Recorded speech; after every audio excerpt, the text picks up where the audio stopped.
Hello, everyone. Welcome to Thursday Night Telling Tales.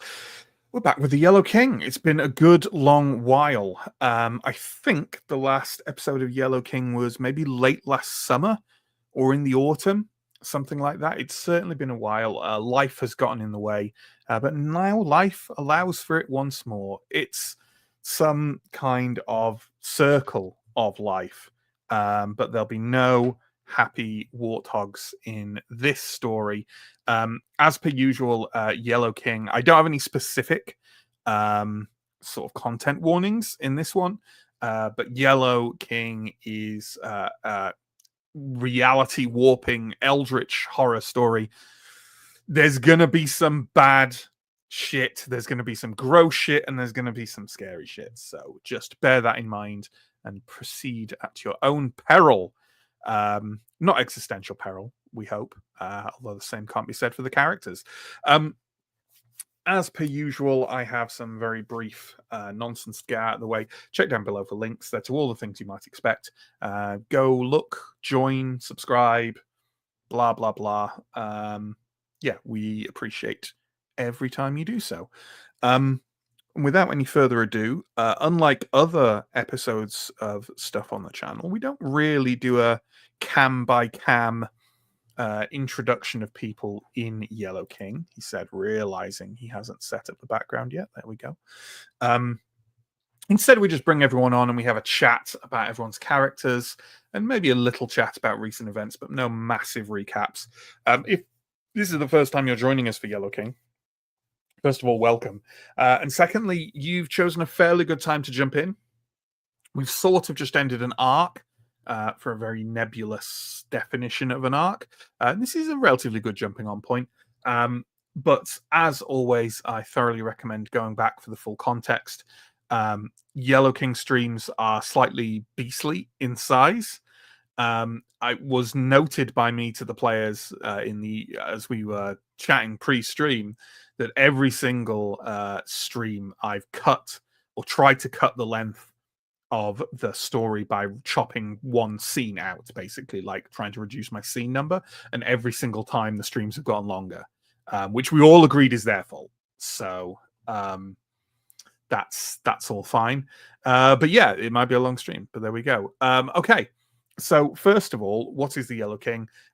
In the Yellow King, or at least this part of the Yellow King, we are in 1895 Paris, accompanied by the sweet howls of a demented, aged cat.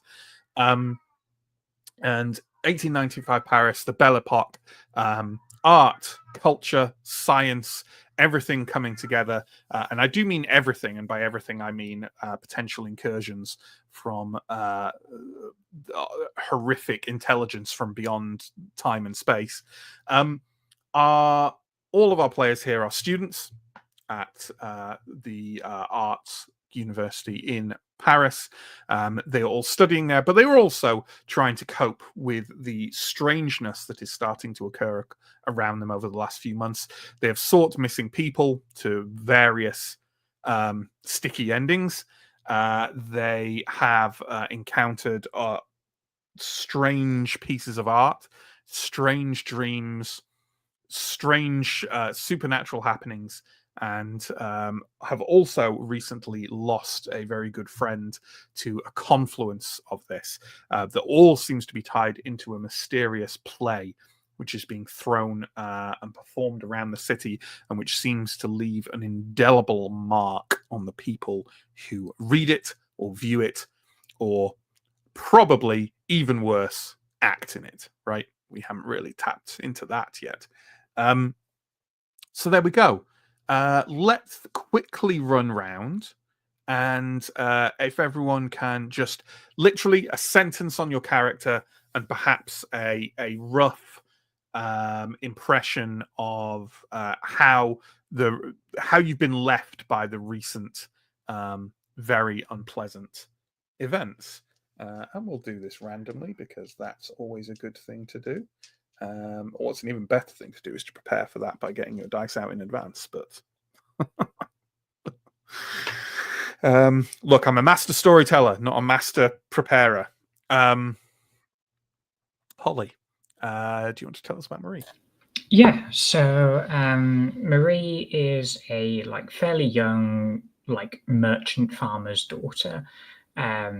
She's quite well to do and is like a landscape painter. That hasn't it's gone very well for her, not how she expected it to though, with all of these events. Yeah, after the events of the last episode, she was very close with the person who ended badly, and definitely the start was very stunned and upset. Now she just kind of wants to try and figure out how to cope with what's happened and also figure out why it happened. Absolutely, and maybe we will find out through the course of this whether she has found a place to go where she can do that. Next up, let's have that'll be John. Tell us all about Blaze, please, John. Blaze is a former medical student turned portrait student. He grew up in Paris, comes from a family of doctors. He is not honestly doing very well. Blaze is someone who holds his friends in very high esteem, and he feels like he had not been checking in on the person who met their end last week. Not last week. We can call her Laura. It's fine. Yeah, we had not checked in with Laura, and is maybe feeling a little bit overprotective of the remaining people, especially Howie. No particular reason.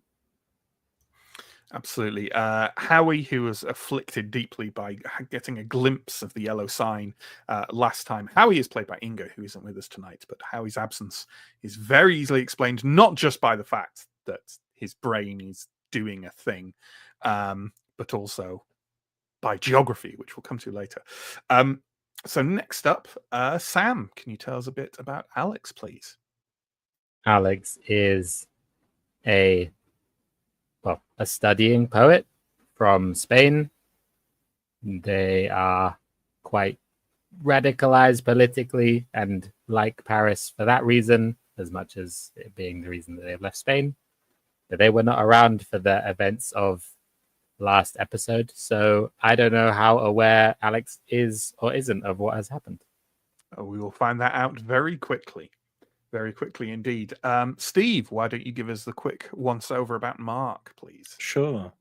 So Mark is attending art school with the others, but he's more of a, he doesn't really, it's not in his blood as such. He's more sort of interested in, he flits around and tries different things and is reasonably skilled, but his skills lie elsewhere in terms of inspiring others.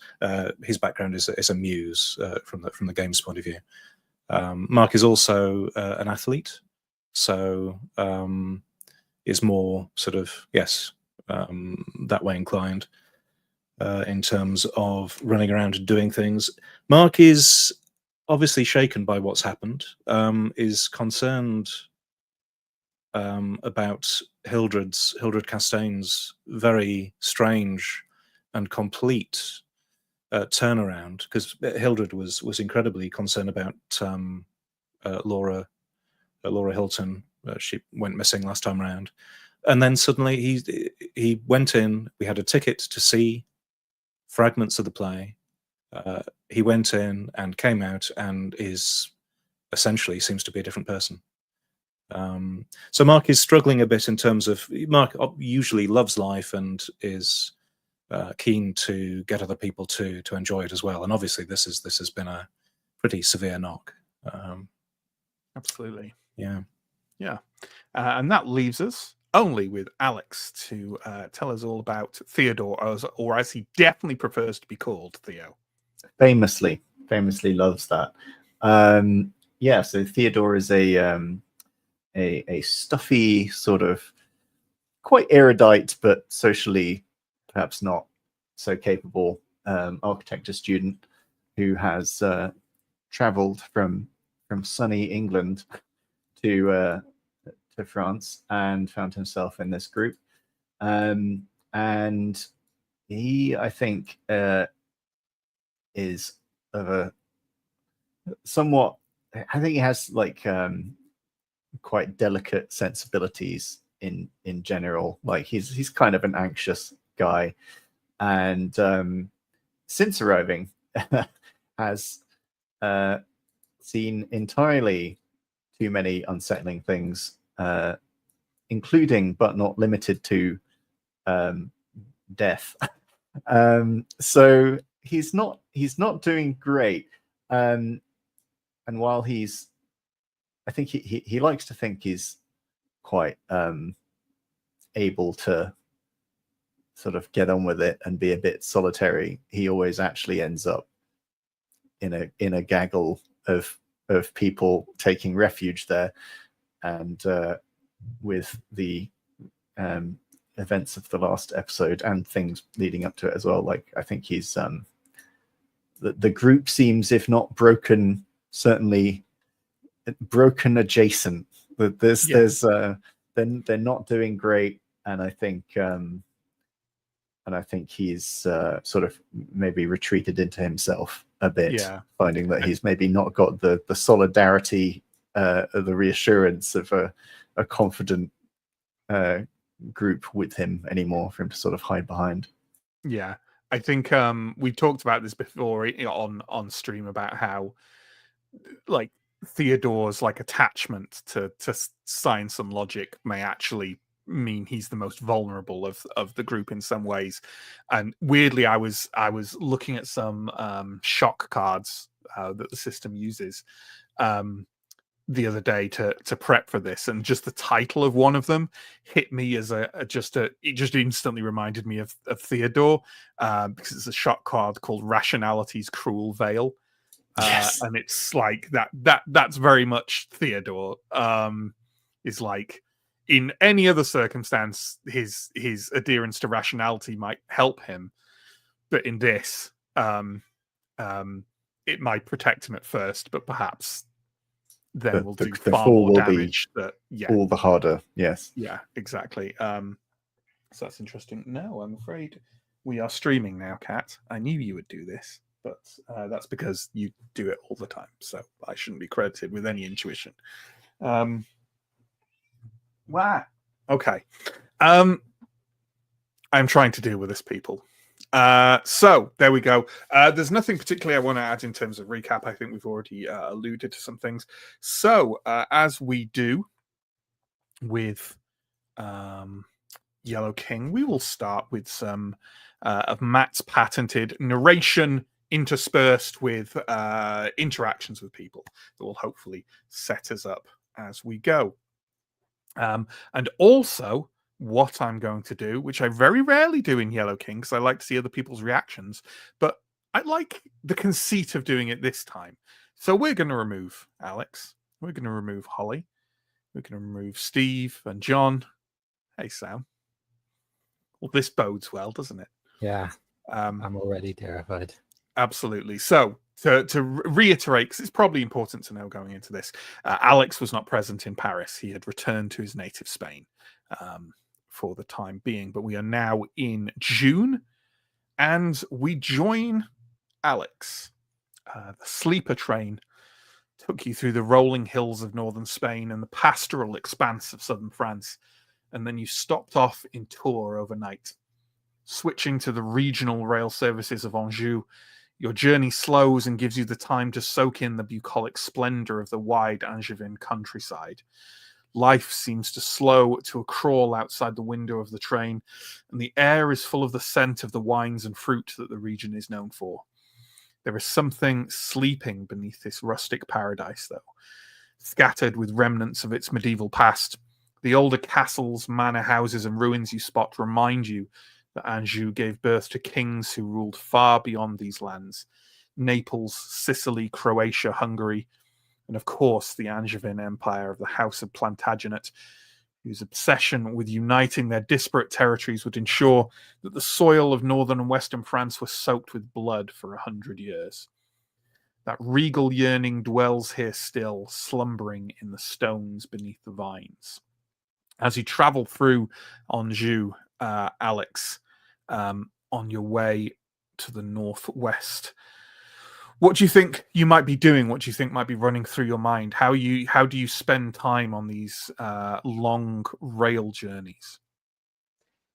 I think Alex would try to write some poetry that's probably a little bit different to what he would normally write. He's normally very urban, probably very like new, kind of the trends of current day poetry. And on this train journey through the countryside, maybe something a little bit more old fashioned, a little bit more inspired by kind of rural scenes and kind of agriculture and agricultural labor. Yeah. I can imagine that some of these might turn out okay, but some of them might be sort of undermined by probably quite dark thoughts that don't really allow for this sort of kind of wistful sort of poetry and become a bit darker than he would intend starting out. That's very understandable. It is even more noticeable when the local trains take you past some undefined boundary into the lands of Brittany. The names of the small towns you pass through change subtly, infiltrated by less francophile syllables and the omnipresence of G's and K's. Some of your fellow passengers are speaking in dialects you struggle to pass, and as you travel further towards the sea, you overhear several conversations in what seem to be multiple languages only tangentially related to French. A sharp shower of rain brings with it the salt scent of the Atlantic, brooding uneasily to the west. At a newly built station in a growing town, you pause for several minutes opposite a church built in the local Breton style, with many Celtic-styled flourishes to both the church itself and the grave markers. In the centre of the yard stands a single tall grey-white stone, placed there in some century long past by a local tribe. No grave has been planted near it, though it is unclear whether this is from respect for the pagan practices of the past, or instead a fear of what they could represent. Would Alex's mood change through this? Would what he's doing change? He seems a guy very influenced by his surroundings, I would imagine. I think his mood would change. I think it would be less. Probably southern France is pretty normal to even where he grew up. A pretty similar kind of southern area. France, northern Spain. Yeah. And this, I think, probably captures his attention a little bit more, is a little bit more alien to him. Maybe in some ways likes the idea of this, a church that's a little bit more detached from like Catholicism, like central Catholicism in some way. He might prefer that, or like at least have an interest in it. And where is Alex from? Is he from Madrid? He's from Barcelona, so like northern Spain. Do you think he might have spent some time in northwest Spain? Probably yes, at some point. Then he might have seen some of this architecture before. Obviously, parts of northwest Spain were also a colony of the Britons briefly, briefly. So perhaps he's familiar with some architecture from there. Yeah, he might take an interest in that, and in any links he kind of sees between the two.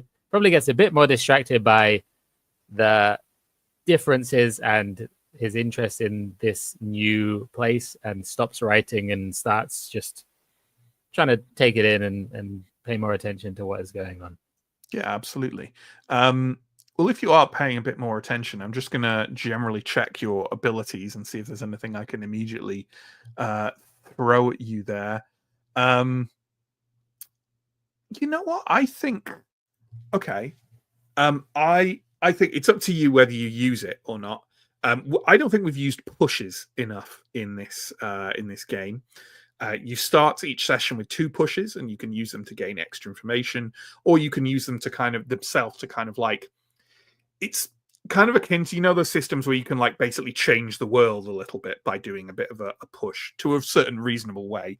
Like you could go, oh, this thing that I need for this thing, oh, there's actually one right here, and if it's not ludicrous, I'll be like, yeah, sure, that makes sense.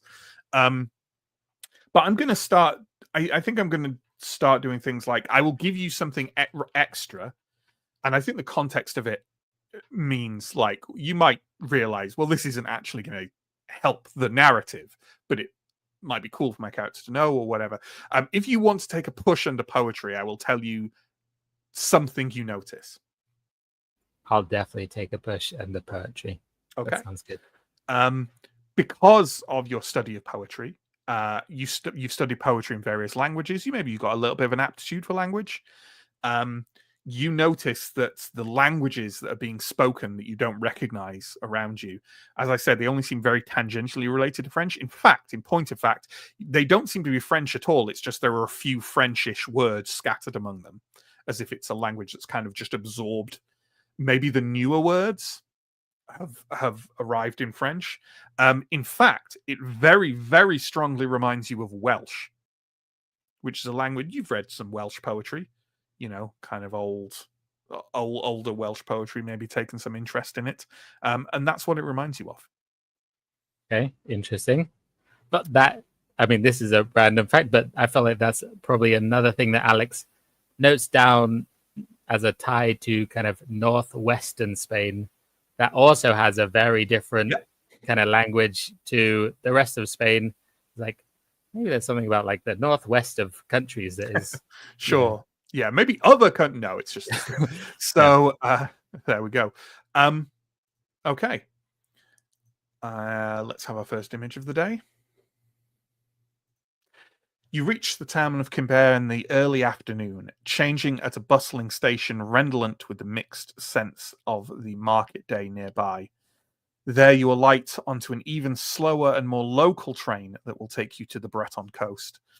No precipitation is needed now to smell the nearness of the vast water that lies between here and the New World, fresh and clean and welcome after a day and a half of rail travel.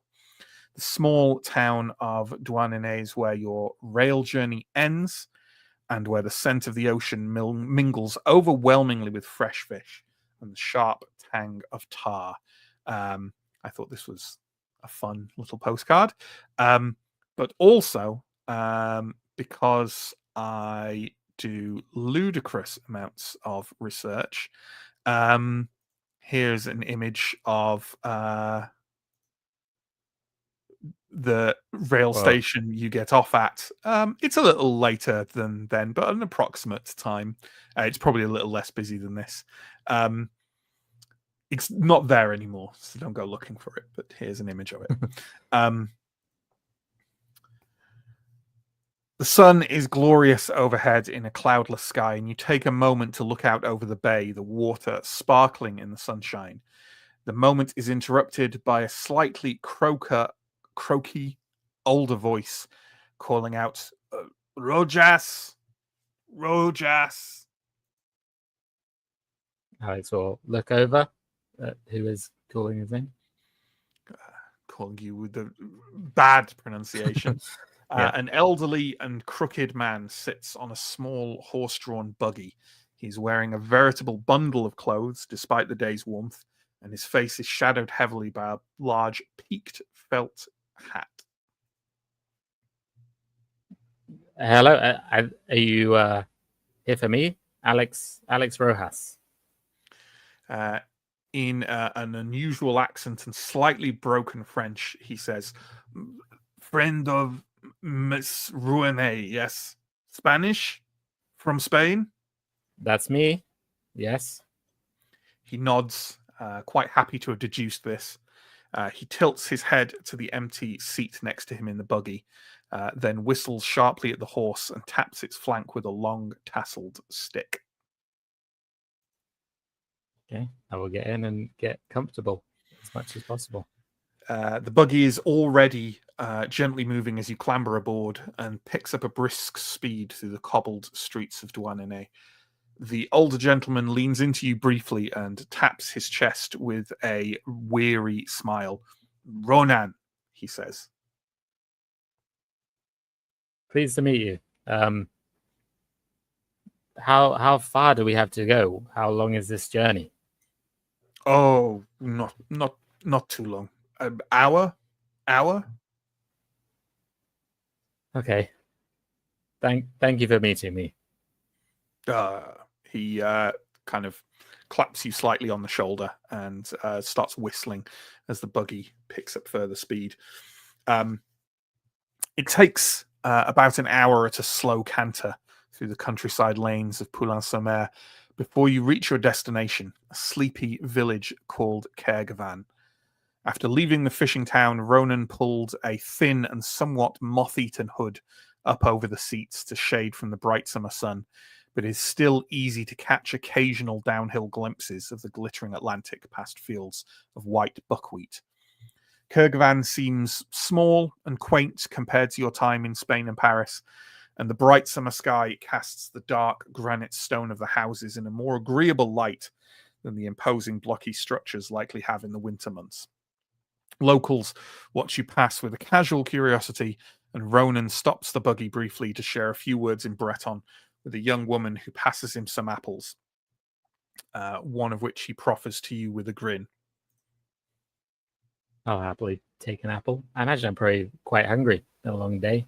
I imagine so. And I think there's fairly good food service on these, especially the longer trains at the time.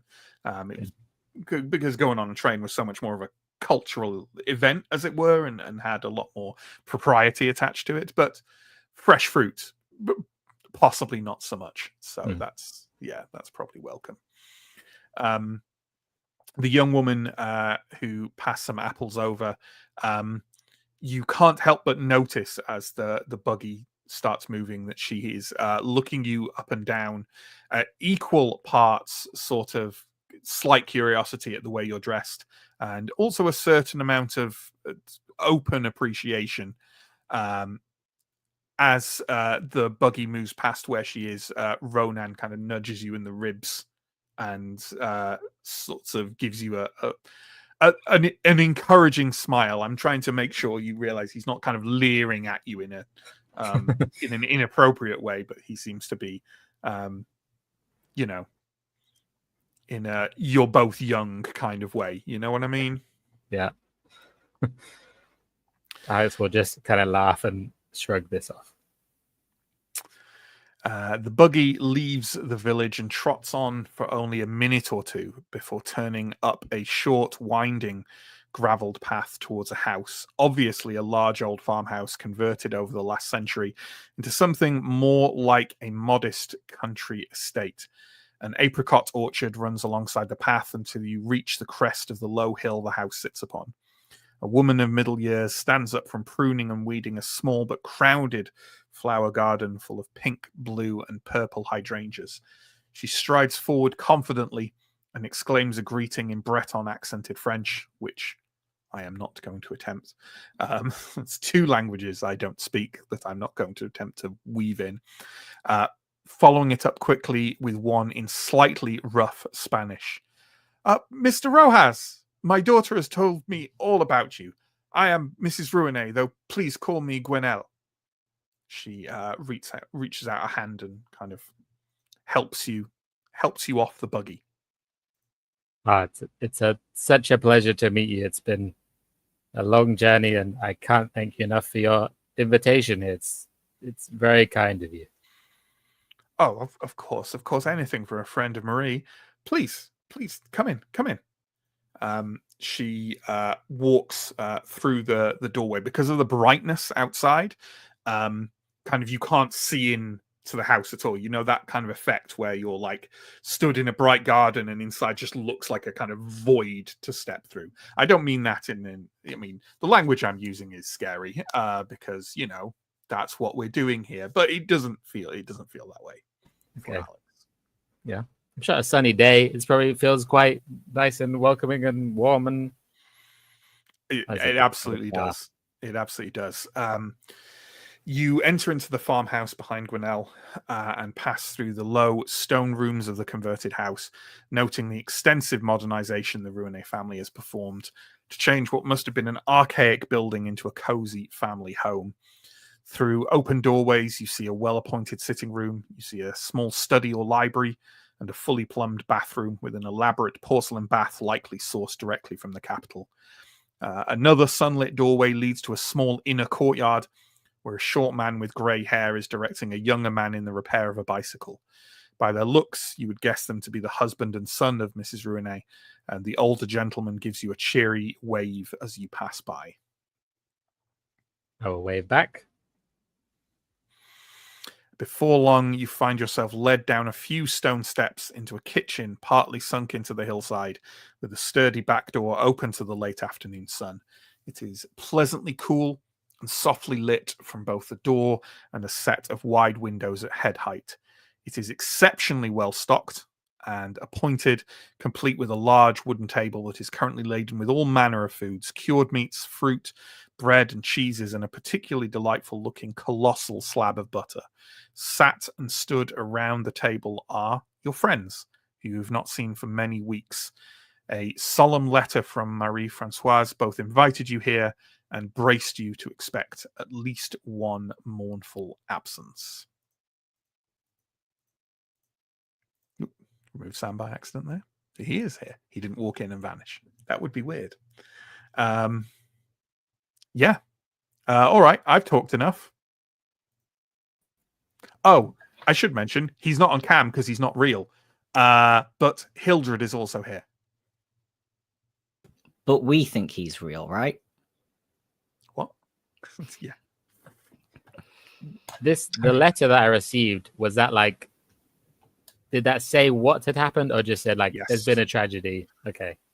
Well, actually, Marie, you wrote the letter. So it's kind of up to you to a certain extent. What I've been operating under is that you explained the rough idea of what happened, maybe with some details, but you didn't send Alex a actual play of the session and all the investigations and stuff like that. But he knows what happened to Laura, and he knows it's tied in with all the business that's happened. Does that sound right? Yeah, that's pretty much what she would have sent. Just an explanation of what happened, but not all the background stuff around it. Yeah, that's what I'd expected. Wonderful. Okay. Okay. I mean, upon seeing Alex, Marie would turn to him and go, "Alex, darling, it's so good to see you. Right. If you take a seat over there, I'll make sure that you get lunch. You've just arrived at just the right time." That's good to hear. Although I did get an apple, so I'm not entirely on an empty stomach. But I have to say, it's quite the place you have here. I have some friends who perhaps would not understand my friendship with you, but I, for one, am grateful to be here. Well, it's a lovely, quaint place, isn't it? It's quite delightful. Like I say, take a seat and let's have a chat. It's been a little while. How was Spain? How was Spain, darling? I mean, Spain was good, but how are you all? Your letter was, I mean, horrible to read, but I can't imagine having been through all of that. All of you, and Laura, I'm very sorry for all of you. As soon as Laura is mentioned, Marie's entire persona just shifts and she just sits down quietly.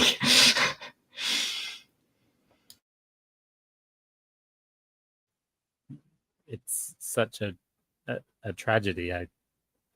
I don't know if you want to tell me more of what happened, but in either case, I will understand. I don't know. I don't have words for it.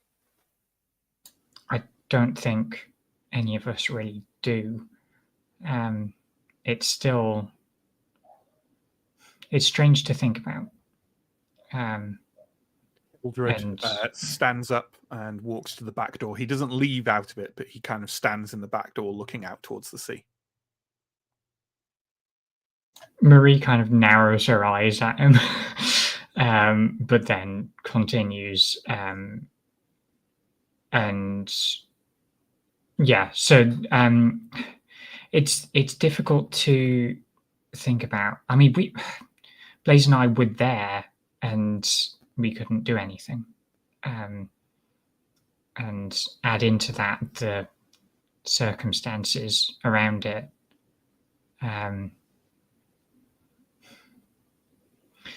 Everything's very complicated. Yeah, I felt even when I left, things seemed complicated, and I think that is nothing compared to how things unfolded afterwards. Some things seem to simply defy explanation or understanding.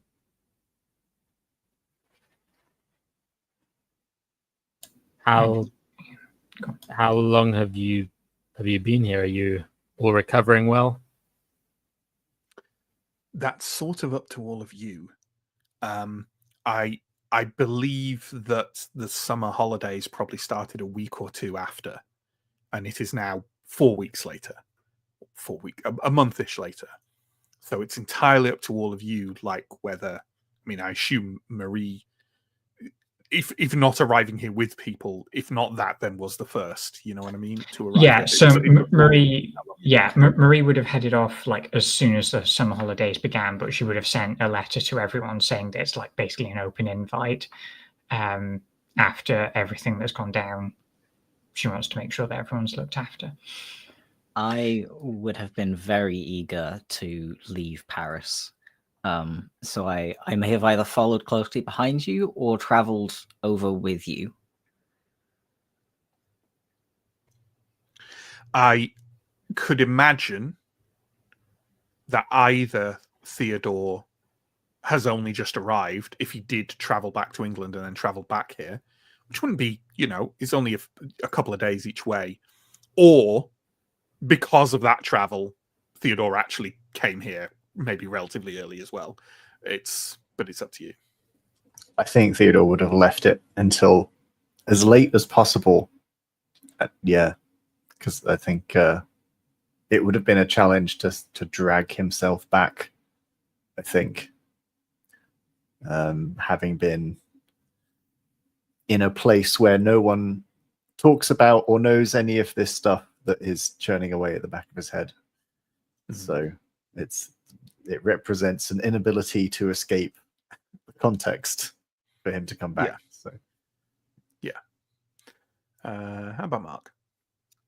I think Mark would have travelled basically as soon as the letter arrived. I think yes, Mark would tidy up whatever affairs were outstanding, and yes, travel fairly quickly. Okay. And why don't we? And this can be like within, we don't have to have the conversation out loud explicitly, but let's talk a little bit about what we've done while we've been here and how we've spent our time, right, in this relatively idyllic surrounding on the Breton coast. Handily, all of my players have given me little snippets of what they may have done in the time here, and let's go through them. Let's start, just because he's first on my list here. Let's start with John. And I believe, John, the main things you've been doing are some very long walks and some occasional landscape painting practice, because you're primarily a portrait artist, but Yes, this is an ideal place for a landscape artist, as Marie knows very well. And not a very good place for a portrait artist. Sure, yeah. Yeah, so what do you tell us a little bit about that? It doesn't have to be too much, but the kind of information that you would say to Alex when the conversation inevitably steers around to perhaps more pleasant things. Blaze has basically been waking up, I think earlier, like pretty early, packing up some paints, picking a direction and walking. And supposedly walking to find something to paint, but usually honestly just walking and trying to not. It's very hard for him to stay still, and he's trying very hard not to think about Paris. And then at the end, like towards the probably like mid-afternoon, he's coming back. He's doing a small amount of socializing, and then he's going back to his room and practicing portraits from imagination with his weird, oversaturated, slightly sickly looking color palette. And then staying up far too late, drinking far too much wine and coffee, and then repeating it the next day. Absolutely. Yeah. Okay. Next on my list is Alex, who, alongside safeguarding his character by insisting that he hadn't been near any tall cliffs, said that Theodore was taking trips to the coast, which obviously from here is literally a less than 5-minute walk, and staring forlornly north in the vain hope of glimpsing the English coast, occasionally skipping pebbles, and convincing himself that he's on his own by choice. Alex, tell us a little bit more about this, or perhaps any details that you might drop in your conversation to Alex about it. I think Theodore's just he's back here more by a sense of compulsion than necessarily feeling happy or comfortable to be back here. And as I sort of mentioned before, he's maybe retreated inwards a little bit, and so he's sensing the sort of, while the group isn't fractious, it's certainly weakened, like the sense of sort of cohesive, unified, let's take on these problems together. It's all taken a very grave turn, and that solace is no longer there to be found. So I think he's kind of keeping to himself, because I think he's naturally inclined to be anxious and pessimistic, and the thing that comforts him, typically being a part of this group, is while sometimes they're a bit too, if anything, too optimistic for his tastes, it's a nice counterbalance to what goes on inside his own head. Whereas now that's just gone, really. So he's kind of just quite withdrawn, and he sort of spending time on his own. Naturally sets himself against optimism and maybe finds it slightly grating, but also desperately needs it in order to keep himself sort of sane. on sane. Yeah. God, that's familiar. So it's actual inspiration, yeah. So let's move on to Mark. Mark has apparently been doing a fair amount of walking and cycling, ostensibly to explore the region, but also to keep himself physically active and distracted. Traveling out for day trips with a packed lunch, light sketching, note-taking, visiting local ruins and standing stones, reading about the history of the region. Mark, anything to Steve, I should say, Mark, whoever, anything to add, detail in that, or things you might mention to Alex, or might become clear to Alex in your telling of it? I think I'd start off by expressing how wonderful, how sort of uplifting being able to travel around the region has been, to sort of spend excess physical energy and take in the air and take in the sights, and just it's a wonderful area for sort of having a beginning again, just rediscovering the sort of the spirit of life, and just taking that opportunity to reset. He will, as is his wont, start reeling off miscellaneous facts that he's learnt about the ruins. He's been doing some reading in the library, and as he flits between hobbies, yes, he's currently absorbed some of the facts of the region, and will enjoy recalling these, telling people how fascinating these things are. And in the evenings, maybe we'll try to lift spirits a bit, maybe by, well, chatting with people, or maybe if there's like a fiddle or an instrument or something, attempting to play it, not entirely badly, but with spirit. Yeah, enthusiasm rather Yes. than talent. Yeah. Yeah. Yeah, and you probably had a few decent conversations with Monsieur Rene, because one of his main interests is the kind of folklore of the region and kind of the standing stones as well and things like that. So you may well have had some pleasant conversations with him. And finally, Marie is generally spending time with family, visiting the beach, very much having a kind of chilled out time, as we alluded to at the beginning. Sort of the decompression factor of coming to a happy family home is probably very rewarding at this stage.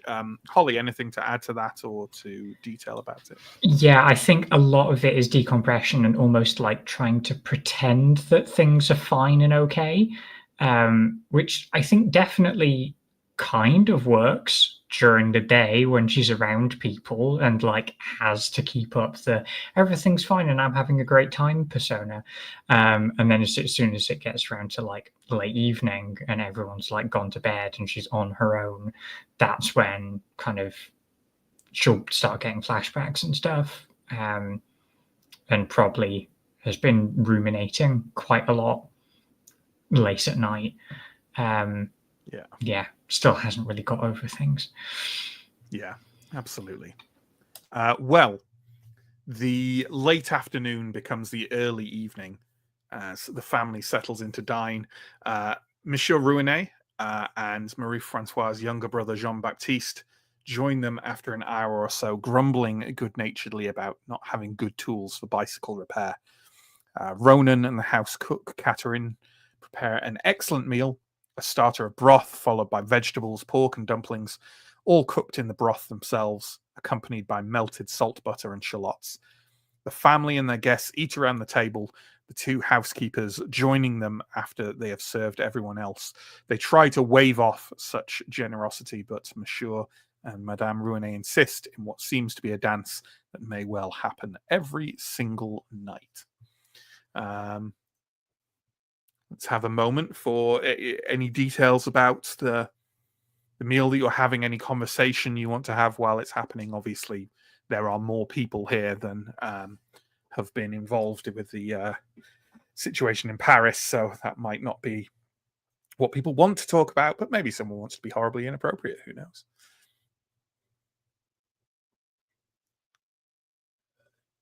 I think I would just be thanking the family once again for their wonderful hospitality, and just making, yes, enthused chat about how wonderful it is to have such a group of friends. How wonderful the company is. Mark doing his trademark inspiration. Bonhomie. Well, yes, inspiration, bonhomie bonhomie, as well. Yeah. All of the above. Anything from anyone else that they want to touch on while we're eating such a glorious repast in good company? I think Alex would also be very thankful and might ask what's the name of the mother? Gwenelle, how she picked up her Spanish. Oh, that's only a little bit, isn't it? Well, my husband has a little library, as you've seen, and languages are something of an interest in mine. I must confess, it is mostly just what I've read over the last 2 weeks in anticipation of your arrival, Master Rojas. Well, it is very good, and I'm very impressed. You must. I believe somewhere I have a book in Catalan as well. I will lend you, and you can give that a go. Oh, yes, please, of course. And if you're interested in some things, I can maybe teach you a smattering of Breton and Gallo. I would be very interested in that, and would greatly appreciate it. Is anyone else People, you don't have to. We don't have to go around the entire group and do one, but we can. Anything else from anyone?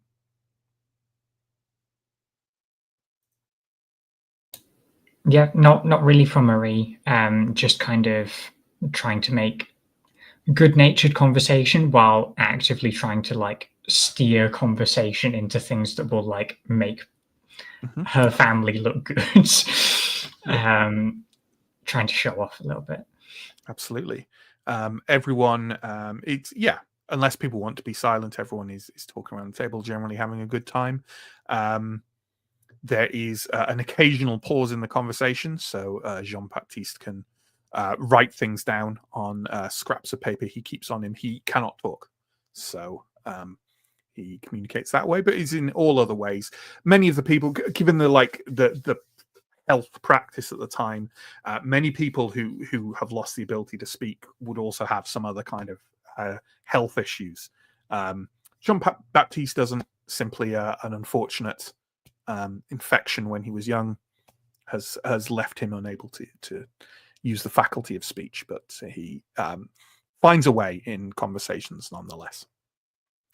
After the meal, Monsieur Rouenet suggests a short walk through the orchard to watch the sunset, and then some wine and maybe even a cigar in the drawing room upstairs.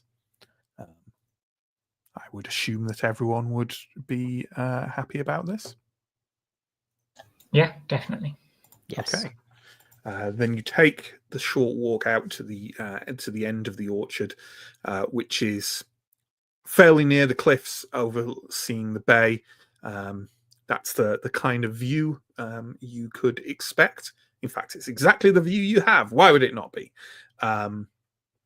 And as you walk around there in the pleasantly cooling evening air, you all feel a very, very long way from Paris, which most other times might feel slightly unsettling for some of you, or even struck with a sense of longing. But I imagine that is a far more complicated emotion right now than it has been before. Maybe more of a relief than anything. You return to the farmhouse. The drawing room is upstairs and is a large chamber strewn with several tables and many chairs, most of which seem to have seen better days cosmetically, but still look plump and comfortable. There are a couple of bookshelves here in what seems to be something of a runoff from the library room downstairs. And there are more than a few slightly out-of-date periodicals on the tables. I'm afraid, says Monsieur Rouenet, we don't really hold to separate drawing rooms for the ladies and gentlemen here, if that's what you're used to. You're kind of walking into the room as he's talking this way. I much prefer the newer, more Atlantic way of things. Besides, why would I want to spend an evening away from my delightful lady wife?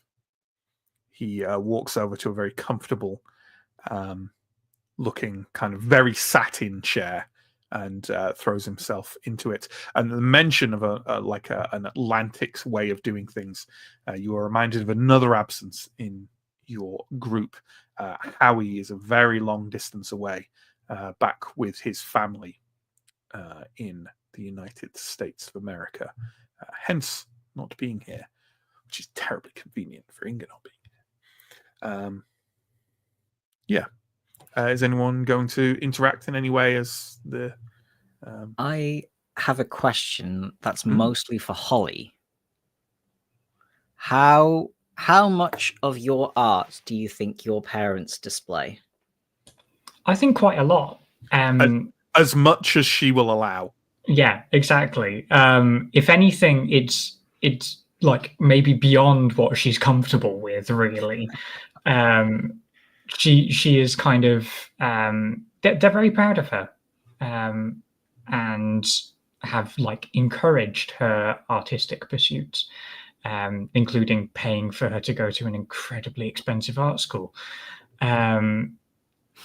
But yeah, it's kind of typical enthusiastic parents with painting. So even the ones that were done very early in her career and she is not particularly pleased with are hung very prominently on the walls.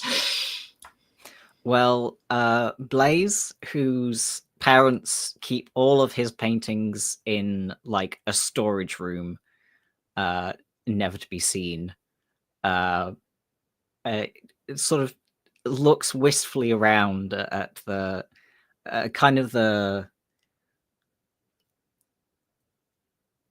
history of Marie's paintings, and like I think you could see the ones that aren't technically as great, and they're still displayed prime place. And then Blaze is going to trail after Monsieur Rune, probably desperately looking for a surrogate father figure that doesn't vaguely act disappointed in him. This is much more supportive in Yes. in his nature. Yeah. Is anyone else taking any particular interest in anything, or having any side conversations or anything until the conversation in these kind of things tends to like come together at some point? I mean, I'm just describing friends having a large dinner and then conversation, really, but it was much more of a cultural thing at this period of time. They literally had a room dedicated to it. But is anyone doing anything else before before I talk more? Is really the summary. No, fair enough. Well then,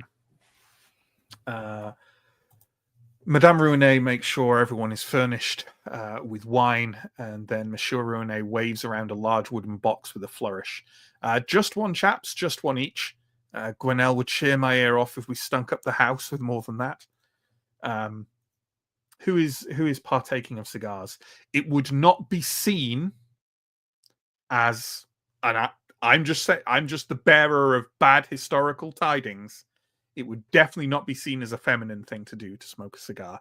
But having said that, for the time, your family is certainly rather progressive, and as we have already established, Madame and Monsieur Rouenet do not seem the kind to,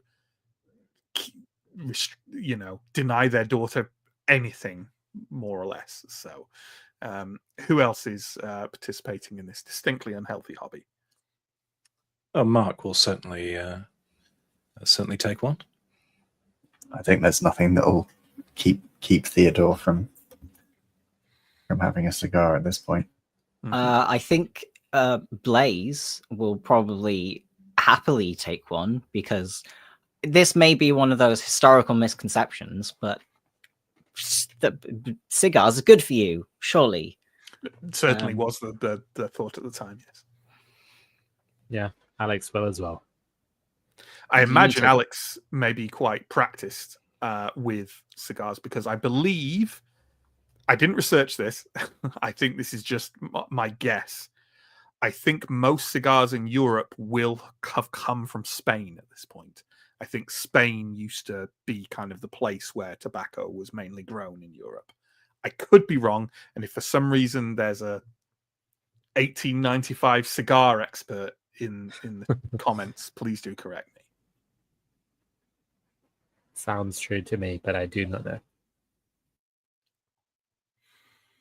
Fair enough. Sorry, I may. Does Marie partake? No. She'll leave that to the boys. Yeah, fair enough. She's, especially at the moment, she's trying to be as demure as possible. Sure. She's got guests. She needs to. Guests keep and appearance. best behavior for parents and guests. Exactly. Yeah. Rose in Paris, she'd definitely have a cheeky cigarette like this. Mm-hmm. No, she's at home and she needs to be polite young lady. Absolutely. Well, it's up to you all how practiced you are with cigars. Obviously, if you're not, then dramatic things can happen involving clogged airways and being sick. But so it's up to you exactly how well you deal with that. The talk ranges from many things: the locale, politics, recent events, the arts. Is there any particular topic that someone would try and push to talk about more, or to raise as the evening wears on? I think I'm going to. Monsieur Rune was talking about bikes earlier. I think Blaze is going to desperately try and chat about bikes, but the main thing he knows about them is the sorts of horrible injuries you can get from them. Sure. Um, Yeah. Sorry, I am trying to placate my cat, who is looking to be anywhere but where he is now. Yeah, absolutely. Well, I mean, you already know that the family has a small collection of bikes, one each, in fact, which is quite unusual. They've been commercially available for several decades at this point, but it's still they have some modern fancy bikes, which is quite interesting. One of them is, however, broken, as was seen in the courtyard. Does anyone else have an interest in these things? I can think of one other character who has an ability that might mean they're more in tune with the mechanical side of these things. It's a relatively new device. I mean, I'd certainly be interested in them from a sort of a sporting point of view. Yeah. I think Theodore's got an interest in technology in the broad sense. So yeah, Theodore might sort of slightly open up a bit when this sort of rolled around as a diversion. Is there anyone else who would want to talk about anything specific that has or hasn't been mentioned or in the area? It's fine if not. I might bring up the let's say the standing stones again, if Monsieur. I'm so glad you said that, Steve. Oh no, you've activated his trap card. Oh no. You raise the standing stones. You've taken some walks to them. You know that Monsieur Ruinet is quite enamored of them, and quite soon the conversation turns in general to local folklore, local mythologies, from which it is apparent, both from your conversations with Monsieur Ruinet and from the kind of books you see a lot of scattered around. The history, the mythology of the area is something he's very fascinated with, and before long he is, as many dads do, waxing lyrical in the conversation about things he knows a lot about. Of course, the mythologies of Brittany are quite different from the Frankish fare you are more likely used to. You may have heard of the foreboding Ankou, but what of the Fions and Jettins and Corrigan, the Night Shepherd, the Little John of the Shore, the Midnight Washerwomen, the Devil's Horse, Tadig Koz, the exorcist with powers over life, death, demons, and the wind, or even more interesting, my personal favorite, the lost city of Ys. Who has culture? Not in general. That would be me, I think. Well, okay, Mark. I'm not. Yes. Well, Mark, in that case, I had to do browser share on this because this image is over 50 megabytes in size. Wow. I don't know why. There is an opera that was penned a few years back called L'Oroidis that had quite some success in Paris and elsewhere. Do you think you'd kind of... What level of familiarity do you want to have with it? Do you want to just kind of know the name? Do you want to have seen it? Do you want to just kind of have a rough idea of what it's about? It's up to you entirely. Oh, I think if it's... I can imagine Mark having seen it. Mark would definitely... yes. Sure. He's definitely sort of plugged into this sort of, to culture and so on. So, he'll definitely have seen it. Yeah. Well, the opera was about a city that sinks beneath the waves. It had a very...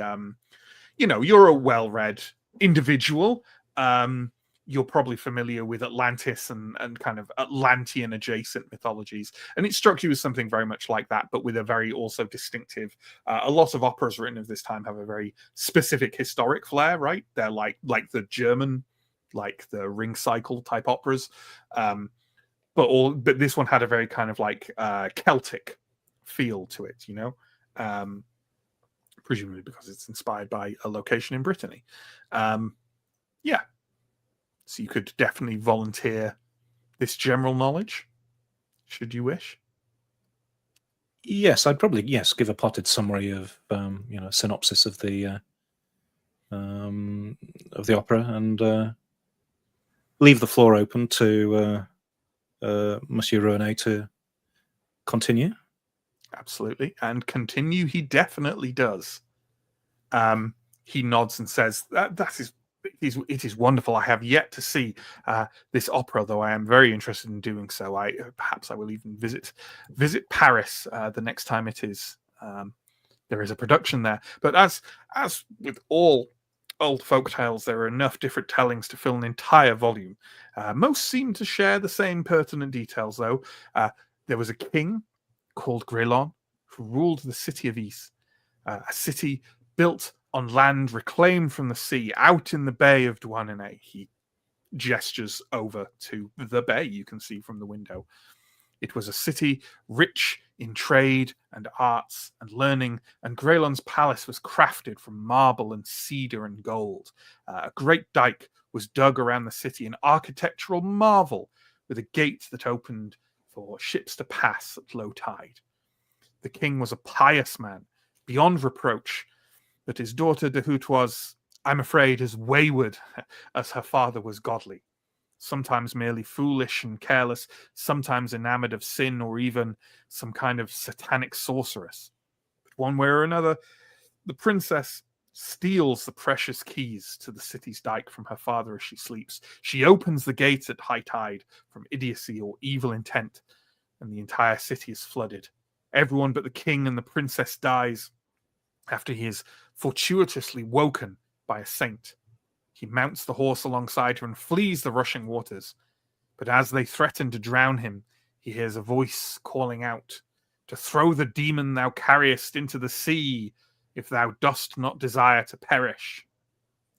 There is a slight gust of wind at the window, and there's a kind of brief moment of silence as everyone kind of like is slightly alarmed by this.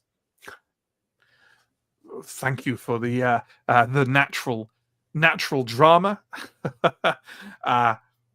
Dehut falls from the horse, or is thrown from it by her father, and Grelon managed to ride his horse all the way to land. All sorts of complications and strangeness are added in the variations, obviously. Dire warnings from well-intentioned holy men, storms and mermaids and the devil, and prophecies of the return of the city, ruins rising from the sea to the sound of the city's carillon. But whoever hears the sound of the ascendant city's bells for the first time will become a king. It's an entertainingly chaotic fable, to be sure, and I must confess to be quite the student of it. I have something.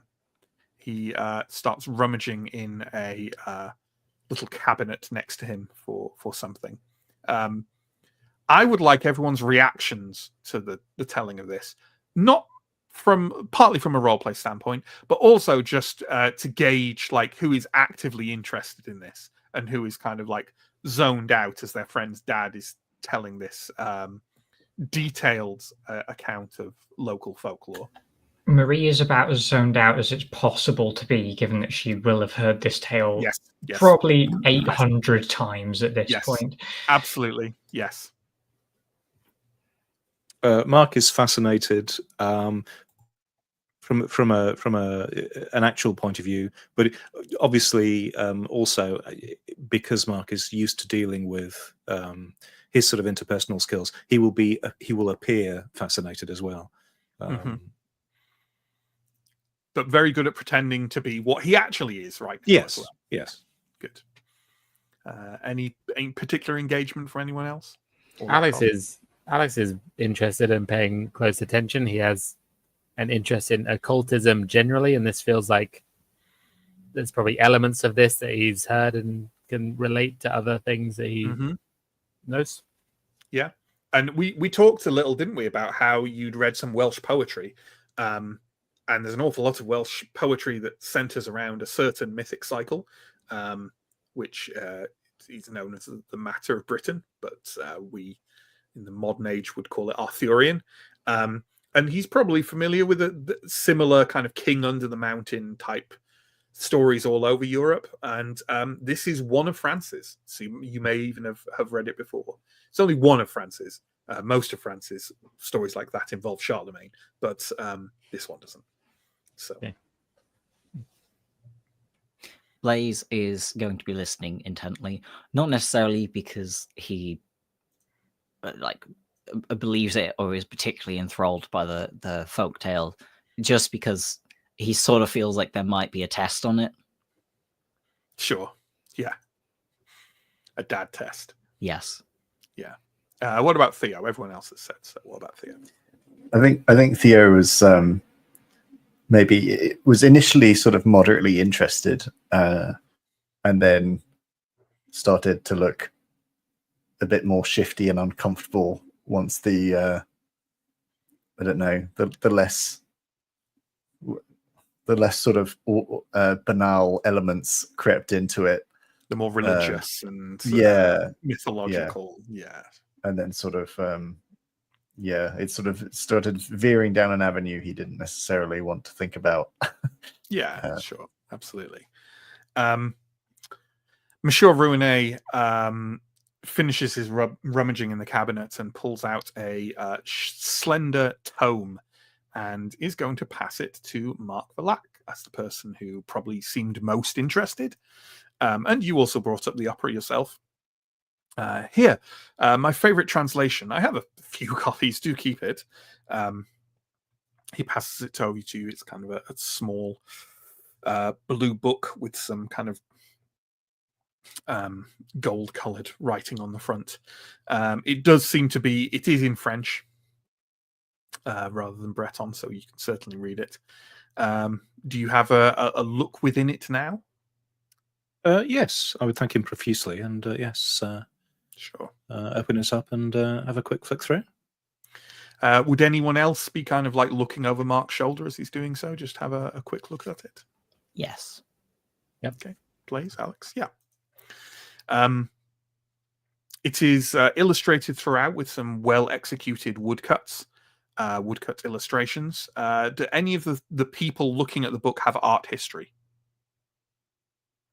No. Well then, never mind. The opening plate in the book reads to your eyes as, and this is probably mispronounced because I'm saying it in as they are reading it, as Pavo Dazé Paris, Ecad Savo Keis. A later hand has scribbled below it, when Paris will be engulfed, will re-emerge the city of Is. A lower note in a different hand reads, Par Is, a pleasing accidental congruity. Do we think any of us have spent enough time here to recognize Monsieur Rouenet's handwriting? Let's go with yeah. Not Alex. I don't know. Mark and Blaze, maybe. I'm happy doing it. Yeah, that lower one, it definitely seems to be Monsieur Rouenet's hand. Where he says kind of par is, he has separated out par and is of Paris. You don't really know what that's about. But he seems to be excited about it.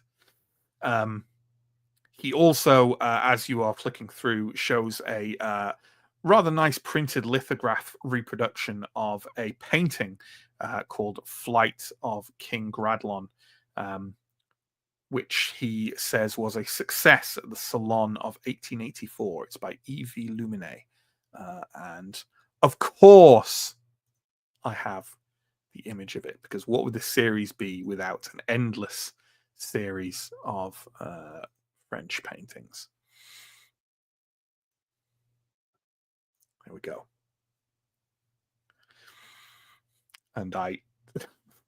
This is how I waste my time leading up to these streams. I had to do some research on how well in 1895 you could get your hands on like a reproduction of a painting. And the answer is, if you had a bit of money to burn, quite easily. And they could be in color. It doesn't look as good as this. Obviously, it's a lithograph of it, but like, yeah. Yeah. Anything else from people as they're browsing this book or not browsing the book? I don't know what maybe Marie and Theodore have split off entirely and have started talking about something not this. I think Alex would ask, what has sparked your interest in this tale in particular? Is it is it because of its closeness to where you live? And I imagine around here it's a more popular tale than it is in Paris. Oh, it absolutely is. And you know, Master Rojas, I think a lot of... I was always interested in folklore and mythology. That's partly what I've written about in my career, along with other things. But when I moved here, when I married my good lady wife, all these mythologies and folklore of Brittany just sang to me. They're just so vibrant and different from the stories I grew up with. I don't know. I could not put my finger on it, in truth. It's this strange blending of the Britannic, the religious, the medieval, smattering of French, although I'm sure many in Brittany would deny that. I don't know. It speaks to me. It certainly helps that I can look out of my window and imagine it. I can well understand why it would speak to you like this. You truly do have a blend of cultures here, and a blend of cultures represented in this story as well. It's an interesting tale.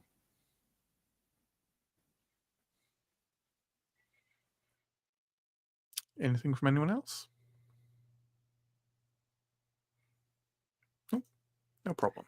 Did Monsieur Rune say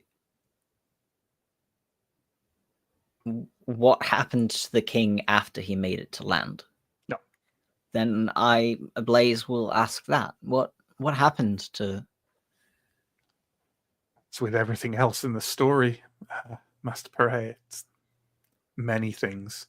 He sought refuge with great courts. He met great kings and great saints.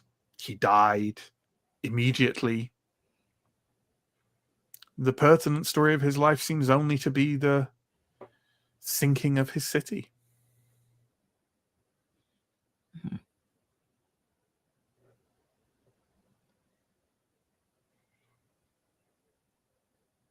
Okay. I think we will perhaps call the evening there. Wine and cigars and conversation have all taken their toll. And we will move on to the next morning. All of you have actually, I'd say maybe not all of you have a room to your own. I'd say that they have 2 guest bedrooms. Would anyone have, and I know the answer to this question, would anyone have strongly advocated themselves to have a room to their own before the arrival of Alex? I expected an immediate raised hand from Theodore, but it's a question of whether he's, his desire to be alone outweighs his desire not to be rude.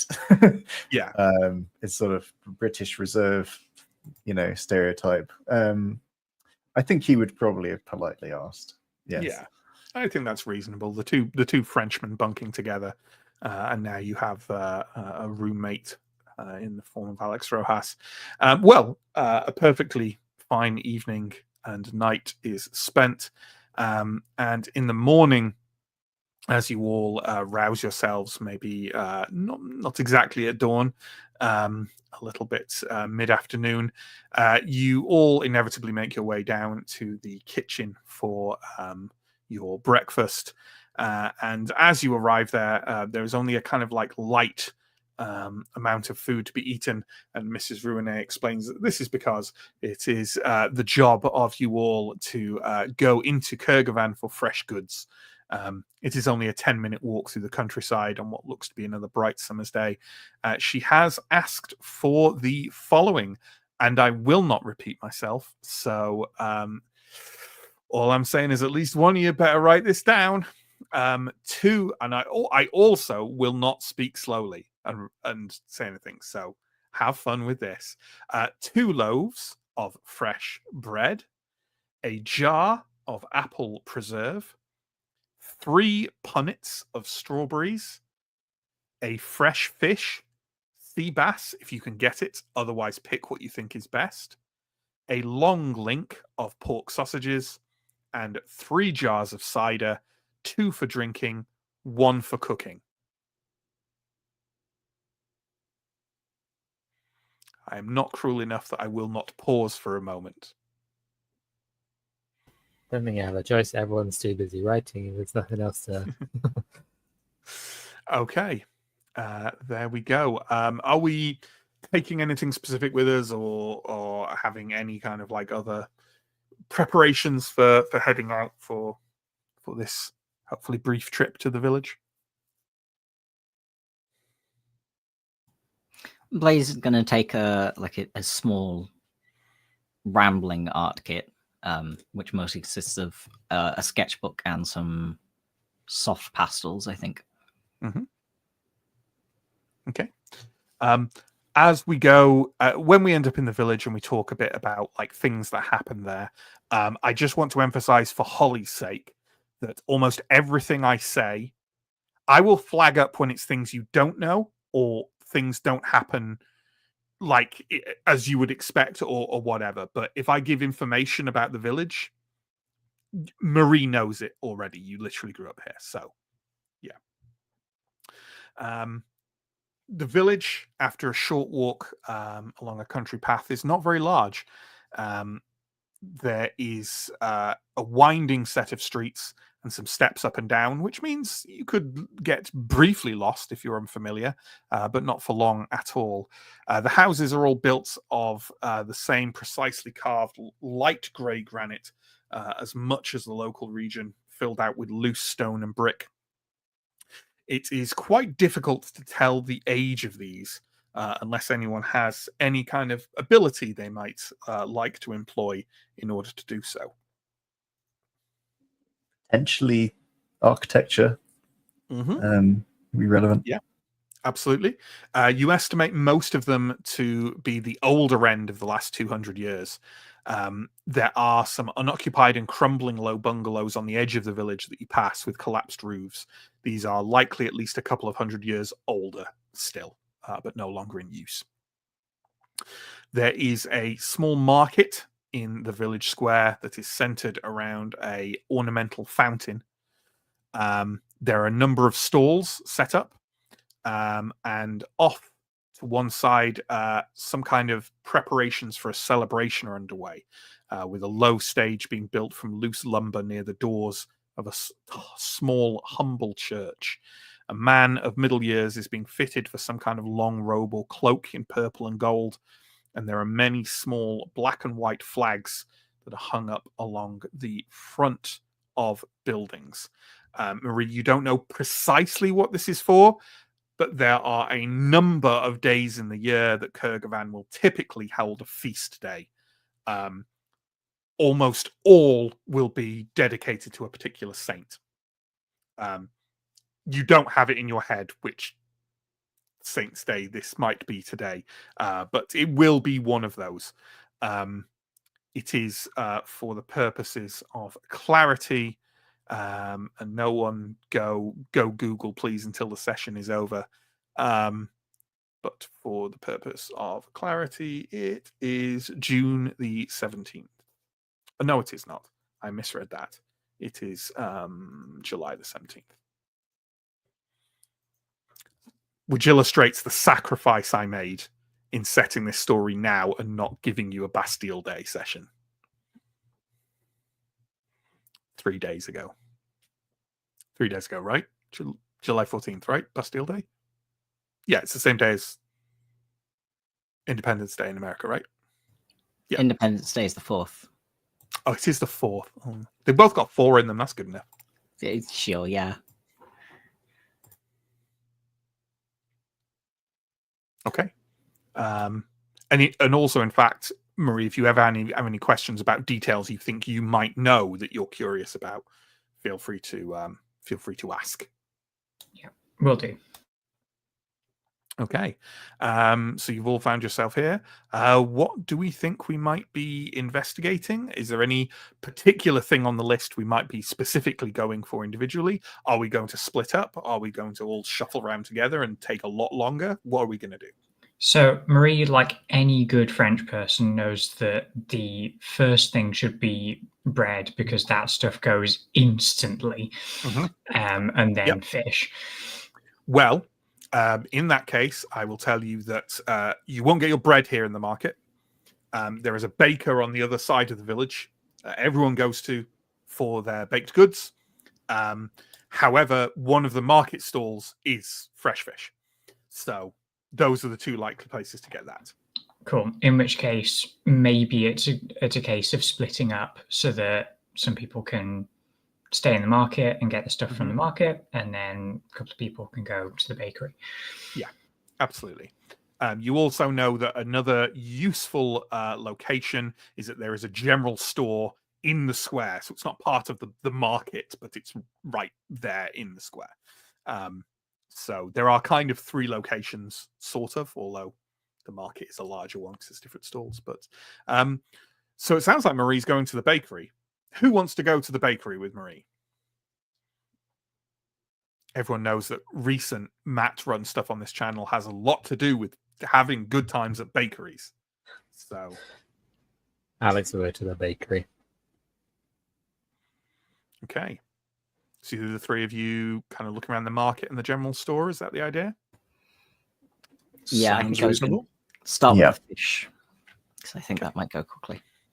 Yeah, that makes sense. Well, let's stick with the market for now, because obviously there's have to walk to the baker. So let's stick here. And Blaze, you mentioned the fish stall.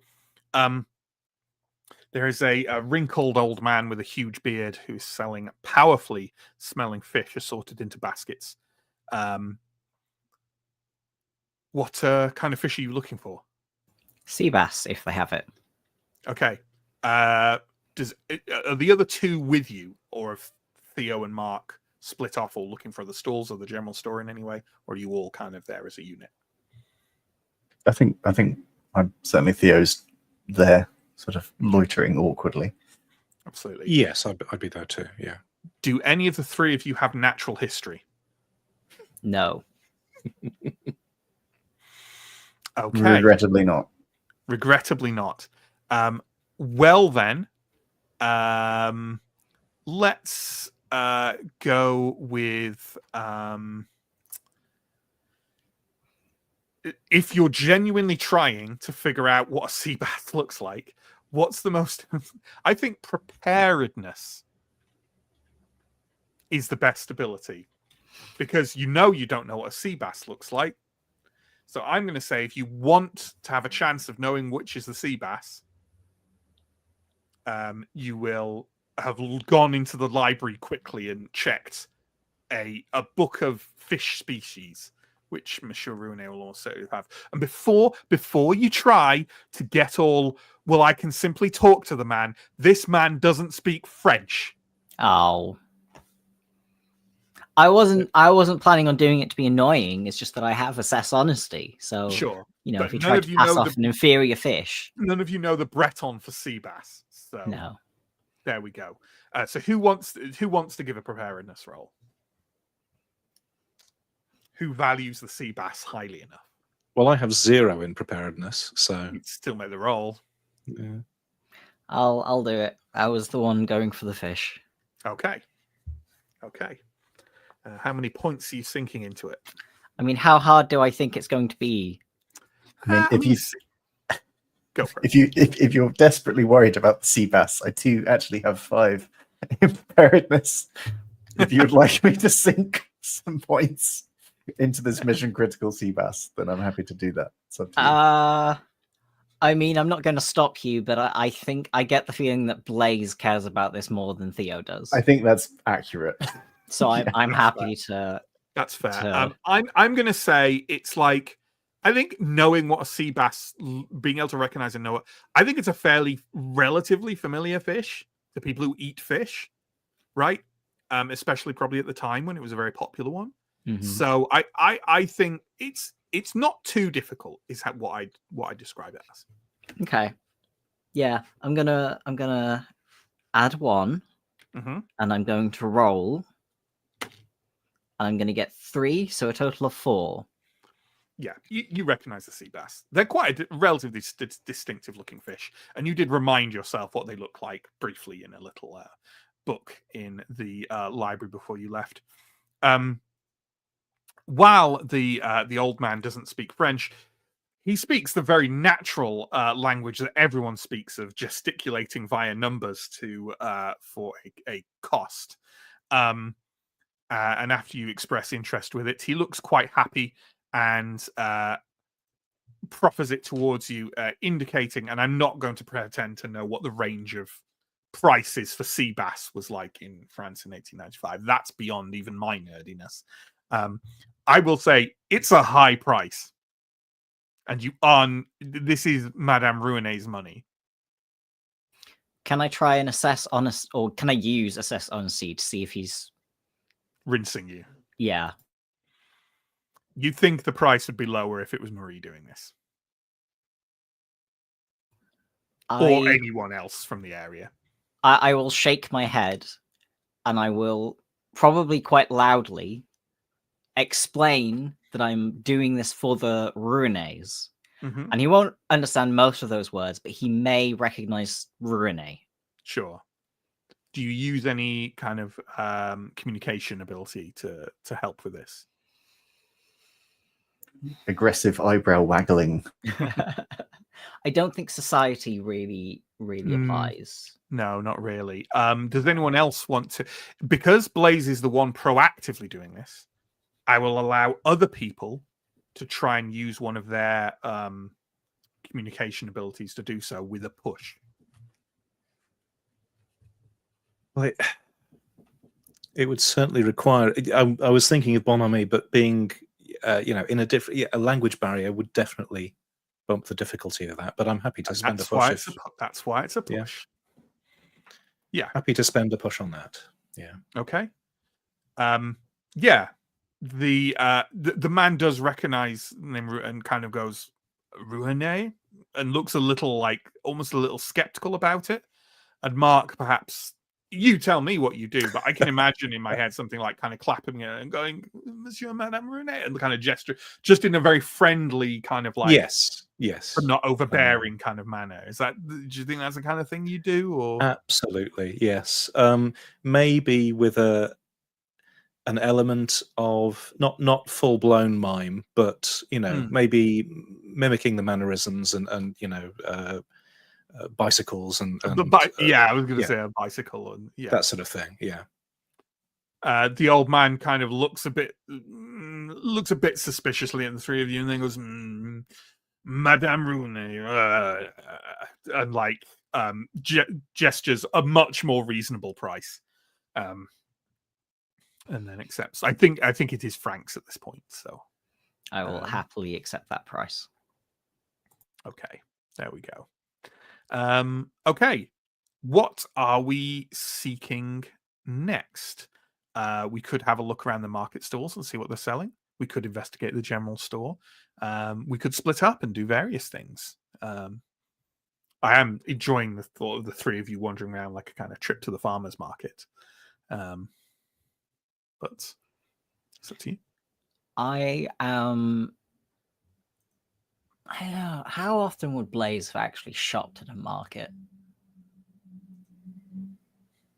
I don't know, but I reckon that the strawberries would probably be like, I imagine fresh produce is normally at the market. Are you looking for something like that?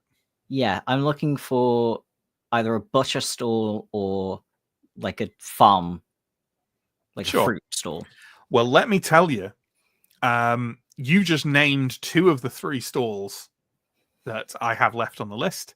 So with that, I will tell you, giving you guess 2 out of 3, I will give you all of the 3 stalls of note that are remaining in the market. There's a few others, but like these are the ones that are noticeable. You notice 2 of them because they have things you think are on your list.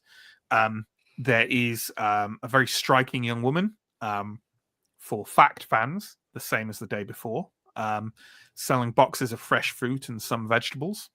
And there is a robust young man wielding a bloody set of knives and cleavers to carve up hanging carcasses. A deer and 2 sheep are strung up on a rack, but there are also prepared cuts and meats. And then the other one you notice, just because it's slightly unusual or different, is a middle-aged woman selling wooden carvings of some kind.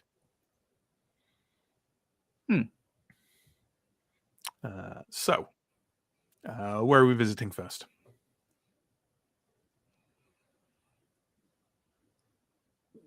The fruit and vegetable stand. Okay. Well, of the things on your list, what are you seeking to purchase there? I am seeking to purchase the strawberries. How many and strawberries? 3 punnets of strawberries. Okay. And to also see if they sell preserves, because I am They also do. looking. They do not sell preserves. Okay. She does not have any preserves or jams for sale. But she does have a number of punnets of strawberries. Do they and have is not cider? trying to rip you off. No, she does not have Okay. cider. It's just fresh stuff. Just fresh stuff. Yeah. Then I will absolutely. just get the 3 punnets of strawberries. Okay. She kind of hands the strawberries over to you, and in quite bad French, asks if you are staying at the Ruiné house. Oui. With Marie Yes. and the Spanish man. Yes. She gives you a smile and kind of passes over the strawberries. His name is Alex. Just in case. Thank you. Thank you. And I will go over to the butcher's. Okay. As I say, there are prepared cuts and meats there. What kind of meat might you be looking for? I am looking for a long link of pork sausages. Ah, you guys are too good at this. I'm gutted. We'll see how it does when it's not John reading off the list. We'll see how Holly and Sam did. Yep. The young man, again, he doesn't try and like rinse you for money or anything else, but he also doesn't seem particularly to want to have a conversation with you in any way. But he hands over, the long link of pork sausages. Absolutely fine. Wonderful. And then before we leave the market, I'm going to look at the stall of wooden carvings because I've recently taken an interest in sculpture. Absolutely. As Blaze is wandering over to look at this, Mark and Theodore, are you also interested in this, or do you want to yes, go I- do I- something else? Or No, I was intrigued by the carvings as well, so I'll Okay. definitely be there. What about Yeah. Theodore? I think Yeah. Theodore would have a look. Yeah. Sure, absolutely. As you wander over, because this stall is kind of near the fountain, it strikes you, and you know what? I'll give this to Theodore for architecture. It strikes you that a fountain is quite an unusual feature for a village of this size to have, and it looks relatively modern as well, and a bit out of keeping. Like it's been the wall around it has been built well to feel in place, but it's a bit out of keeping with the local aesthetic to a certain degree. It just strikes you because of your knowledge in that. Okay. The woman at the stall, as I say, is selling wooden carvings. Do we have anyone looking at them who has art history? Theo does have art history. Awesome. It's in a distinctive Brittany style, detailed but chunky and simplified in a way that modern eyes would call almost cartoonish. She has many figurines as well as some plaques. We have an art history person. We also have Does Theo also have sculpture? Did someone else take sculpture as well? Or Not am I- me. No, but Blaze does, right? Mm-hmm. Okay. Well, then both of you can tell they are very nice examples of local folk art, pleasingly carved, but definitely not groundbreaking in any kind of way. You know, you haven't discovered a fabulous sort of artistic, beautiful mind situation out here in the countryside of Brittany. But they're pleasing. And they're quite cheap. I am going to purchase one as a souvenir. And I'm also going to try and ask. I don't know if she speaks French. I may have to mime it, but ask if she sells tools, whittling tools. Yeah, I'll allow you to mime that. She understands enough that she can do that. She does not sell whittling tools. She does, however, have many figurines to pick from. Each of them is performing some kind of traditional job, right? So painting isn't one of them. But like each of them is performing a more traditional job. Is there any kind of thing that would speak to you more? Is there some kind of doctor or healer? No. No, Nothing that kind of abstract or complex. They're all kind of practical things. You know, there's one that's a fisherman. There's probably one that's a baker. There's one whittling a sculpture. I'll take the whittler. Okay. Yeah, It's something very self-fulfilling about it that I think strikes Blaze. Yeah, it's the inception of small wooden figurines. Yes. Yeah. Sentences never said before. Okay. And what are we going to take a look at next? There's there's the general store. We've mentioned the fountain. We've mentioned kind of the stage where they're setting up and the decorations they're setting up. All of these things can be looked at a little closer. I'm not saying any of them will yield anything at all, but we don't have to stick together. Unless Mark or Theo say anything otherwise, Blaze will probably walk towards the general store because he's got a list to do. Blaze is tunnel visioning. When someone's mum asks for a shopping list, Blaze is going to come through, God damn it. I feel like disappointing your mum is sad, but disappointing your friend's My mum mum. has something, Yeah. like something extra heart-wrenching about it. Yeah. Because your friend's mum thinks more highly of you than they do of their own children all the time. Yeah. So, okay. Yeah, you walk into the general store. It's relatively basic. There's a gently muttering, friendly old woman serving people from behind a counter, only slightly shorter than she is. And what kind of things might you be looking to purchase? I might be looking to purchase 1 jar of apple preserves and 3 jugs of ciders. 2 for drinking, 1 for cooking. I'm not completely sure I got those the right way around, but Well, You we'll did. find out. Oh, okay. And you know what? You find all those things on the shelves behind the general store. They're all Wonderful. definitely things that would be sold around here. This area is very big on preserves and jams, and it's very big on cider. So all very standard things to have around. You purchase those without any problem whatsoever. Okay. Do we think we would wait in the square for the others to return? Do any of us want to go do anything else? Or are we fairly satisfied that we've done the job that we set out to do here? I think now that the job's complete, Mark would be sort of stay in the square, watching over what's happening with the stage and the activities there, and just seeing what's going on. Sure. It's mostly as I described. There's nothing. I think the only thing that strikes you more from like taking a closer look is that you can get a closer look at those flags. They're all get this right, Matt. They're all white crosses on like a black background. Okay. Do I? Are they You've got- significant enough to recognise in terms of? I've got. Do you have history? I don't. I've got culture and miscellany. If either of those are. I'll give you it with a push.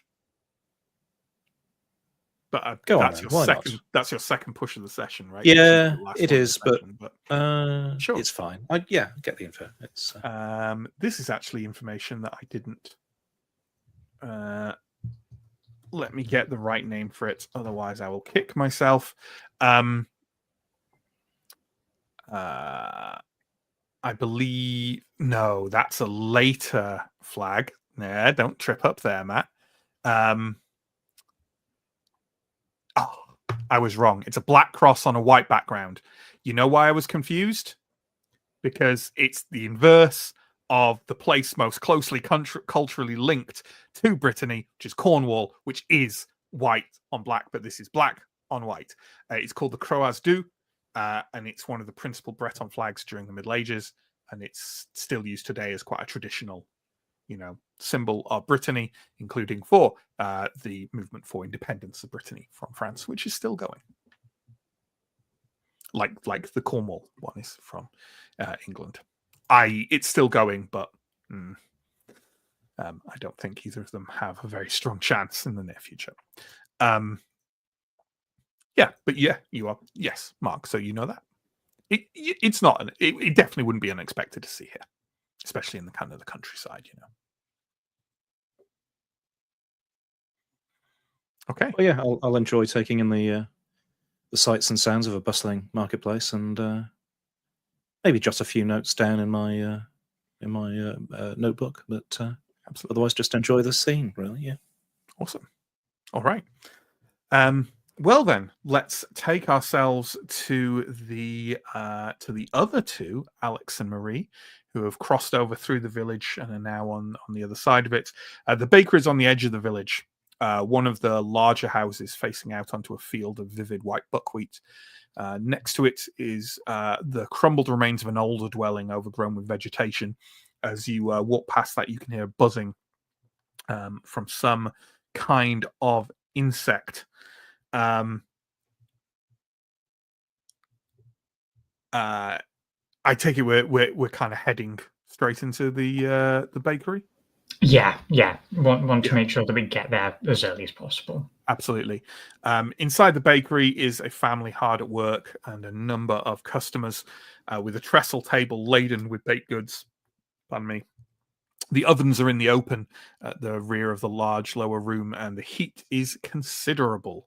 They still have many loaves, as well as a number of baked treats, mostly butter cakes made in a charming swirled pattern, which Marie, at least, probably not Alex, is aware as a very common local treat called a quingaman, which has become a big thing in America, apparently.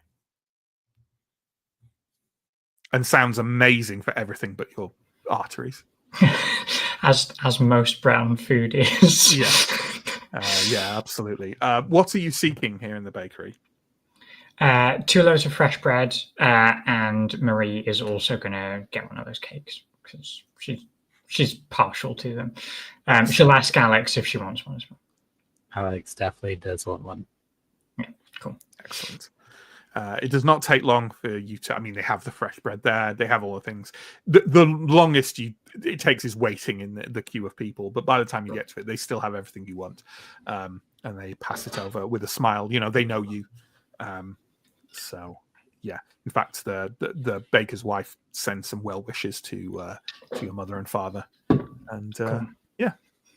But I said that I'll pass that on, Mhm. and yeah, we'll head back. Yes. Okay. You head out of the bakery together, and both of you are struck momentarily by a odd whining noise from the ruin a few meters from the busy bakery. Do either of you have intuition? He said, knowing the answer. I think Alex does. He does, yeah. Something's wrong. Something was off about that noise. Something just feels. Everything was light and summery, and something's off. Marie, if you want to have a chance at also being in that situation, I will ask you for it because you can always just not spend any points on it, and that can be your response. But I'd like you to make a sense trouble check. The difficulty is kind of normal. I have no points to spend, unfortunately. So we'll see how this goes. Let's just see how it goes. Okay, that's a 1. So Okay. no, yeah.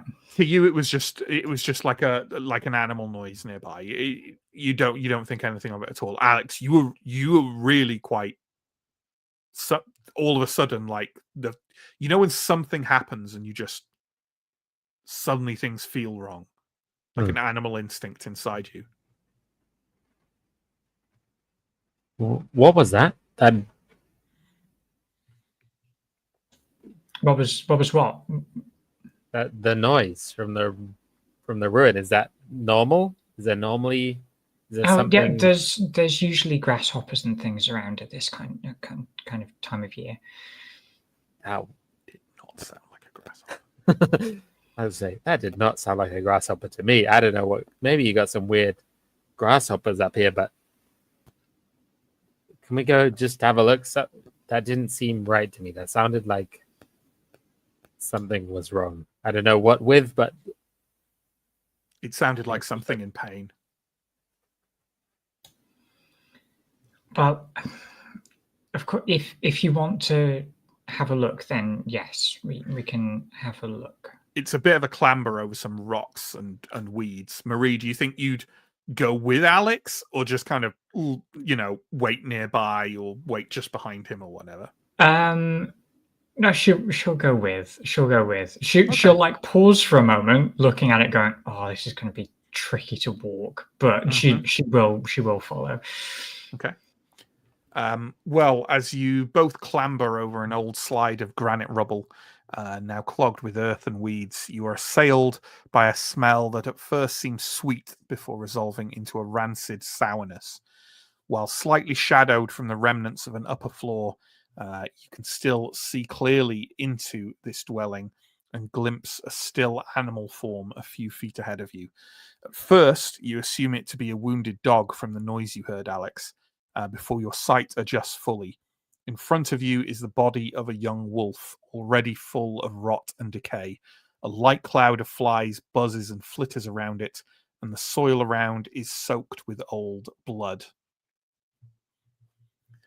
You think you can see something unusual on the kind of wall behind it, but you would need to go closer to either take a closer look at what's happened to this beast or to look at anything else, because it's all kind of quite shadowed against a very bright morning sun. Ours will just keep going. He'll pull his jacket or something over his nose and mouth, but we'll just carry on without pausing. Mm-hmm. Marie, as someone who wasn't particularly pulled into this, do you think have you kind of seen enough of this and are just going to watch Alex go forward?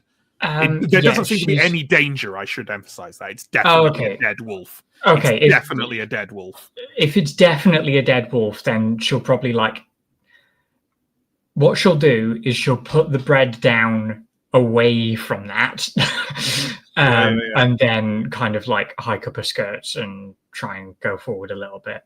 Okay, sure. As you do so and you get closer to this unpleasant corpse, we've had unpleasant corpses before, and you know what that means. Could you both give me a composure check, please? The difficulty is relatively easy. It's on the easier side of average. That's a 4 from Marie. I rolled a 6, so spent 1, 7. Fair enough. How many points did you spend, Marie, just out of interest? Didn't spend any. Went for it. Okay. Yep. You are both A-okay. So that's fine. There's no shot cards to be handed out, which is good. Do either of you think you have a ability that might give you some more information about the wolf in some way? I have natural history, which might help. Anything else from you, Alex? I don't think so, unless intuition is coming into play, but that is the only thing that might help at all. Sure. The Marie, the wolf, you would say has been dead for days, possibly a week or so. It's difficult to say exactly because of the warm weather. However, now that you've come closer beyond the body of the wolf, and it's not exactly clear how it's died, Marie. Not without having a first aid roll on the rotting body of this wolf, which you can do. It definitely died violently. Like, you think there are wounds on it, but exactly, you'd have to get your hands dirty to find out, and I imagine probably not keen on that. However, moving closer has also illuminated for you what is beyond the wolf. On the still intact granite stone beyond it is a strange, almost alchemical seeming symbol daubed onto the rock in a slapdash fashion with vivid yellow paint. A terrible vertigo strikes you, and you have a fleeting, intrusive thought that if you closed your eyes, you would find yourself falling through an infinite starry void. Composure check, please. Pretty standard difficulty.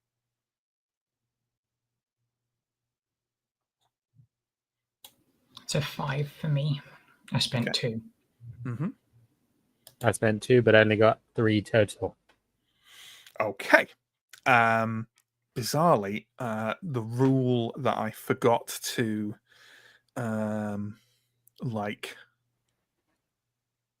double check earlier is, oh my god, I can't believe I didn't summarize this. Can I explain a rule and someone tell me if I think I'm wrong? When you fail a check that has a hazard associated with it, if you miss the target by 1, you get the minor card, and if you miss it by more than 1, you get the major card. That makes sense. Yeah. Does that sound right to people? I think I better just briefly check. Sorry. It but I'm does pretty sound sure. familiar, but It sounds familiar. Hang on, I've got the cheat sheet. Success, no injury. Failure, margins 0 to 1. I thought if you matched it,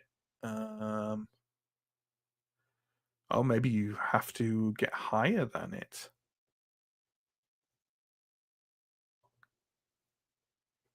I remember reading that before and thinking that that's actually like a bit of a miss. Because do you have to get more than a thing than the number to get the check? I thought you had to match it. I'm just on a page now. This is if the player rolls a single die, if the result is equal to or higher than the difficulty number, the character succeeds. Yeah. I think I remember looking that up before, and it's like a weird edge case, which is why they've said it. That I don't quite understand, but yeah. So Marie has succeeded. That's absolutely fine. You still have that reaction I described, but it doesn't impact you more. Alex, oh no, you weren't at the session, therefore you didn't see this. You have not seen this symbol before. That's cool. So with that in mind, let me give you the first shock card of the session, Alex, which is not as bad as the one poor Howie Drummond is currently still suffering from. Let me just click around because I have to find the right card. Here we go. So if you can make note of this, please, Alex. Whisper of the Sign. While in your presence, other player characters suffer -1 to composure tests. When another player character fails a composure test by a margin of 1, roll a die. On an even number, you discard Whisper of the Sign. And obviously, you'll get rid of it at the end of the session regardless. Okay. So that's pretty nasty.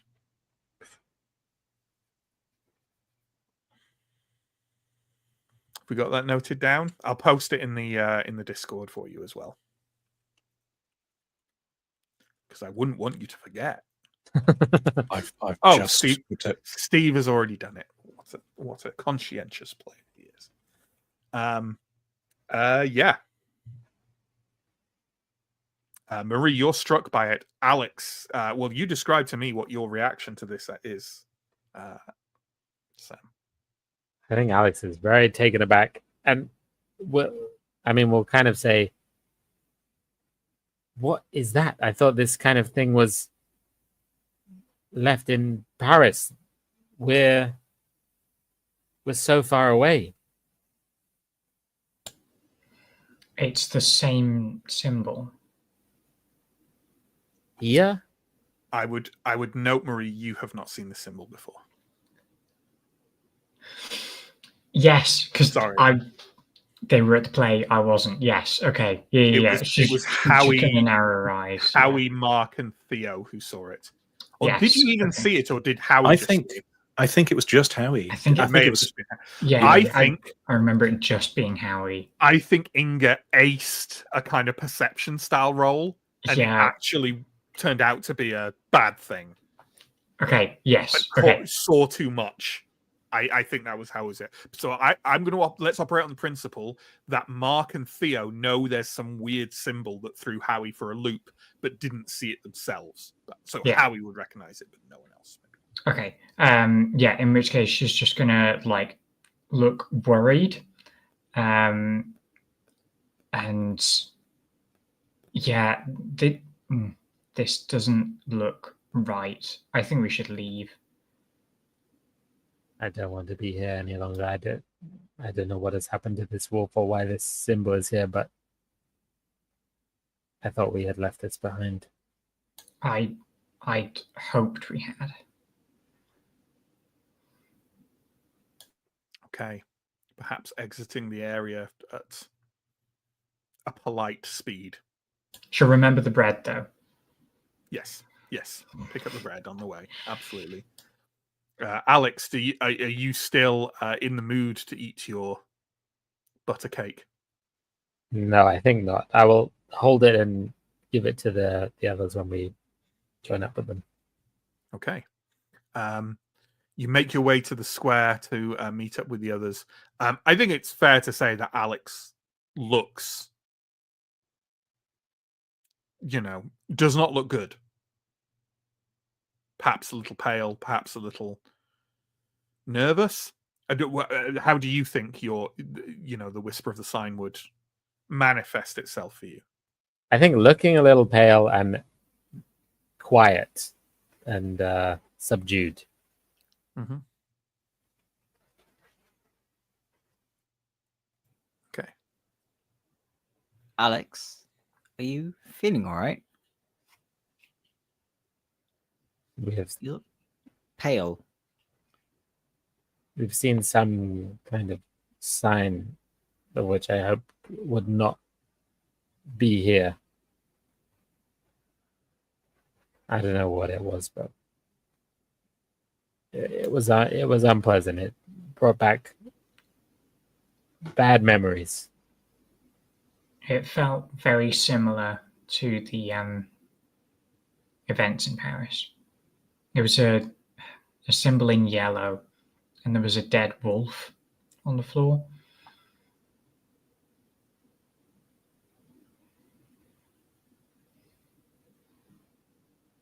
Hildred, who I've remembered is here. This is tradition. He stayed in the square with the others. Kind of looks taken aback for a moment and then shakes his head and says, I'm sure it's some coincidence, some local countryside custom or something. We have to get. Don't we have everything on the list now? We should really get back and we need breakfast. You'll feel better after breakfast, Alex. I would like to get back. Matt, can I ask? Oh, sorry, carry on. No. I was going to ask how Hildred has been in the intervening period. He has been pleasant and definitely not really like he was when he had left the play. but he does seem a little different somehow. Maybe slightly more self-assured and less. He was always kind of the kid of the group. He's less like that now. He hasn't really spoken of Laura, but he hasn't acted with that kind of like utter disregard that he did when he left the cabaret. Okay. Should we warn someone that wolves are getting close to the village? Is that normal in these parts? It's not medieval times, Blaze. I'm sure they pose no particular threat. It's still a wolf. I've seen dogs do plenty of damage, and a wolf is much more ferocious. Marie, Well- it's not particularly common to have wolves around these parts, but it's not completely unknown either. Yeah, they're not extinct at this point, so they have been seen in the region before. Yeah, They've never been extinct in France. they were briefly for about a century in Brittany specifically. Oh, okay. They were, That's fair enough. Oh, cool. I did look it up. Around, I think 1910 was their lowest population in France, Yeah. and they were under threat of extinction. But they've never gone completely extinct in France as a whole. yeah, But maybe in Britain, it makes sense that Yeah, Britain would be one of the first. Yeah. exactly. Yeah. Yeah. Sorry, Alex. Theodore was saying something. Well, I think this is not something Theodore wants to hear. And anything about. So Maybe Theodore's aligning with Hildred on this then. Yes, very much so. It's like, well, you found one wolf and it's dead, and there was some paint or something. Let's just be done with it. I'm hungry. Are we going to listen to these very healthy, adjusted members of the group and just let's go for breakfast? I think, I'm not, I think it is a reaction to have. yeah, I think Mark will look at each in turn, at Hildred and Alex and Theodore, and think for a bit, and then yes, I think breakfast is yes. Let's go home and have some nice food. Mm-hmm. Well, you do so.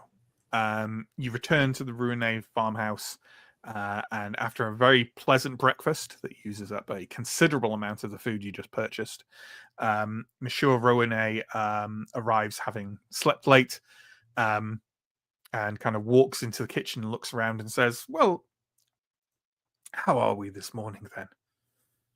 Not too worse for wear, I hope."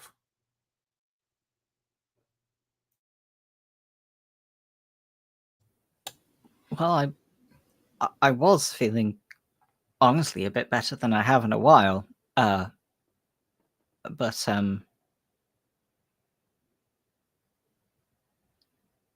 I think Alex may have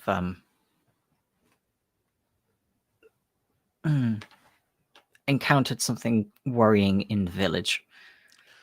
Blaze, it was hardly. Alex saw a dead animal, Monsieur Rouenet.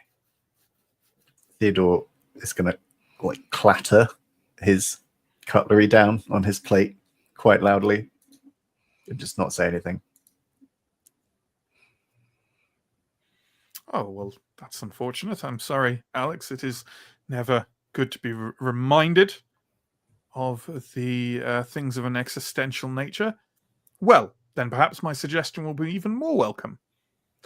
Since you are all now here, perhaps what I suggested a few days ago should come to pass. An amble through the local countryside. We can take the bicycles. I have my new camera. I can show you the standing stones in this part of Brittany. They're in very picturesque locations. A full tour of them, an hour or two of walking, if that. Less if we can get the bicycles to work on the country paths. I think that sounds lovely. I think that sounds brilliant. And I would love to hear more about that camera. My latest pride and joy. I'll be delighted to show you. Jean-Michel has been scribbling for the past 20 seconds or so and proffers a piece of paper. It says, "We only have 3 working bicycles." Oh, yes, I suppose so. But we have the 4 of them. One is, we can at least give them a go. Walking with them isn't so bad. If it gets to be a struggle, we can leave them where they are and pick them up on the way back. 4 is better than 3, though. I don't suppose any of you have some mechanical experience with these things? I could take a look, I suppose. Oh, yes. Please, Mr. Russell. Perhaps on this occasion the English can succeed where the French did not, eh? He gives a sort of empty chuckle.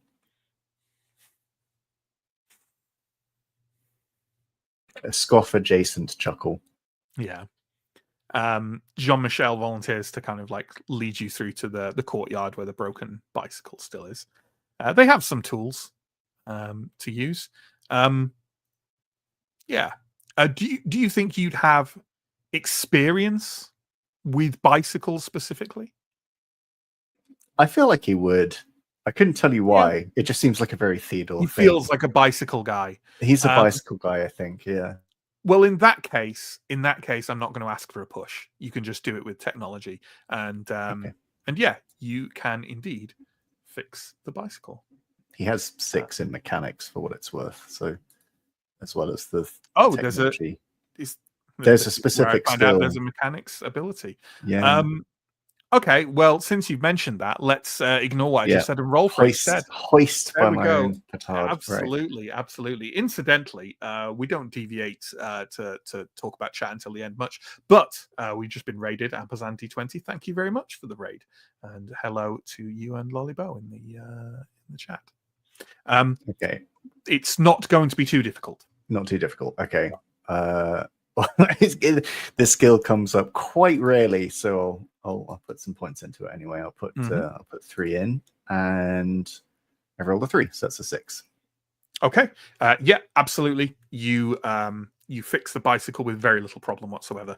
I am not familiar enough with 1895 bicycles to suggest a particular issue with it, but perhaps they had to reapply the chain, something like that.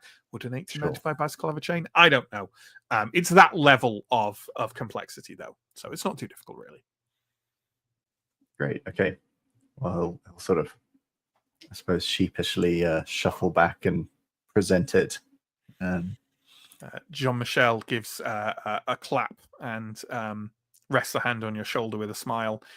Monsieur Rouenet walks in a few minutes later and says, Mr. Russell, thank you. Thank you so much. That is very, very helpful. And how about you? You should take this bicycle on its maiden voyage following its injury. Perhaps you can nurse it tenderly along the country paths. I would be happy to. Yes. Thank you. Okay. So we are all set. Are we all setting ourselves up for this walk/ride through the countryside? When I wrote this, I did kind of like think about it for a second and was like, I'm pretty sure 1895 bicycles will not enjoy being ridden on country paths. But also Monsieur Rouenet is an eternal optimist, so yeah. Okay. Marie's gonna bring some painting equipment with her as well. Blaze, I see Blaze nodding as well. Are you yes. taking some painting equipment? Is anyone else taking anything in particular with them or preparing in any way? There's a loaded question. Just my notebook and pencil.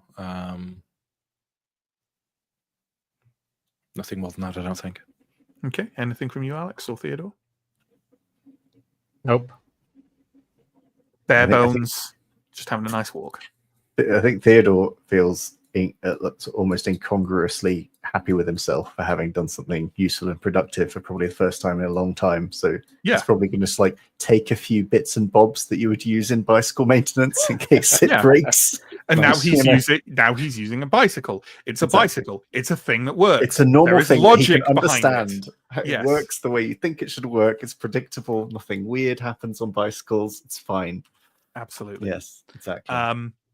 So I'm going to do a relatively frequent thing I do. We're going to go on this little walking tour of this area of this local area of Brittany, looking at these things, and we're going to hop between them in like little kind of like vignettes, right?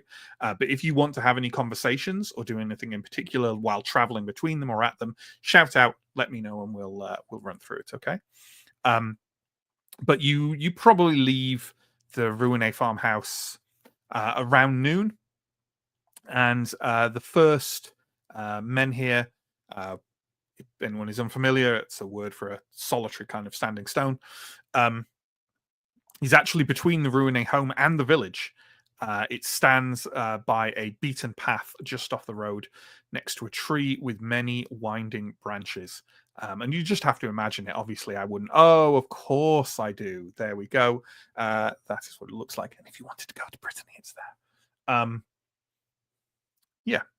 As you arrive at this one, which is obviously maybe only 5 minutes walk from the farmhouse, Monsieur Ruiné, who has attempted to partly slowly ride the bicycle alongside you there.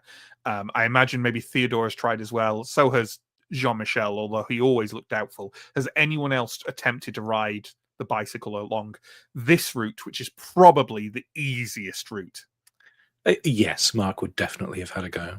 Okay. I'm going to say that if you don't want to clamber off the bicycle within about 50 yards and just start walking it, then I would like an athletics check. Certainly, I will. Mountain bikes are a thing for a reason. It's not an incredibly rough path, but it's certainly not paved or even cobblestone.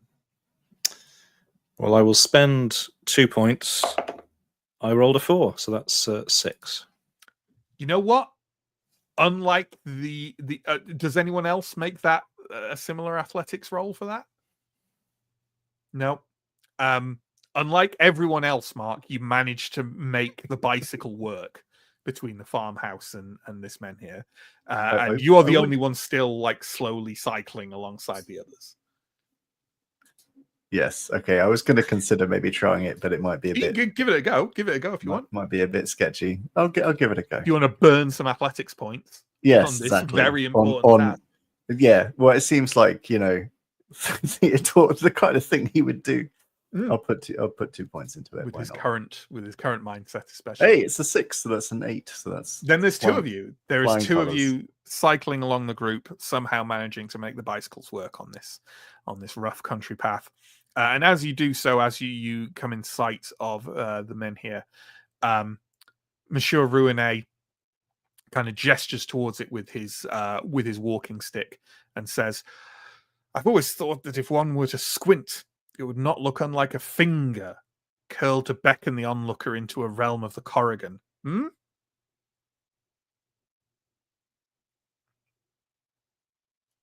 Squinting proceeds. Marie, you know what the term Corrigan means. It's the others of you probably unclear. I don't know, Mark, you did a bit of reading about the local folklore and things like that, didn't you? Yes. Okay. Then you also know. Since there are a number of others of you who don't, does anyone care enough to ask, or are you just accepting this as Marie's dad's folklore weirdness? What's the Corrigan? Is that what you're saying? Or are you Yes. Yeah. Fairies, goblins and sprites and so forth from some fey beyond realm of spirits, or maybe just deep in the earth. Folklore is a passion of mine, you know. Oh yes, I told you last night. Okay. Are we is there anything here that of interest to anyone? Or If I take a closer look at the men here, does my sculpture reveal any interesting features of maybe how it was constructed or raised? It's too old for that, really. Like the erosion over hundreds, thousands of years has worn away things like like sculpture markings and things like that. It's impressive. The main thing that impresses you is less the carving and more just this probably weighs a lot. So putting it up must have been an effort. Can you remind me how tall it is? Now you've asked me. I don't know for sure. I would imagine this is probably about 6 foot tall. Does everyone else think it looks about 6 foot tall next to that tree? 6, 7 foot? 7 foot, I would say. Yeah. Yeah. Correct me. Local Brittany men here, enthusiasts. In the It's chat. actually, the more I look at it, the more I'm like, nah, that's like 10 feet tall. That's massive. It's like hard to tell. It is hard to tell. I reckon that's somewhere between 6 and 7 feet. And I did used to be an archaeologist, so I'm not just speaking out of nothing. Most standing stones are not. The reason Stonehenge is so famous is because they're so much bigger than most would be. I will ask Monsieur Rune. So, do we have any? Do we know why they put them here? It doesn't seem to be carved into anything. My dear boy, we don't even know who put them here.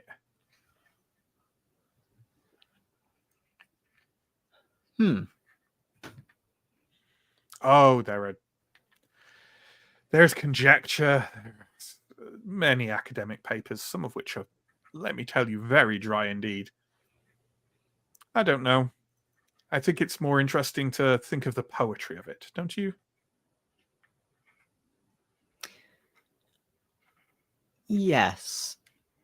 I've personally always been more one for technique rather than the poetry, but... Oh, of course, an artist's interest must focus around these things, I'm sure. I'm afraid I can offer very little to you in that matter. I am a enthusiast of local folklore, not an antiquarian, I'm afraid.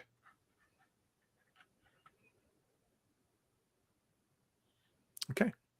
If we're done here, at the closest of these standing stones, the second requires turning north and heading to the cliffs, and it overlooks the ocean in a rather scenic spot. Visible on the horizon are the northern cliffs of the bay. This stone is far more broad and squat than the last, and a growth of ivy climbs one side of it. Monsieur Rouenet bounds up to it. I must confess, when I thought to bring my camera, this was the spot I had in mind. Is anyone doing anything, taking any interest? Always, obviously, as usual, feel free to, if anyone wants to split off and have a conversation or an interaction. I think Marie's just sketching, trying to improve her landscapes, particularly for sort of seascapes things. Mm-hmm. I will be watching the setting up of the camera very closely, because Blaze does have photography as a skill, but I don't think he has managed to convince his parents to buy him a camera yet. Absolutely. Monsieur Rouenet will definitely welcome your interest. My boy, I haven't much experience with this, so if you have any as well, let us bash our heads together and see if we can get a good photograph. Well, I have some experience with the finished product, but never the production. But I'm sure we can work it out between the two of us. We'll learn together. And as you said, you have the photography ability, right? Mm-hmm. Well, a number of photographs are taken. Obviously, you can't see the results. They have to be developed later over a number of hours. Monsieur Rouenet says he has a rudimentary darkroom set up in the basement of the farmhouse. But a combination of the bright sunshine and the recent development for commercial cameras of the Jolie process, research, means you only need a couple of seconds of exposure at most to get a quality photograph. And you both think you've done that, but you won't know until later. Is there anything else about this location that anyone wants to do anything with? No? No. Well, the third menhir is a fair further distance. Off to the southwest, off the road, and stands at the edge of a wide field of young corn plants, ringed by a line of dark green trees. To reach it, you will have to clamber over a fence and through some trees, therefore definitely leaving your bicycles behind.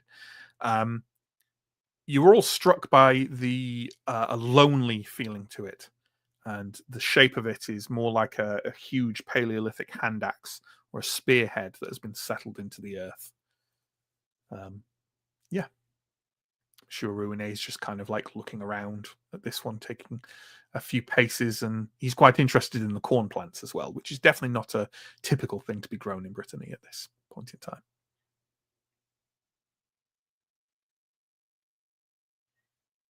Anything from anyone? I think, with it being a different kind of plant to what Marie is used to drawing fields of, she's going to do a few quick sketches just as bits of extra practice. Yeah, it certainly breaks up your long history of probably painting hundreds of fields of buckwheat in Brittany, for which you will have bought an exorbitant amount of white paint. Not needed here, so there we go.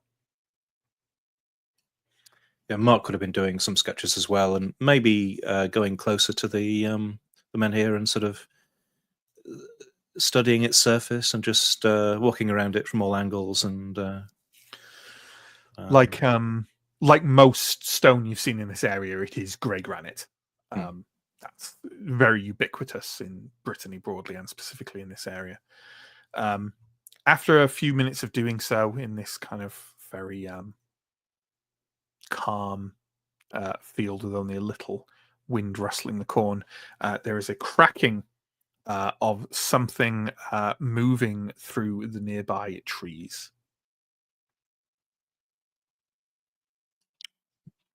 turn to look. Any specific reactions from anyone else? Now that I know that there are wolves in the rough area, I think Blaze is also going to look. Mm-hmm.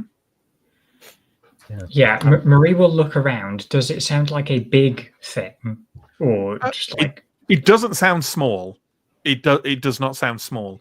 I would say though, Marie, if you're worried about if at any level you're worried about wolves, Marie, your natural history will assure you that you do not hear a wolf coming through the trees. Yeah, cool. In fact, she'll only look around with curiosity. Only one kind of animal do you tend to hear cracking through branches and coming through the trees. Does anyone react with tensions are slightly up? Does anyone react in any way with alarm or with like more startlement?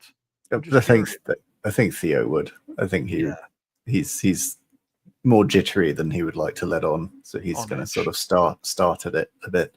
Yeah, I think Alex as well will be a bit startled and concerned.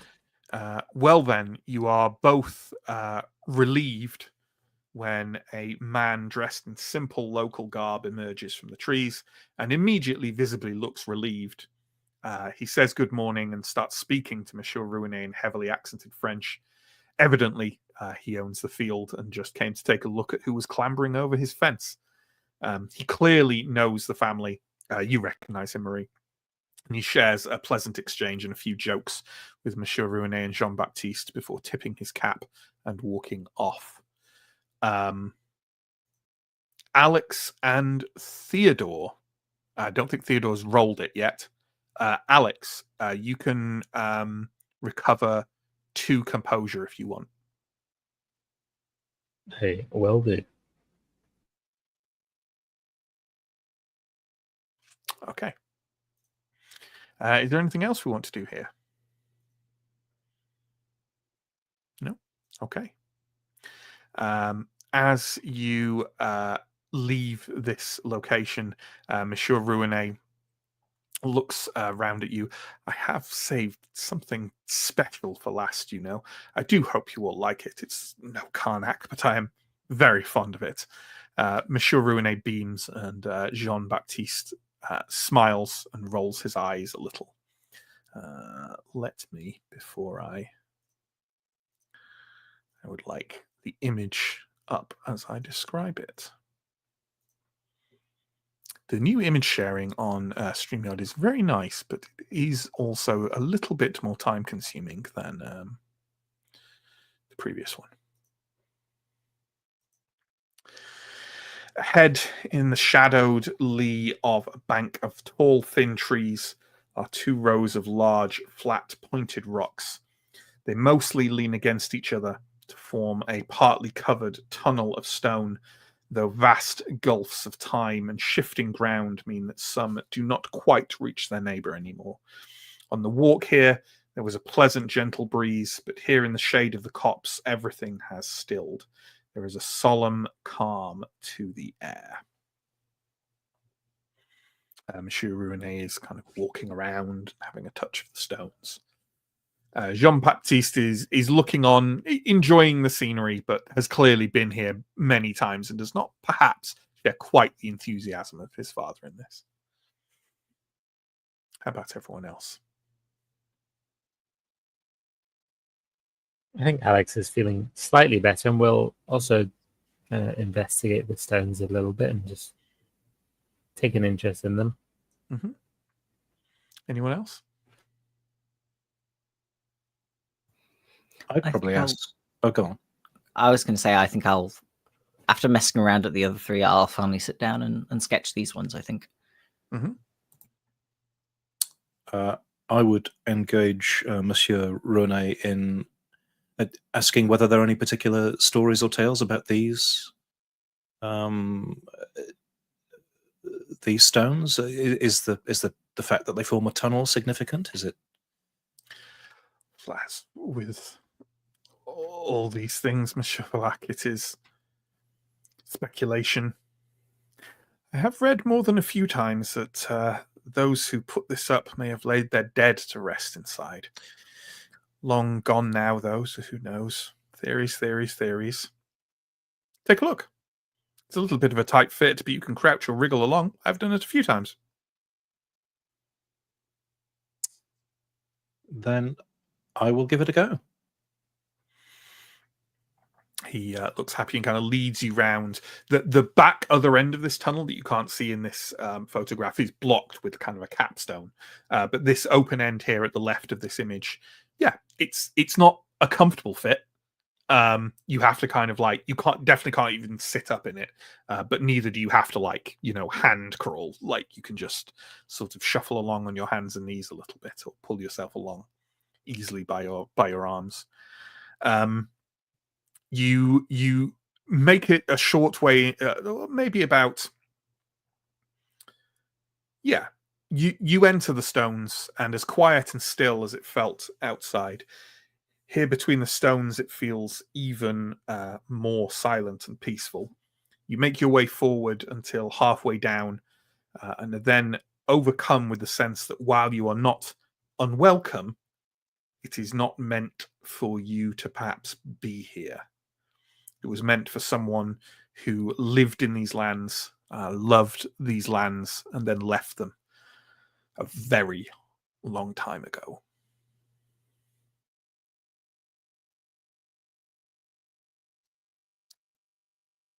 Feeling that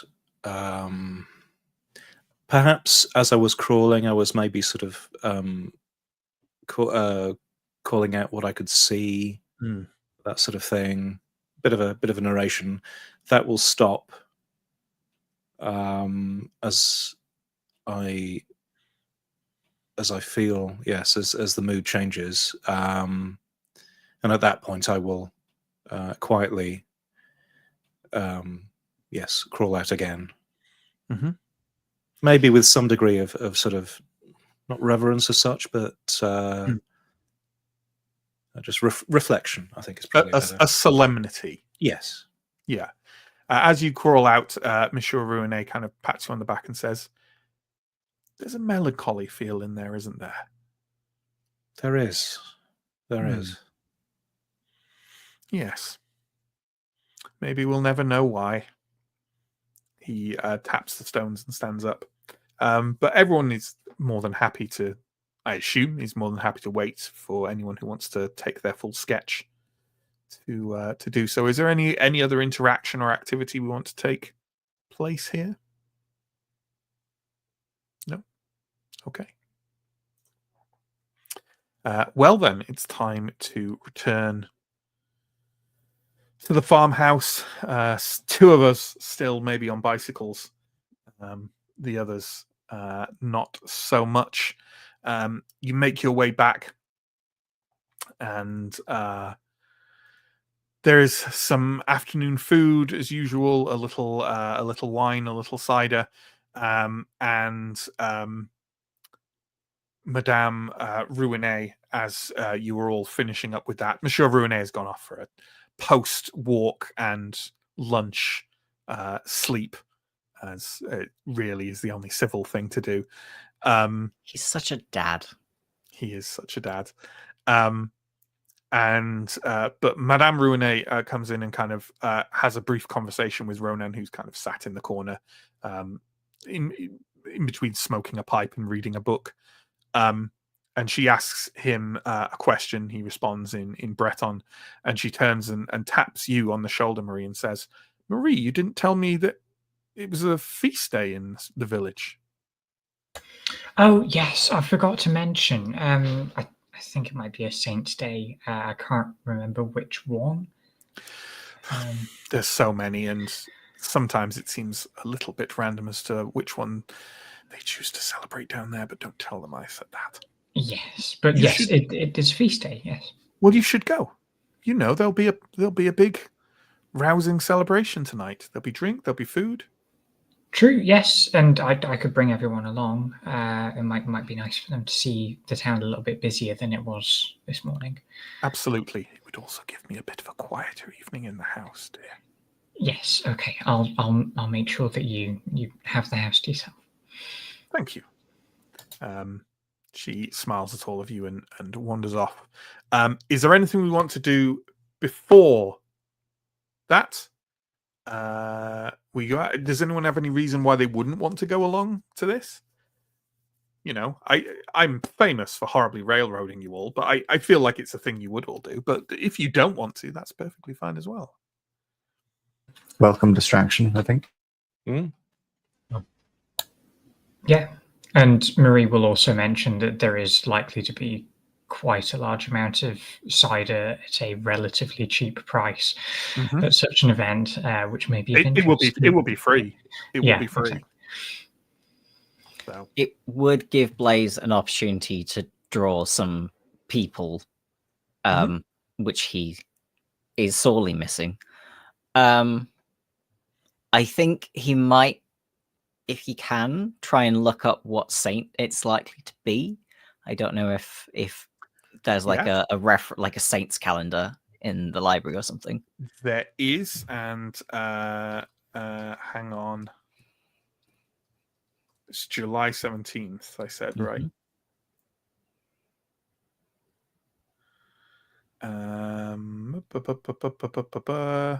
There was literally a calendar. Yeah, there was a calendar of here we go, list of all saints' days in France, because they can be different from place to place, you know. So yes, I am right. That's good. It is the feast day. Yeah, you find a book in the library. It's the feast day of Saint Charlotte. It's quite an important saint in France, as one might imagine from the name.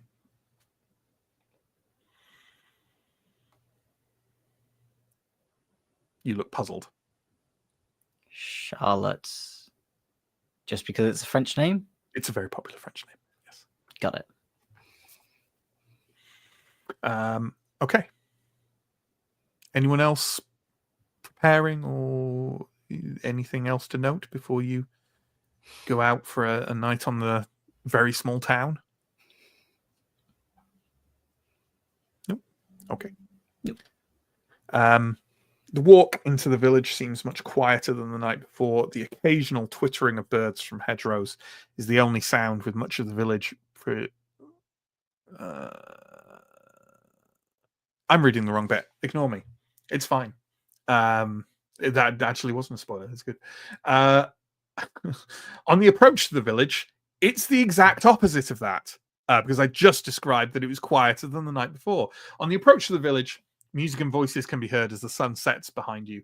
Drums, wood instruments, and a violin echo across the fields, accompanied by birdsong. As you start making your way through the winding granite streets, singing starts. Two voices, one repeating the same phrases in Breton after the other, before they both come together as one again. The square itself seems packed, though compared to Paris, a celebration of around 100 people or so is modest at best.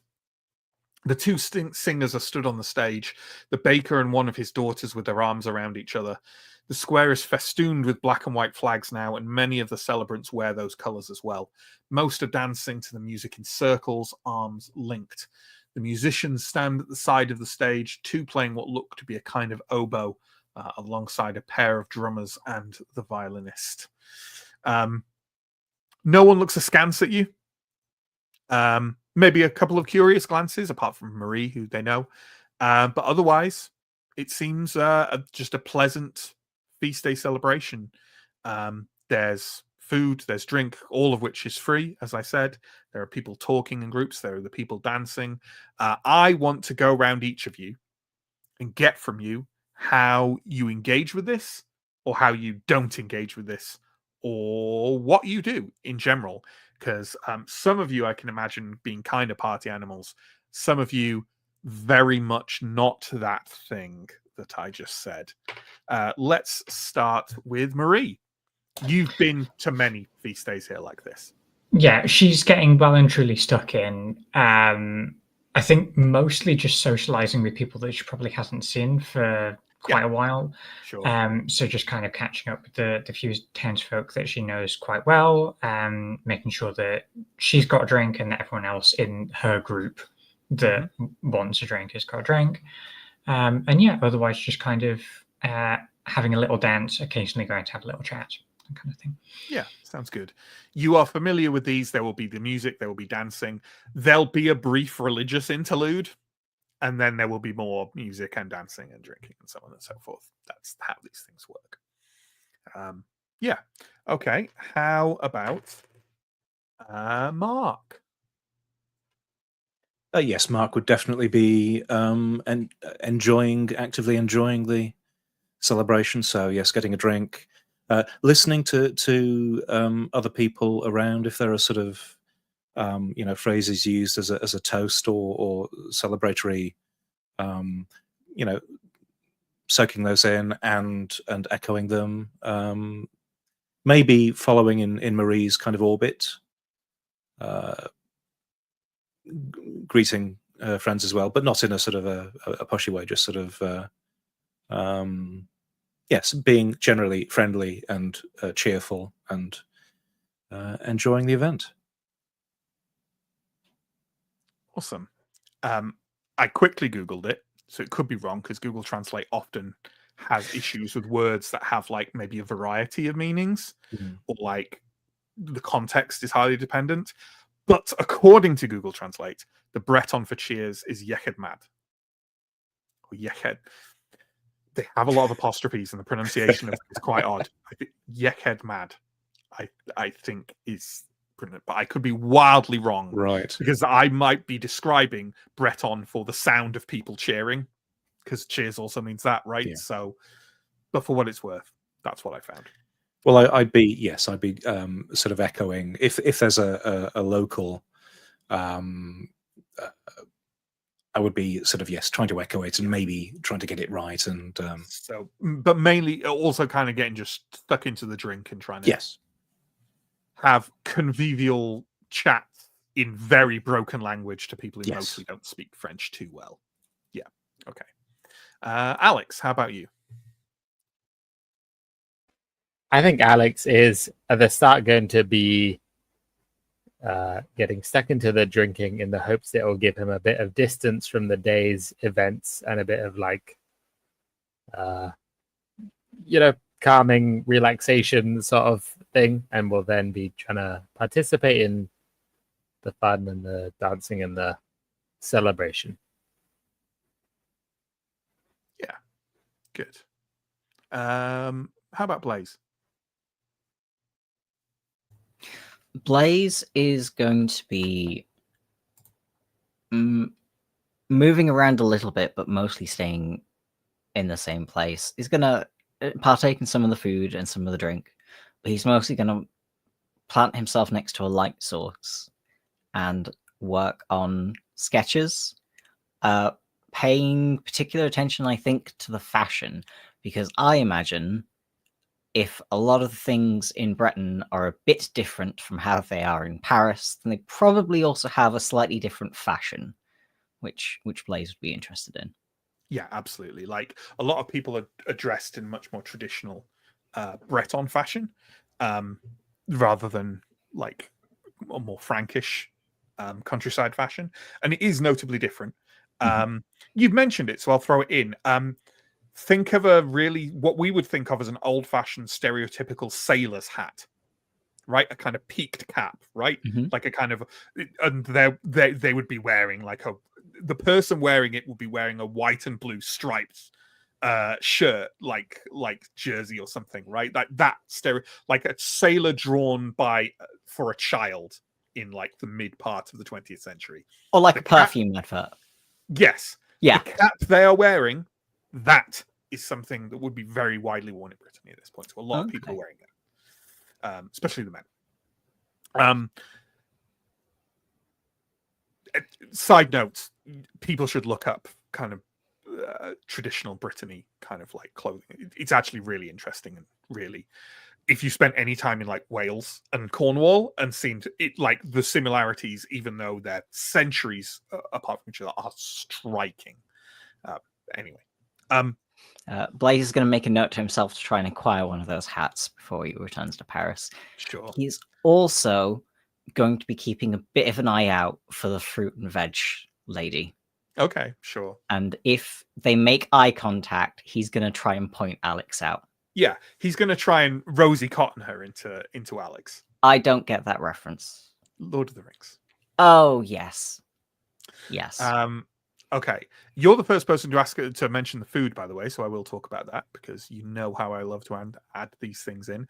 People are mostly drinking wine or cider, as you might imagine. The food that's being passed out is largely buckwheat crepes, various different savory fillings, ham, cheese, eggs. Filling, pleasant, and being as you're all probably getting slightly drunk, you're probably necking them back at an alarming rate. So there we go. Alex, how are you? As definitely the most positive party mad member of the group, how are you? What are you getting up to?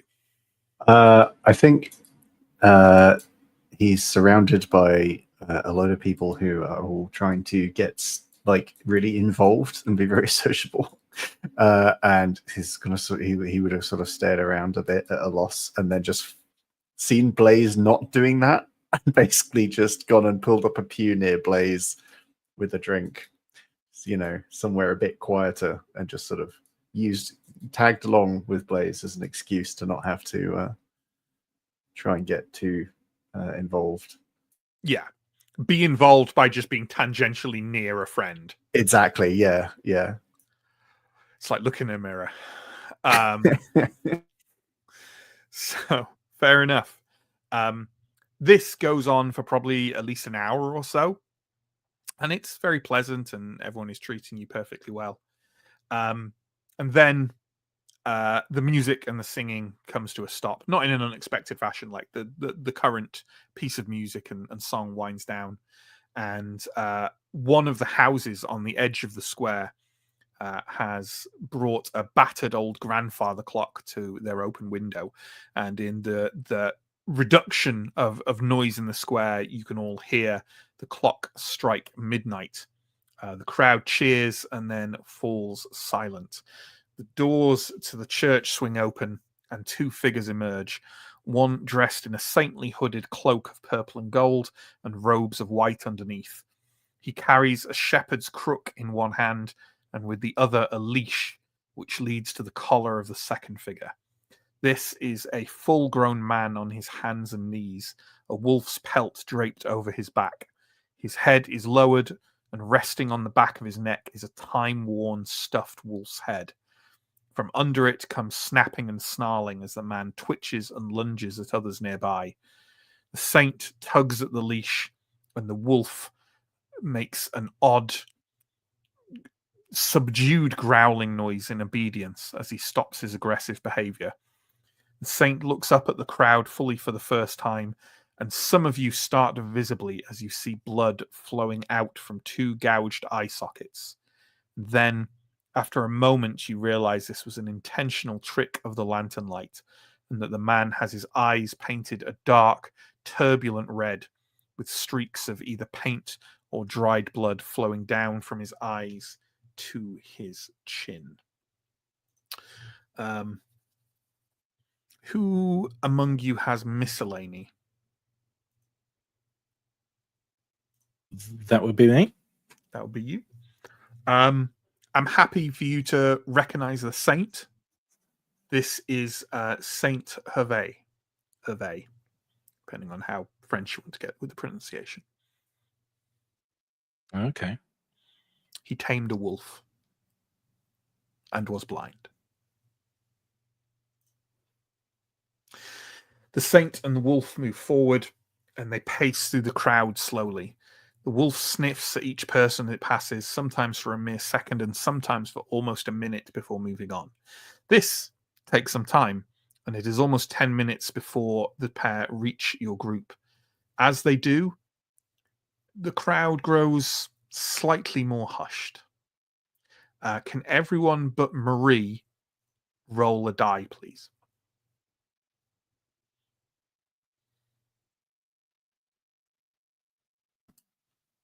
Just a D6, I presume. Mhm. I got a 4. I got a sad 2. 5. Blaze got the 1, huh? Yep. Okay. Blaze, the wolf takes a step towards you and immediately starts to loudly growl before leaping bodily at you, held back only by the taut leash the saint grasps. The saint begins to chant in an odd pidgin mix of Breton and Latin, and the crowd begins to laugh and jeer. I want to get everyone's responses to this, but let's start with Blaze.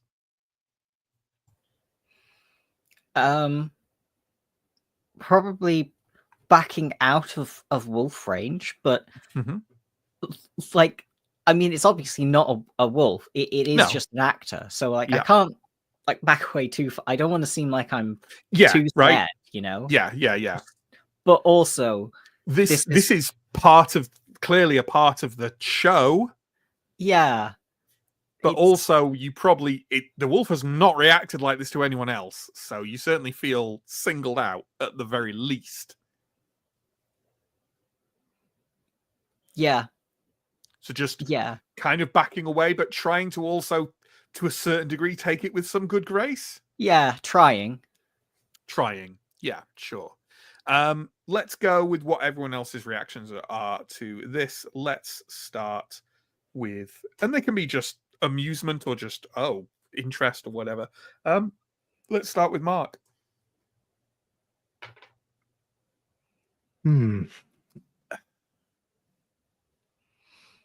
I think so. Physically, I would probably take a slight step forwards, and I'm presuming I'm vaguely near Blaze, so I would probably take a slight step forwards to be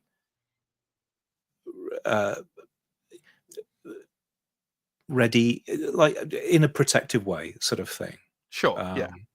Your friend is somewhat being assailed, even if it's only Yes. as part of some kind of Yeah.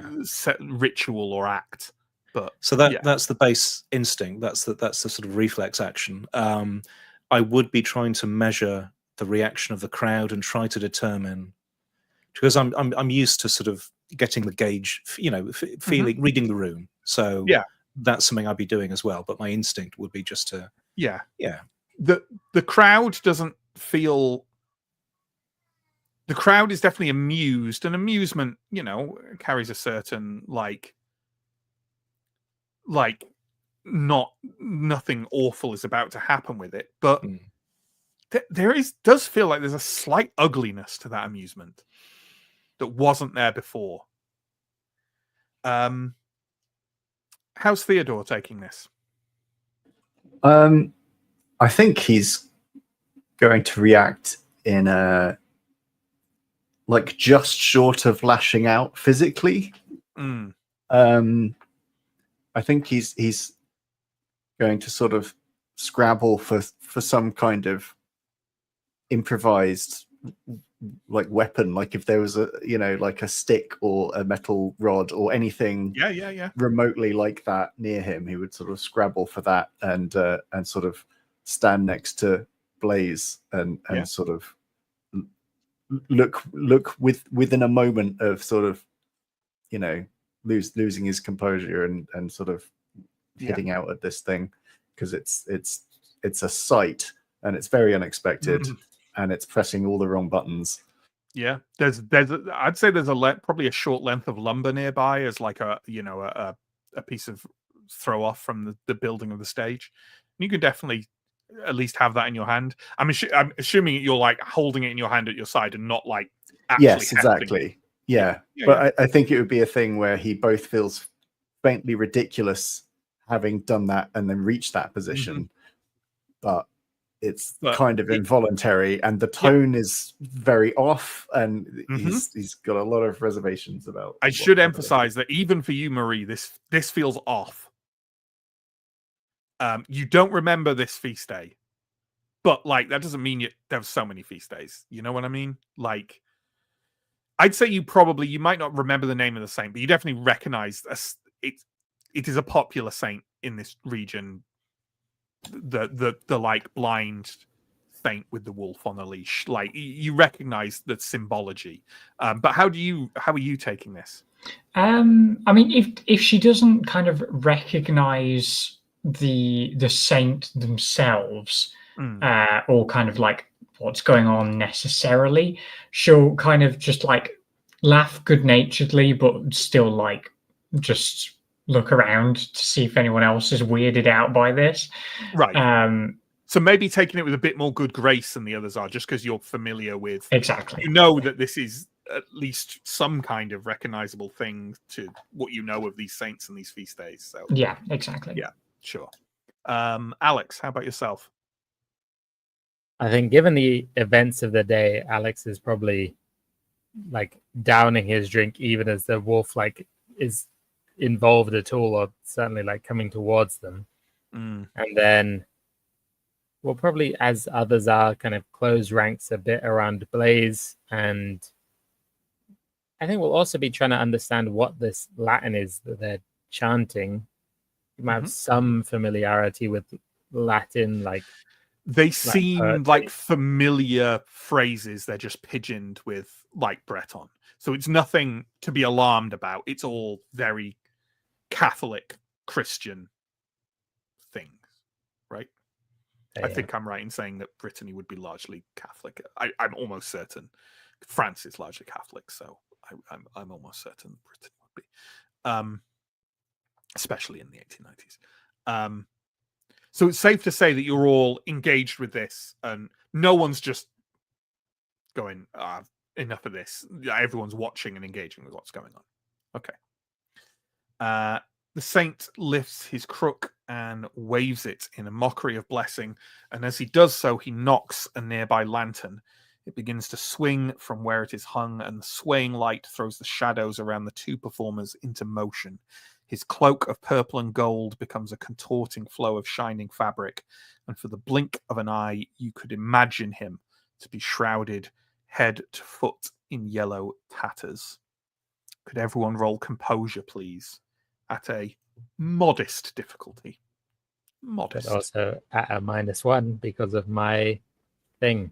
At a -1 because of Alex Rojas's Whisper of the Sign. I'm going to say that how I act to this is like, Alex, do you want to tell me what reaction you have that can be sensed, seen, heard, whatever by the others because of the way you're already on edge because of the yellow sign? What makes it worse for them? You need to do something that will add to the alarm. I think in keeping with what the card is called, Alex is, I think, whispering under his breath something about like wolves and yellow signs and like, so this said the wolf and the sign, what, like, so, you know, just kind of murmuring to himself in a slightly unsettling way. Yeah. Just good old standard Eldritch stuff. Okay. As I say, it was a modest difficulty, but also you will take a -1 to the roll. Everyone who isn't Alex, that is. So what's everyone's result, and what did they spend out of interest? Let's move around left to right. So going to Steve and ending with John. I spent 3 points. I rolled a 5. So -1 gives 7. Wow. Good stuff. Alex. Alex also got 7 after spending 2 and rolling a 5. Okay. How about, I keep alternating between character names and player names. How about Holly Marie? So I spent 3, but I rolled a 6, so that's a total of 8 after subtracting. We're all doing pretty well here. How about Theodore, Alex? I also spent 3, but I rolled a 2, which brings me to 4, which is not amazing. Sure. How about Blaze?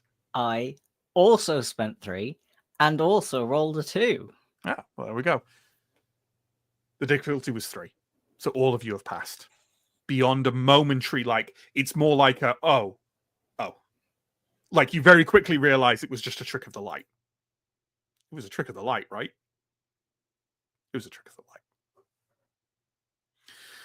light. The wolf will, of course, not actually attack, but does remain kind of like snapping and snarling at Blaze. What length of time would have to pass before anyone does anything about this? Vocally, physically, or leaves, or any combination of those things. I want to know from each of you how long you will put up with this behavior towards Blaze. And obviously Blaze's reaction, maybe Blaze is shrugging and laughing, and that immediately makes you more likely. I would say that the crowd is continuing to jeer, and it still has that faintly ugly overtone to it. Again, after okay. Go for it.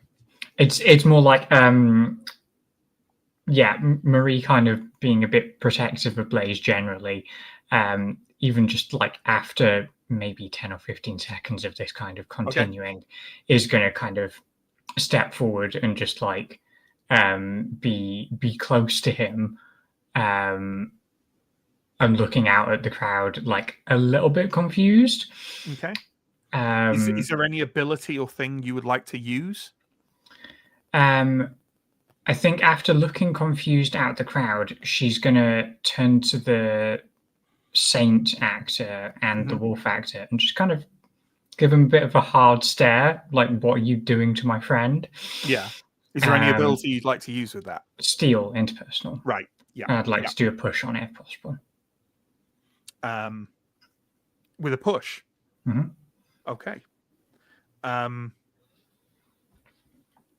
Yeah.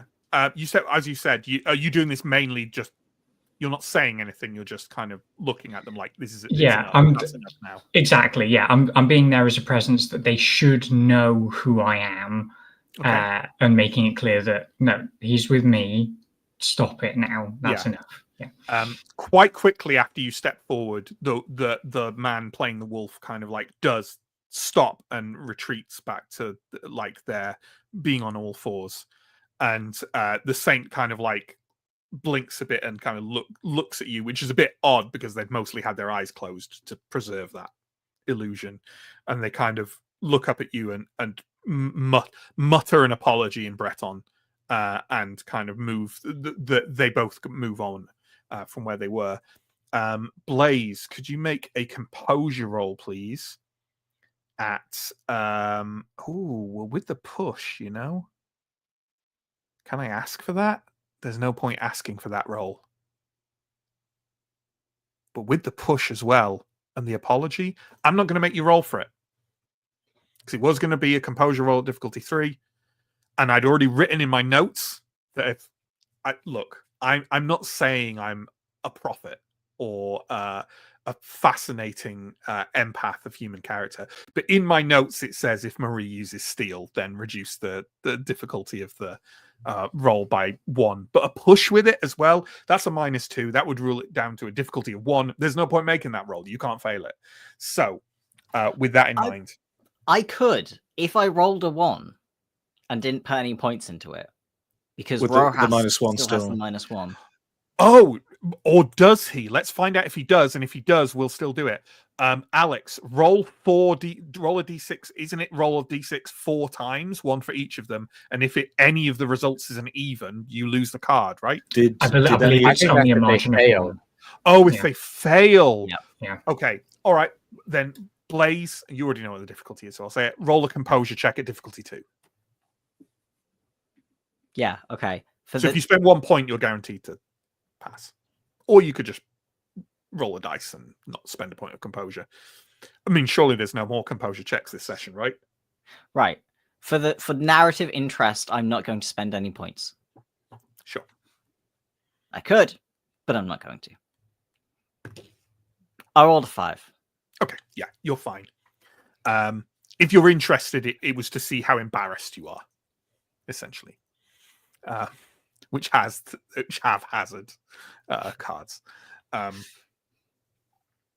Yeah. So after the saint and the wolf move on, in another few minutes they've retreated inside the church. It does seem different after they've gone.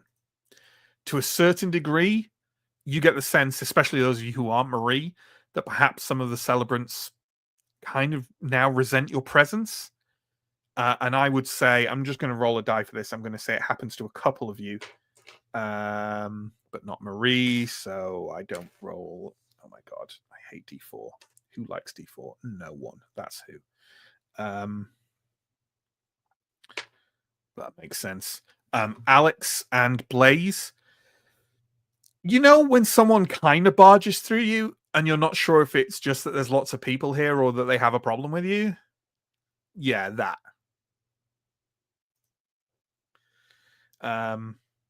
Yeah, if anyone gets particularly worried about this, they're welcome to make a sense trouble check. Probably especially Blaze and Alex, but you don't have to because you might just go, screw this. I think I am going to do a check. Okay. It's a fairly standard difficulty. Rolled a 6. Okay. You're likely in no danger. It doesn't seem like anyone has violent intent, but you definitely don't particularly seem welcome. You're not sure if this is because you're not from around here and you've outstayed your welcome, or because the Saint and the Wolf chose to kind of pick on you or judge you harshly, or because, you know, the rich girl from up the hill, you know, intimidated them into stopping, or all three of these things. You don't know why. You don't think you're in any danger, but you know, It's soured slightly. Mm-hmm. Yeah. In that case, I might start packing up my sketch stuff and making moves.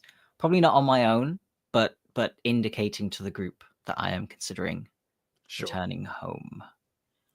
Is anyone going to?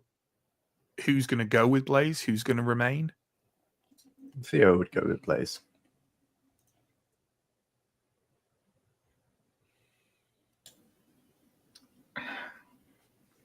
I think, yeah, if a couple of people are going, and Mark has sensed a change in atmosphere, I think Mark would be absolutely fine with showing solidarity with the group and leaving and going back home. Mm-hmm.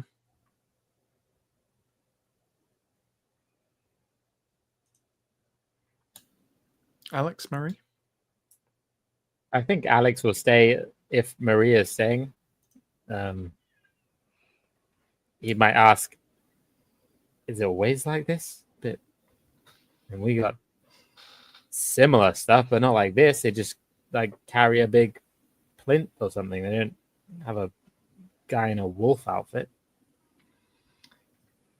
No, it is not normally like this. This is a bit odd. I mean, people often dress up Yes, and have like a little ceremony or thing like this, but this, it seems extreme. Yeah, exactly. I think with 3 of the party leaving, Marie will probably suggest leaving, but it depends whether Alex is like desperate to see the conclusion. Alex is happy to leave, but just didn't want to leave one of us here on their own. Okay, yeah. In which case, she's happy to head back with the group. Okay. Yeah. As you leave, sort of on the edge of the square, there are a few young men who call out to you in Breton as you leave. It is slightly unclear what they say. They're a bit drunk, but the tone is like, it's clearly somewhat mocking. Can Marie turn around and respond with the full fury of a middle class? Yeah.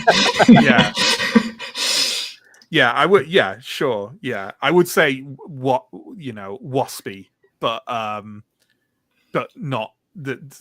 A couple of those words don't apply because you're Catholic. But yeah, that kind of go full 1895 Karen on them. Precisely. Yeah. Yeah. How dare you? Yeah. Sure. Yeah. Absolutely. And you know what? You've got steel. That they look a little bit sheepish and they retreat to the back to kind of the crowds in the square. Yeah, I probably know like a couple of their mums. Yeah, you do. At which point, yeah. Okay. I would actually like to propose. We don't usually do this at all on streams. This cat is going to carry on making noise until he is granted some food. So, with that in mind, if I, you know what, I'm going to step away and do that, and you lot are going to have a conversation on the way back to the farmhouse. So there we go. Rather than pause the stream, there we go. And then you can fill me in when I get back on anything, if you say anything of note, just in case you do. Wow. I'll be back in a couple of minutes. Are you all okay after that? Sorry, it's normally it's a lot more relaxed than that. I don't know what was going on there. I've seen them dress up before, but normally it's just like they dance around a little bit and read out some Latin, and then we get back to drinking. I don't think they liked me very much. Maybe it was the sketchbook. That may have been disrespectful. They don't usually have a problem with it in Paris, but they can't know anything about you. It's simply random chance. They picked someone they didn't recognize, and it's all part of the show. But it was somewhat distasteful. It did sour the mood. They didn't seem particularly happy with us being there.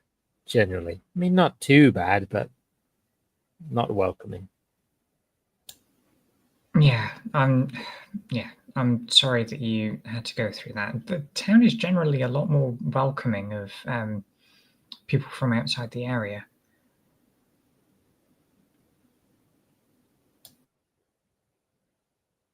Perhaps I'd had too much cider. I don't know. It's True, yeah, you saw the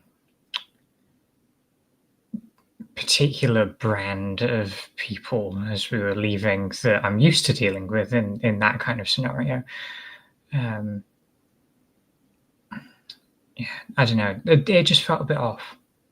Yeah, I would rather deal with rude people in the street than grown men dressing up as feral dogs. Bizarre. I mean, like I say, that has happened in the past. It's just normally they do a little dance on the stage. They don't normally lunge at the public. don't you have some unusual customs in the in Britain, Theodore? I can't imagine that this is the only place that.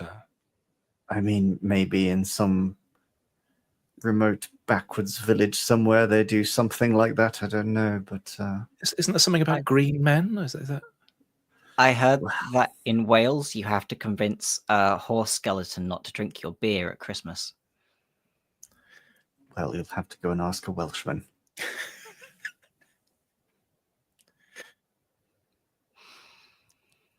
But we don't get people snapping their jaws as if possessed.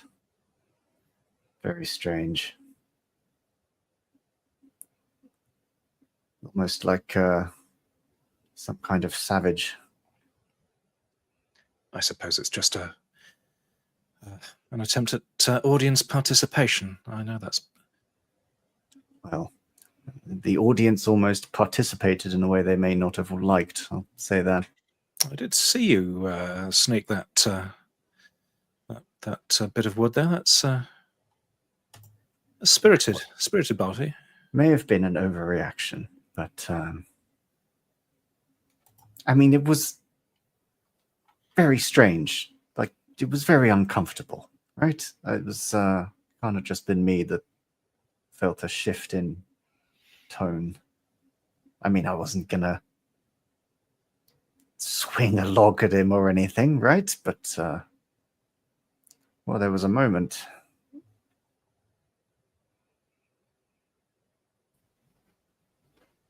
Okay. Well, your bravery does you justice. That's you should feel proud. And on that note, and with the cat currently cramming chicken and pumpkin into his mouth. Nice. Yeah, is there anything that you feel I should know, or was it mostly kind of like, character reassurances and things like on those lines? Like, Yeah, just just expressions of being a bit pissed off, you know. Yeah, understandably so. I would certainly be annoyed if a fake Saint Wolf snapped and snarled at me in a village square. Okay. You return to the farmhouse and go your separate ways to your rooms and decide to settle for the night. The other inhabitants of the farmhouse are definitely already asleep. So, before we get to the morning, can everyone, if they want to, this is a voluntary roll, give me a sense trouble roll. You can judge it based on how deep you think you'd be sleeping, how late up you might stay reading or whatever. It is a bit more difficult than usual. It's a 4 from Holly. 4 as well. Yes, I got a 4. Spent no points, but rolled a 4.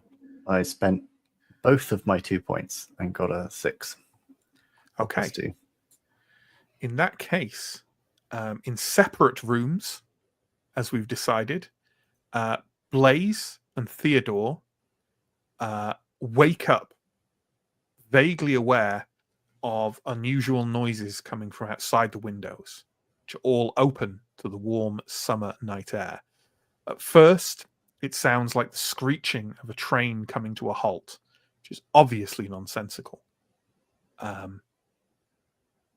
But it sounds like what you heard. What are both of your reactions to this?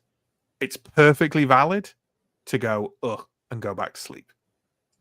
But if you did want to take a look, as I say, you have both of you have an open window, and the noise came. Your rooms are next to each other, and the noise came from beyond both of your windows.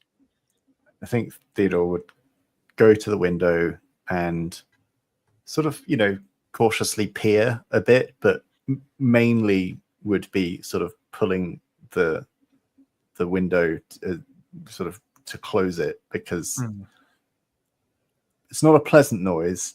No. And he's weighing up between whether he wants to investigate it or is scared of the noise, or it's just a weird thing that he doesn't know what it is and he's going to close it and go back to sleep. He just, he's just woken up. He doesn't really know what he's doing yet, but yeah, sure. Moving to close the window. What's your reaction like, Blaze? Mark.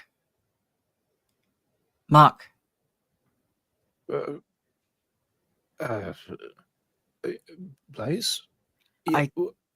Don't be mad, but I think I heard something out the window.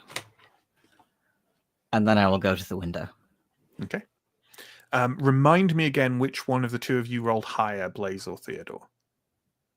I think we both ended up with 6, didn't we? 6, yeah. Ah, right. Okay. In that case, when you both go to the window, first, Blaze, you hear or sense rather than see the window one over kind of like start to be closed, right? From within. But both of you, immediately beyond the windows is the apricot orchard, and like how as it leads towards the cliffs, like both of your windows are facing north towards the bay, and both of you glimpse movement in the dark further into the orchard. You definitely don't perceive anything other than that it's movement. I think there's something in the orchard. Can you tell what? Just that it's moving around. And Mark will sort of go to the window and listen carefully for any further sounds. You are all startled by a repeat of the noise, but this time it sounds more akin to the shriek of an owl.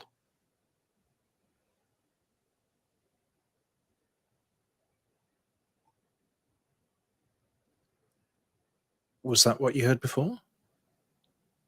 Could have been. You were asleep. Maybe. It's close. I think Theodore will be backing out of his room to come and, because he presumably he can hear the hushed conversation. So he's gonna sidle around to their room and join them in confusion. Did you hear that? Yes, woke me up very effectively. What is this? An owl or something? I don't know, but there's something moving around out there that's definitely probably too big for an owl.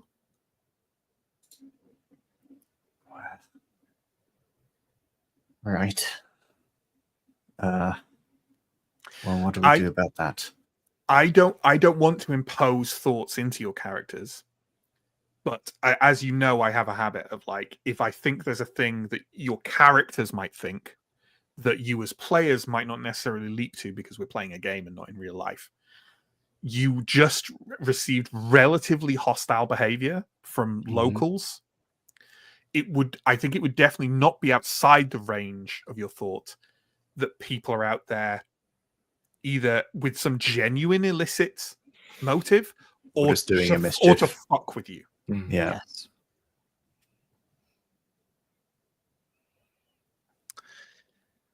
Should we investigate it ourselves, or should we wake up Monsieur and Madame Brunet.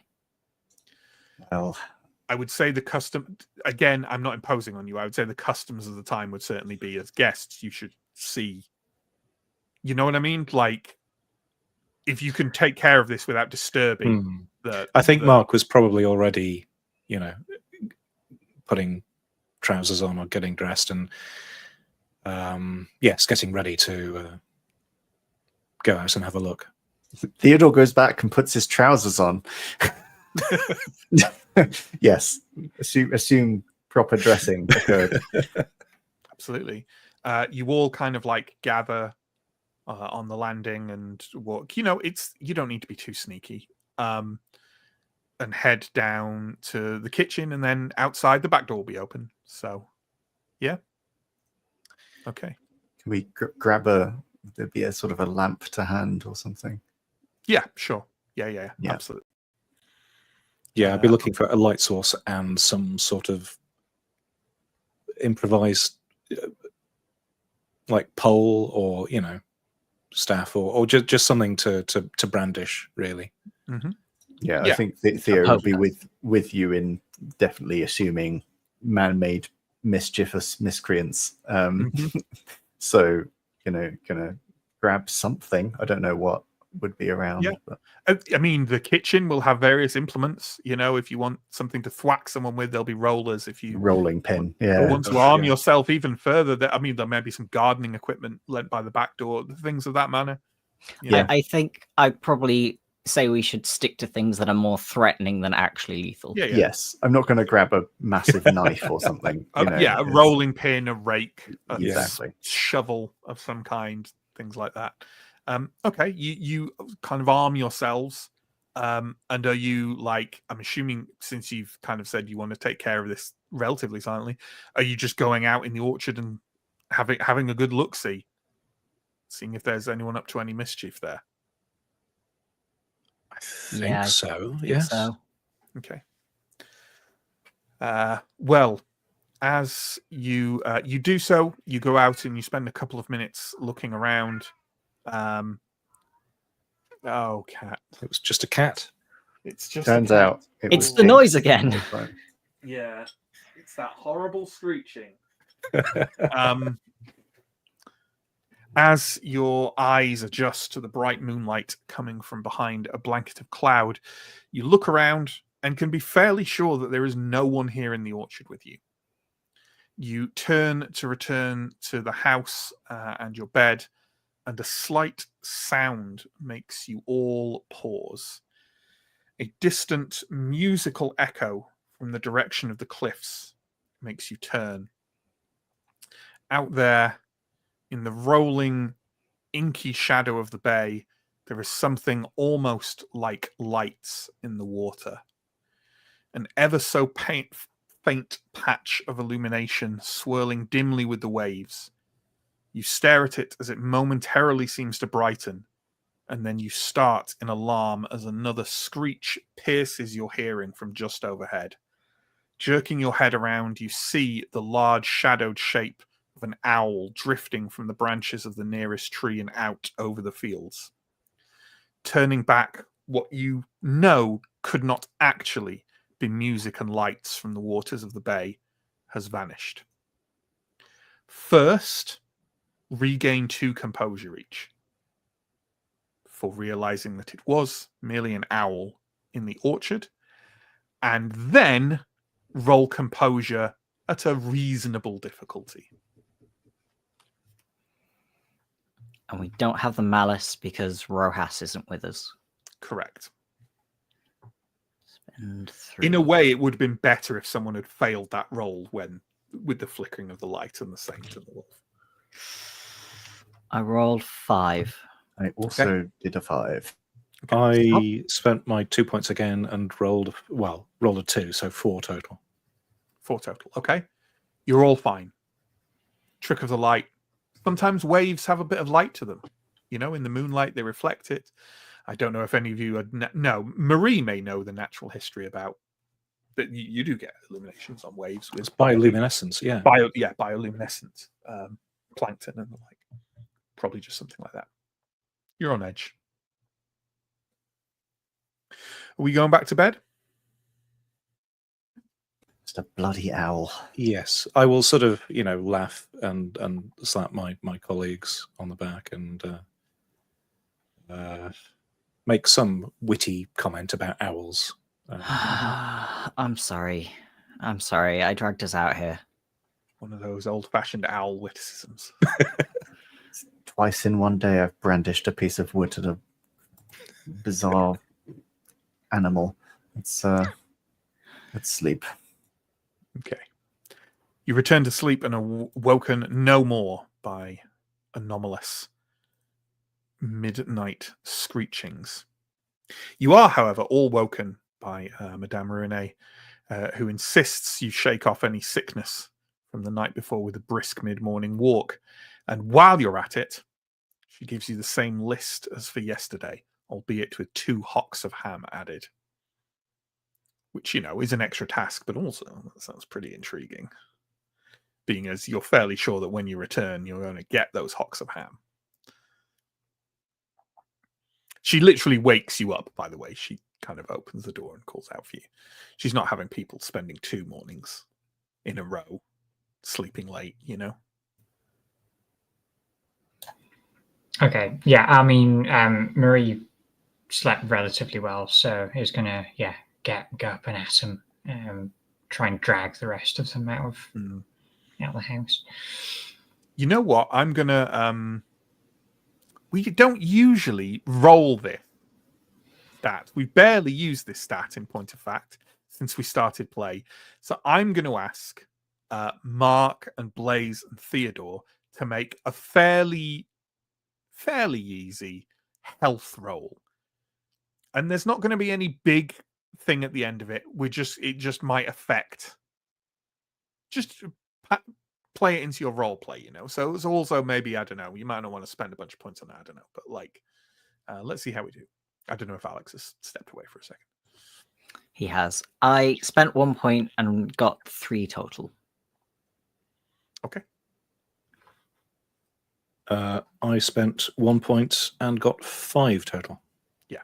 You both feel fine, considering you had a little middle of the night adventure. Yeah. But, we'll check in with Alex when he returns. And in point of fact, we will wait for Alex to return. Just because.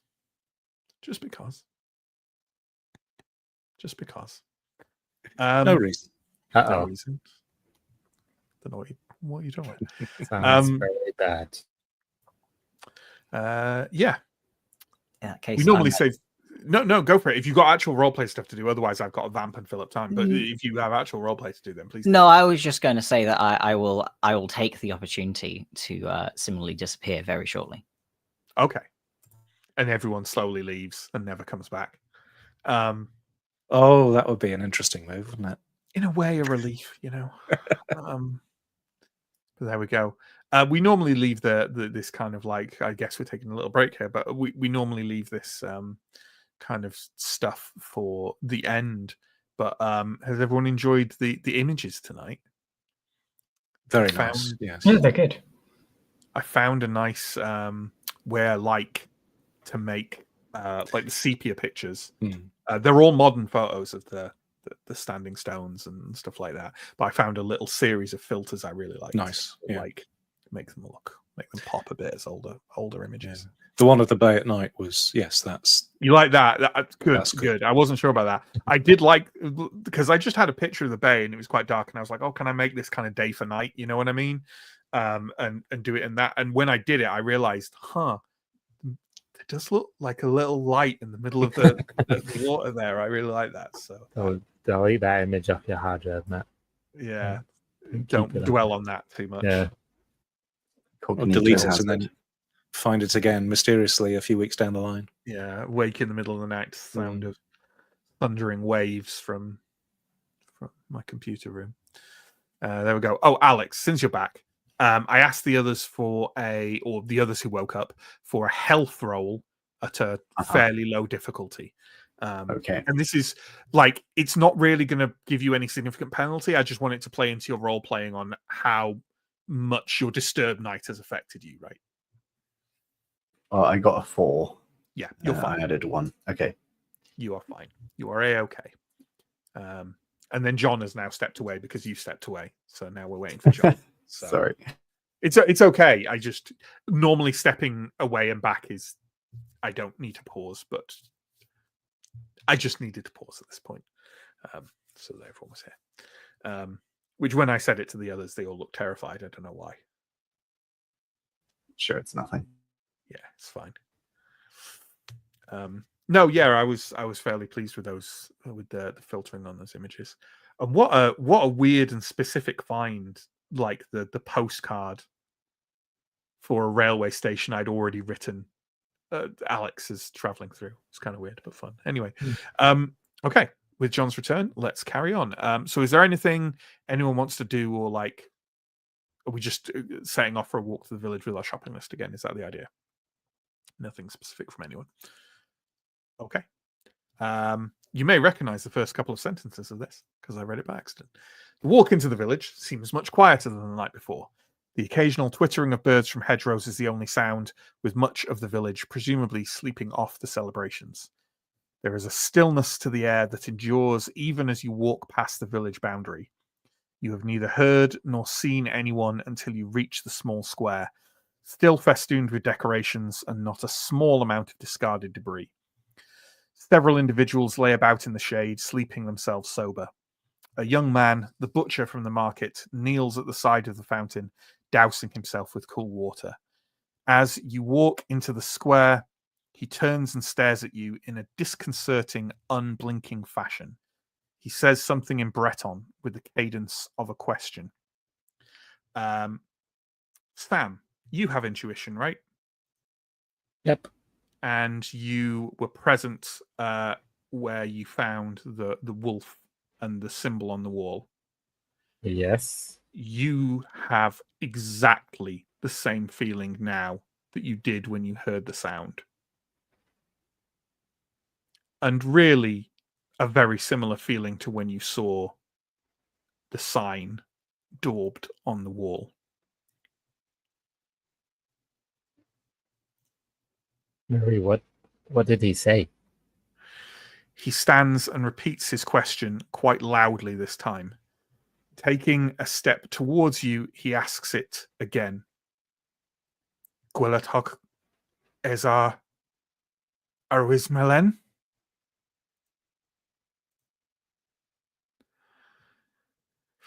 Marie, how is your Breton? Your family speaks French. It's definitely not as good as her French, but she still is probably able to speak rudimentary Breton, just from the point of view of making it easier to get around town. How many pushes do you have left? 1. If you want, you can spend your single remaining push on understanding what he's asking. I would like to do that. Okay. He is now. What's everyone else's reactions to this? Are you very focused on this guy, or are you kind of taking stock of you? What do we think everyone else is kind of doing at this point? Just a quick one around with everyone else. I'm surveying around to see how people are reacting to me and to us specifically. Right. I want to know if last night's mood has continued. Yeah, absolutely. Theo's in the same boat where he's now deeply mistrustful of the locals and is kind of looking around to be like, is this like is there something going on? Are there people like approaching from other angles or something happening? Yeah. Steve's nodding, so I imagine he's much the same. Alex, how about you? Alex is focused on this guy and may be like, I don't know about backing away, but certainly like backing into a closer knit with the group. Everyone looking around can see that all the supposedly slumbering people at the edges of the square have their eyes open and are staring at you in exactly the same fashion the butcher was. He is now pacing towards you, shouting the question at you with aggression. Spittle flies from his mouth and his hands twitch and spasm at his side, grasping at the air as if to throttle it. Movement at the edge of your vision. The other inhabitants of the square are getting to their feet. One of them, the beautiful young fruit seller, opens her mouth and shrieks the same words. Gwalatok Ezar Arwis Milan? Holly, that means, have you seen the yellow sign? Oh, okay. Okay. This is escalating and fast. There are 8 individuals, and they are all now on their feet and coming towards you in what has to be said is a very aggressive and violent fashion. I would like to kind of garner from the group a general reaction to this, and I can think of there's kind of 3 possibilities I can think of, and then I would also, once we've agreed on that, I would also like to know if anyone is changing from that in any sign. Is anyone not kind of going with the direction of the group? Here are the 3 possibilities I can imagine. Please do push forward more if you feel all right. One is go for them, right? One is just match the aggression. You've had enough. 1 or 2 of you have already geared up towards this kind of weird attitude. That's a possibility. Another possibility is try and diffuse the situation, try and talk to them, try and calm them down. The third situation is get away from them because they seem aggressive and violent.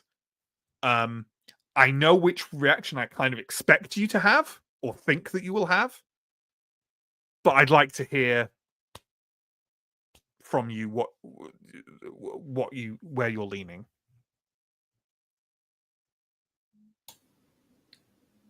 Marie's definitely leaning on the side of like negotiation and trying to soothe everything, but isn't against having a go at these people. Sure. Anyone else with a dissenting point of view? Theo is, I think, split between fight and run. I think he regards these already since the other evening, regards there to be some kind of tendency towards bizarrity and insanity with the sort of way these people seem to have been behaving recently, and so he probably doesn't expect to get reason to get very far with them. So it's either going to be a case of run or fight, and given that they're outnumbered, he's probably leaning a bit more towards run. Sure, that seems, I mean, I think that's a very reasonable reaction. Anyone else want to weigh in? Blaze is split between his first urge to run, but he also, like, he's a guest of his friends, and he feels like maybe he's done this because he's insulted the villagers somehow. So I think he's going to have an attempt at negotiation and try and apologize for whatever it is he's done to upset people. So far there's just a real even mix of things. Alex and Mark, do you have any tendencies to kind of like sway this? I guess the commonest ground here is either negotiate or run. So far, the thing I had in my mind was if this is weird, bizarre behavior, sometimes you can, like, distracting people might be a technique for snapping them out of it. So I was thinking, if there's a bucket or something, Mark might ready a bucket of water to, if this guy continues to be strange. He's come at you from the fountain. Yeah. So you to get water, you don't maybe immediately know where there's a bucket either way. But if you did have one, you'd have to go past him to get to the fountain. That would be my primary, I guess, foil to that. I wanted something that was like not immediately violent. I would be tending towards run if there was. That's where you'd lead. Yeah, without something to help you enact. I mean, maybe slapping this guy across the face. I would say you think if you step within range of him, he's going to swing for you. Right. Like he looks like, they all look like they're if you get close to them, they will be violent. Right. Then and they're I would moving definitely- towards you. So I do like the idea that you were trying to defuse the situation by slapping someone very hard Well, across no, the if face. somebody the classic sort of Yes, slap I on know the- what you mean. sometimes returned aggression diffuses a situation because That's the true. person is expecting to be able to intimidate you. Yeah. Alex, it feels like we're leaning as a group towards running here, but Alex, what are your thoughts? I think Alex would lean towards leaving, but not like turning and running, but just Mhm. like backing out of this situation. Sure. That is what Okay. Alex would lean towards. Okay, so we have two people now who have said probably leaving / running. Blaze said that was their first instinct. Theodore said they would certainly consider that. Without being untoward, Marie, if you felt that the four people around you were starting to kind of back away, like, would you remain in the position of trying to talk it out, or would you maybe start to back away with your friends? She would probably try one sentence, and then if that doesn't work, leave. Okay, tell me the sentence. Returning in Breton, I have seen it. Okay. And then in French, tell them to leave us alone and sod off. Okay. Are you using any ability for that? I have no more pushes. I cannot. No, but are you using steel? Yeah, I'll use steel for that. Okay. You are obviously closer now than the others. As the butcher comes a step closer to you, he lunges for you.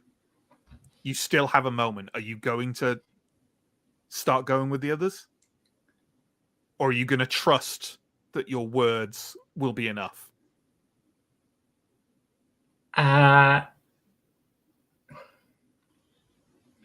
Do I know this guy? As in, Vaguely. okay. He's only about 18 or 19 or so. The last time you properly saw him, he was probably a few years younger than that. Okay. He's grown to be quite a large, he's definitely strong. Yeah, okay. Sure. She'll take a few steps back. Okay, so you'll start Yeah. in general. Okay. The moment you all start retreating, because I think the idea generally from you was just to pace back at 1st, Mhm. right? The moment you start retreating, they start coming for you. Are we running? Full flight, I think. I'm seeing general nods. Okay. Yeah. Yeah? You don't have to. You can If- try. If Marie is still on the fence, then I'm not leaving her. It's more that if everyone else is running, she'll run as well. Okay, So that's right. fine. Hey, let's use a system we haven't used before. The combat system, which includes escaping. It's essentially the same mechanism, right? Oh boy. You guys don't need to worry too much right now about how this works. I'll just walk through some stuff with you. So the first thing that happens is we're going to define some objectives. I think this is pretty straightforward for this circumstance. You want to escape from these really weird villagers who have suddenly decided to employ violence against you. It's all gone a bit Resident Evil. It's all gone a bit Resident Evil. Yeah.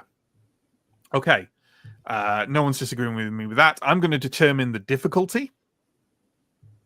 And I've already set the difficulty in my thing. Yes. And I will say the difficulty is modest. Right? You're just running for it from them. And, running from people works quite a lot of the time. If you want to escape them. I've made a fight tracker. Don't worry about what that is. And now what happens is you are going to do a fighting roll each. Escape is also fighting. And I need you to tell me the number of points you're spending first. So I'm going to go round and we're going to say that, or you can hold up a number of fingers to me, whatever you prefer. So shall we Yeah, people who know what they're spending, throw up some fingers for me. How about that? 2, 2, 2, 1, 4. Okay, good. I'm glad that not everyone spent the same amount because that affects how you do things. But 2, 2, 2, and 1. And it says that if you are equal, you just take it in seating order, right? So first we've got Marie, then we've got Steve, then we've got Alex, then we've got John, and finally we have no. Then I keep saying it's very confusing that one of you has a character name that's another one of you's actual name, and then Alex last. So it's in order of spend, right? That react in this way. So what we have to do, we go in order, in that order I've laid out. I'm going to ask you to describe exactly what you're trying to do. It's fine to just say I'm running as fast as I can in the opposite direction. But if there's anything you want to add to that just for narrative flair or just characterness or like that you think it might help, it kind of won't help because the game doesn't quite work like that. Then please throw it in. We'll then make a fighting test. And then we'll talk about what happens after we make that first test. So, Holly, with that in mind, give me a fighting roll, please. As I've said, the difficulty is moderate. And you're adding 4 to whatever you roll, clearly. Okay, that's a 6 total. Okay, so what we do here... describe what you were trying to do. I mean, my idea was if this guy in front, the butcher, is going for me, I'm just going to slap him in the face and then turn and run. Right, yeah. So that's basically what you're doing. And yeah, that definitely works. The slap seems to take him mildly off guard and he kind of like rears back. And that definitely stops him from immediately running for you as he was ahead of the others. So you've actually gained a little lead by doing that. Your margin of success there, you rolled a 6, right? So your margin of success there is 3, which does immediately tell the others what the difficulty is. So there we go. I would also add, and this is just a little point of order for future reference, in these fighting rolls, no margin over 3 counts. So if it goes over 4, it gets reduced to 3, but you get a little bonus at the end of the fight. It's just remember that. So there we go. So you've had that margin of 3. Now, what you do next is you pay the foe's toll, which I realize sounds very similar to something else. And we've already had one Always Sunny reference in the chat tonight. But you are going to pay the foe's toll, okay? Each enemy has a toll, and when you take your action in the fight, you either pay that with a point of your stats, or you take that foe's minor injury card, right? The stats you can pay with are, I believe, athletics, fighting, and health. And if the toll is higher than 1, you can pay with, like, you can pick and choose from numbers from them, right? You don't have to all pay from one stat. The villager's toll is 1. So you don't have that choice anyway. So, Holly, you now need to either give up a point of athletics, fighting, or health. I'm giving up 1 health. Or you could take the minor injury card, but you're not going to do that at this stage, I don't think. A point of health. Yeah. You're slightly out of breath. Okay.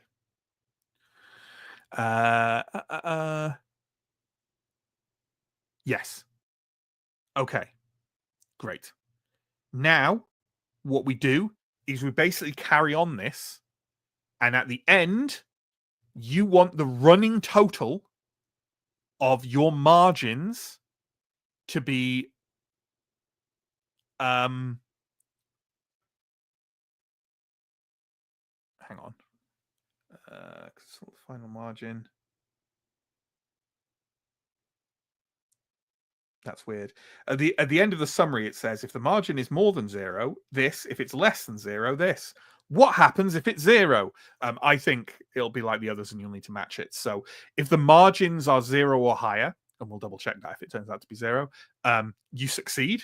And if the margins are lower, you do not. And that's how combat works, right? And I realize I've just said a lot there, but let's do it, and then we'll understand it more.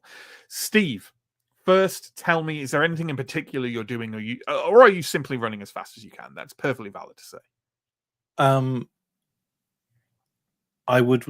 I'll be running, but trying to be somewhat defensive about it in terms of making sure that I want to position myself between party members and the villagers. So kind of bringing up the rear. Yeah. Sure, absolutely. We'll make a fighting roll then, and add as many points as you wish. These are using the 2 points from because we spent. We specified how many points we sorry. Yeah, absolutely. It's a +2, yeah. Well, I rolled a 5, so that makes 7. Ooh. Okay. So that's a margin of 4, which will get truncated to 3. But 3 with an underline, which means you get something at the end. You now have to pay the toll, so that's 1 point off those 3 stats, or you can take them on your injury card. I will spend 1 athletics point. Okay. Sam, I gladly tell you that your running margin now, like your total running margin, is 6. It's pretty strong. So go ahead and add your 2, and tell me while you're doing that, tell me what you're going to do if it's anything in particular, or just like I say, running. I rolled a 5, so that's a 7 total. I think equally running, but focusing on sticking together as a group, and if anyone's struggling a bit, helping them along. Like if people are stumbling, trying to pick them up and get everyone running together rather than you absolutely do that successfully. The only person you're not like shepherding is Mark, who's coming in behind you and sort of running a bit slower to kind of fend off anyone who catches up. John, how are you handling yourself? And also go ahead and make your roll with a +2. I think I am just running. Fair. Is valid. Yeah. I mean, if anything, you feel like you're the one they may be after, right? Yeah. Right. That's 6 total. Okay. Well, you have a banging margin of 12. So unless somehow Alex manages to roll a -12 here or something. Stop saying things. All eyes on you, Alex. Oh, sorry. Sam and John, don't forget to take the toll point off one of those stats. I will take one off athletics. Mm-hmm. Same. Alex, please make your fighting roll at a +1, please, and also tell us what you're doing, if anything, specifically. Well, okay. So I rolled a 5 with my +1, so that's 6. So the margin of 3, which is quite convenient. And I think probably Theodore's just maybe like throwing things behind him from nearby. Like if there's a stall he's running past or something, he's just gonna like throw fruit back at them or anything. Just like it's sort of vaguely ineffectual, but sort of feels he should be doing something, Yeah. No, throwing absolutely. random detritus at them. Newspapers. That makes sense to me. Well, now that we're at the end, I can tell you've succeeded with a margin of 15, which is very high indeed.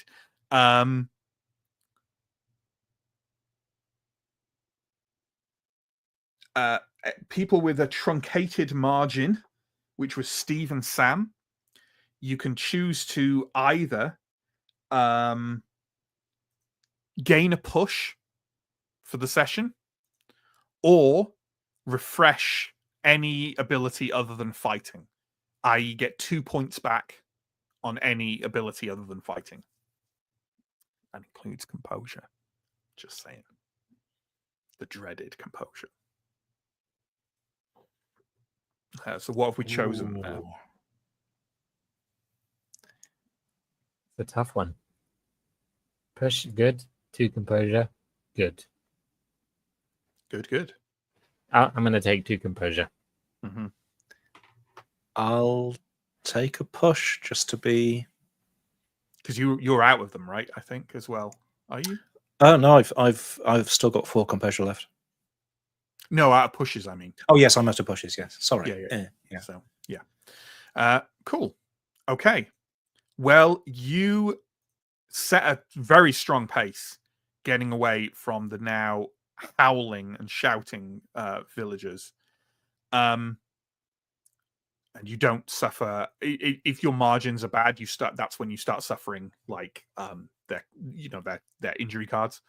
But that doesn't happen. They don't manage to catch up to you. As you are running away, like running along the pathway that you came into the village, you come to a fork. This fork, one way leads the way you came back up to the farmhouse. The other leads on a kind of rambling path down the cliffs towards the beach.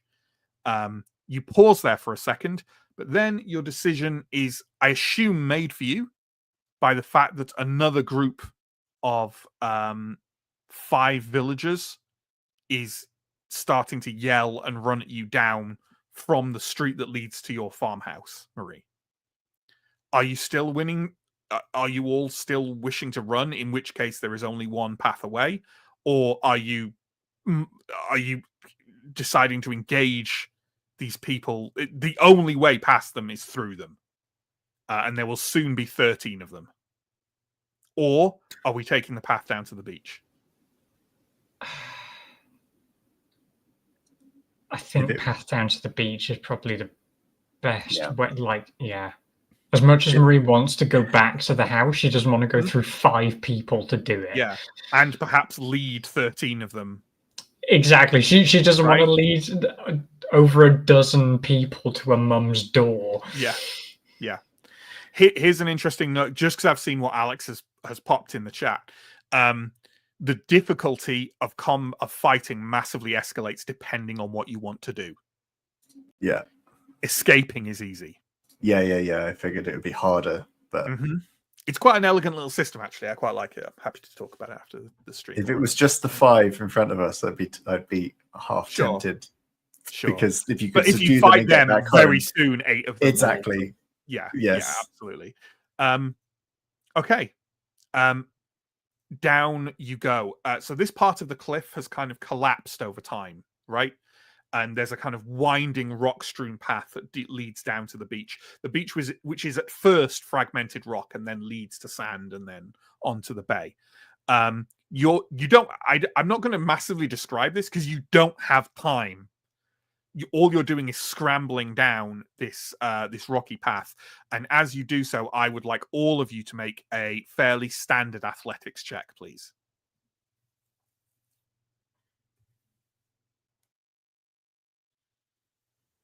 How are we doing, folks? 5 from Marie, 3 from Blaze, 3 for me, 3 from Mark, lots from Theo, 6 for me. 6 for Alex. Okay, so 2 of you have failed, but by a margin of only 1. And I believe this is a card we've had before. I think someone suffered it when, in the very first session, going the stairs. Up the stairs. Well remembered, Alex. Well remembered. It was a standout moment. Steve and John, you have an abrasion, non-lethal. Roll a die before making an interpersonal push. On a 2 or less, you can't make the push. Discard on a physical test. So the next physical test you get rid of it. So that's something.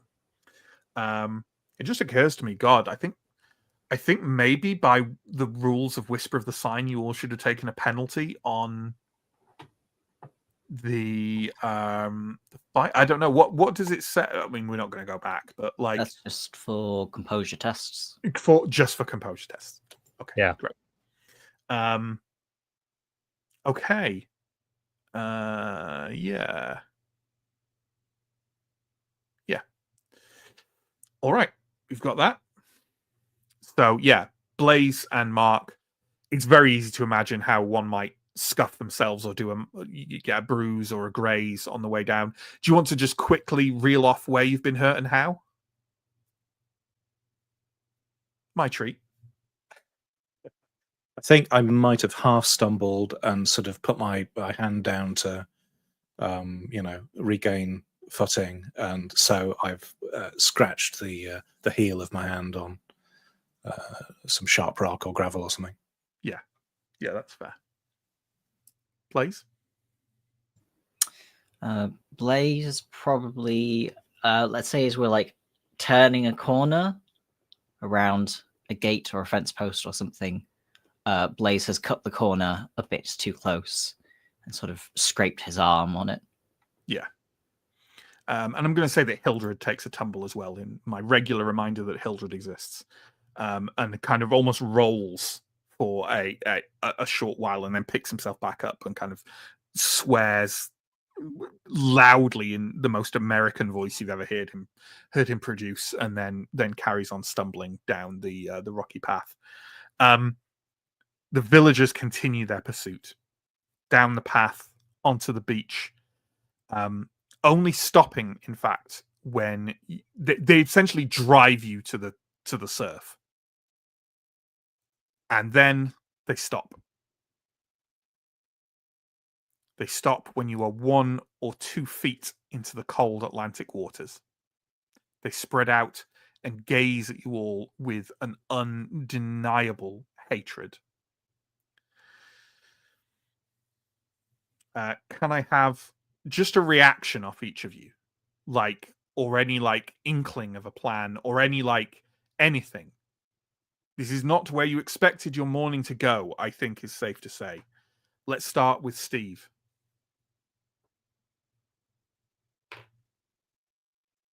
I would be shouting at them. I don't expect them to understand. I'll be shouting them in French, obviously, but just how what's wrong with you? How dare you treat us like this? That sort of stuff. Outrage. Yeah. Marie, how about you? I can imagine a similar. Yeah, very outraged. In broken Bresson is just going to be saying similar things like, "Why? What are you doing?" Yeah, stop this. Alex? I think Alex is quiet, but mentally preparing for violence. Yeah. I mean, they backed you against the ocean. Yeah. Theodore, how about you? Yeah, Theodore has no words to use really. I think Theodore's just sort of panting, and then has scrabbled down in the what I assume is sort of waist height water or knee height water or something, and has just found a rock to heft, Rock, in one hand. Yeah, something anything. along those lines. Yeah, Yeah, absolutely. And it's just sort of stood there with it, just sort absolutely. of in bewilderment.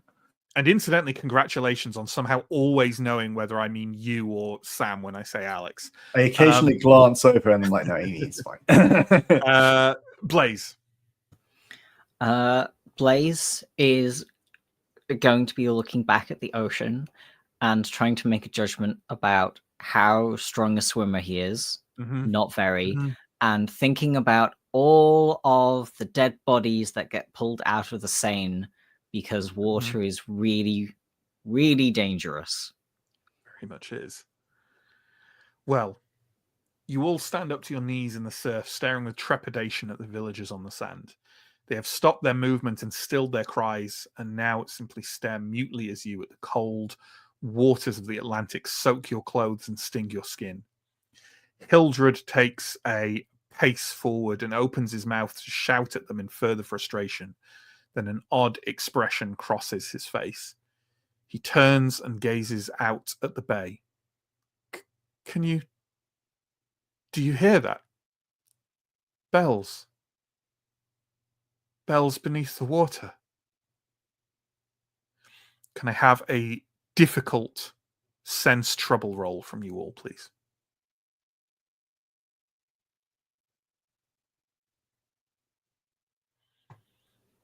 Just 2. I spent 1 and still 3. only got 2. I was out of them, so it's only a 3. I spent 2 and got 4 in total. And 2 and got 6 total. Okay. Alex, as in Sam, Alex Rojas, you hear the bells. The others do not.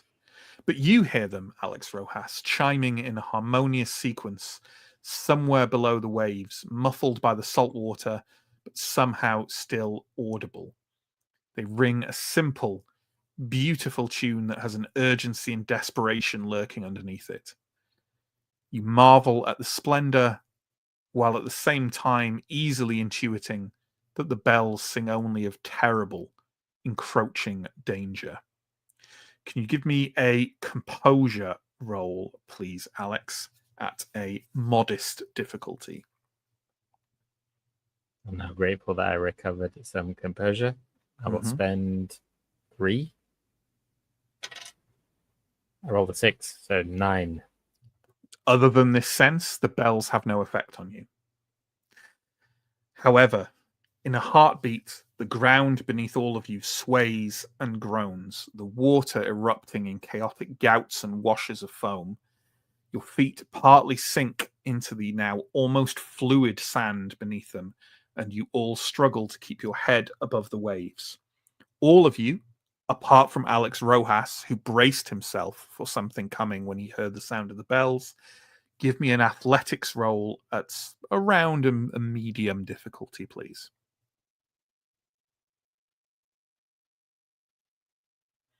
Got a 4. Got a lot. Got a 6. Spent 2 points, got a 6. Okay. It's my last point, no. You all manage to keep your heads above the water.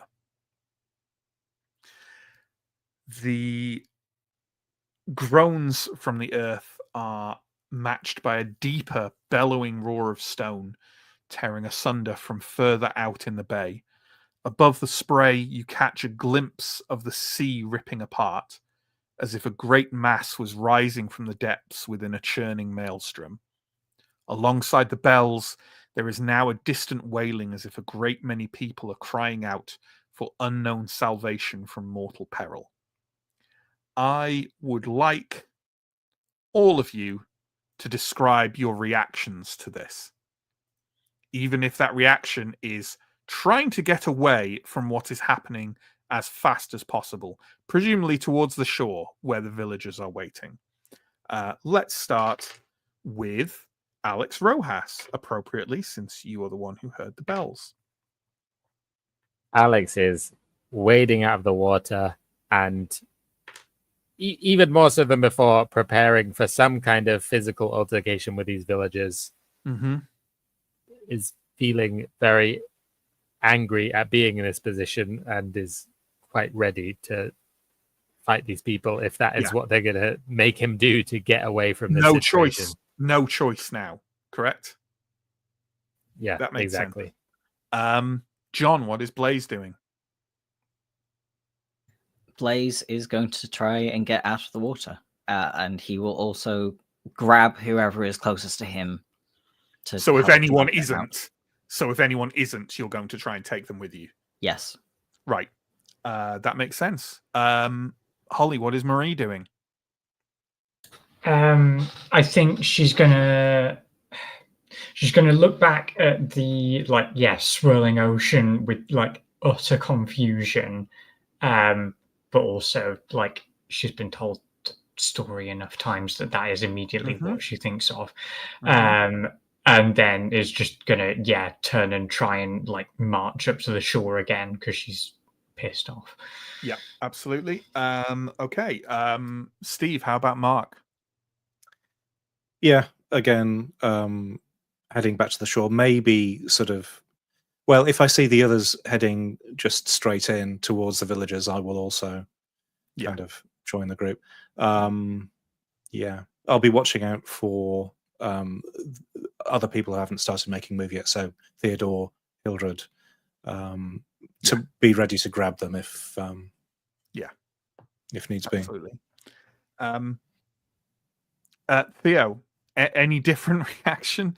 Everyone just seems to be well, understandably yeah, I mean, the whatever's happening in the ocean seems calamitous and inexplicable and horrifying. And he has no idea what to do with that. Doesn't feel like he can stay there, and is fully panicked now. So I think he's literally like running, or as close to running as you can clumsily get in knee-high water, yelling obscenities at the villagers on the beach while menacing his rock that he found. Yeah, absolutely. Just absolutely. One second, folks. Obviously, we're reaching the climax here. I need to somehow ensure that the cat's noise reduces. I don't know if it's coming through for other people. I'm not really hearing Jinx at all. I heard noises earlier, but not the most recent ones. The cat's noise reduction is obviously in full effect.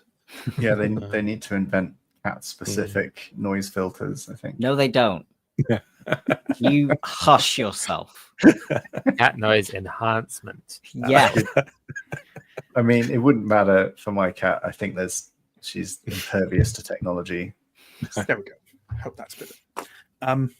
So, to try and wade your way back to shore, can everyone give me another athletics roll, please? A little easier than the last. Does anyone want to try and do anything to make this easier in any way for the group?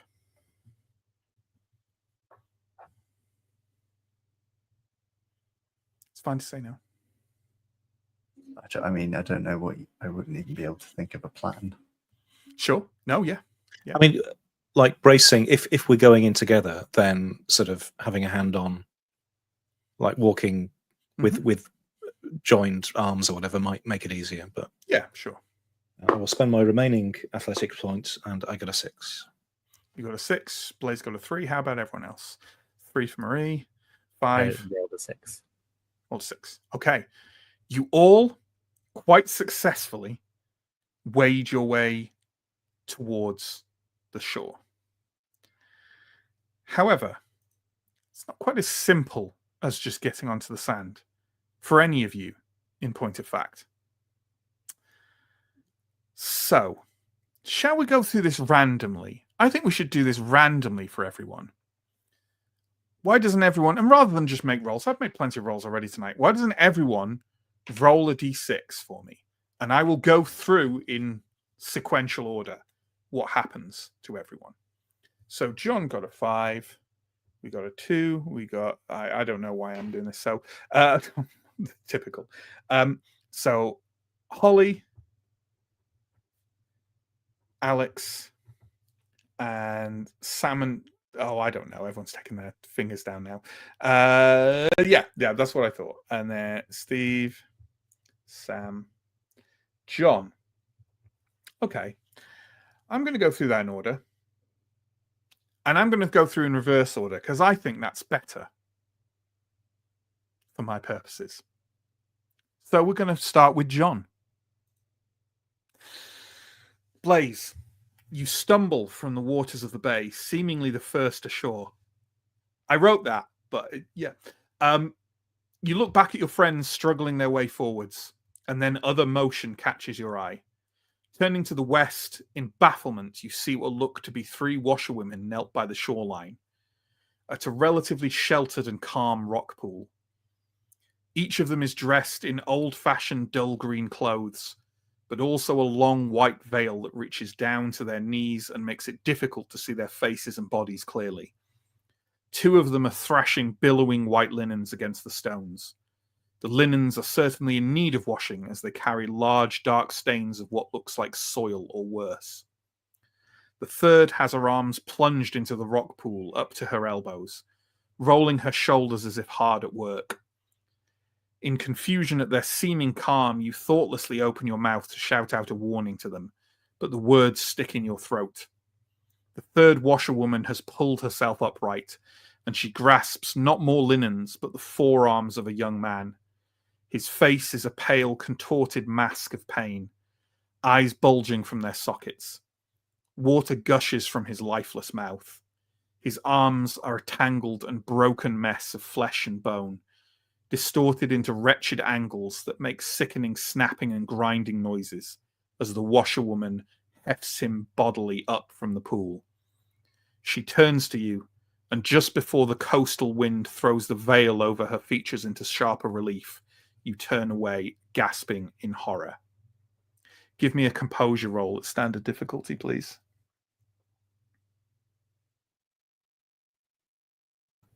I am spending 2. I rolled a 5, so 7 total. Okay. You are not afflicted by any shock. Seems unlikely. Who is next? Tham is next. Alex, amidst the panic and the noise as you wade into shallower water, another sound overtakes you. At first you believe it to be more bells ashore, as it echoes their song almost entirely. But a few steps more and you realize it is not bells, but instead a woman's voice raised in song. Casting your eyes about desperately for the source of this, you see a figure sat on a large rock emerging from the shore nearby. A young woman sits there, long blonde tresses that hide her face and run all the way to her waist. She runs a bone-white comb through those tresses as she lifts her voice in song. An array of items is laid around her on the rock, items of gold and mother of pearl and crystal that glimmer in the summer sun. Without realizing it, you have started to step in her direction, one footstep every time her song completes its echo of the ringing of the bells.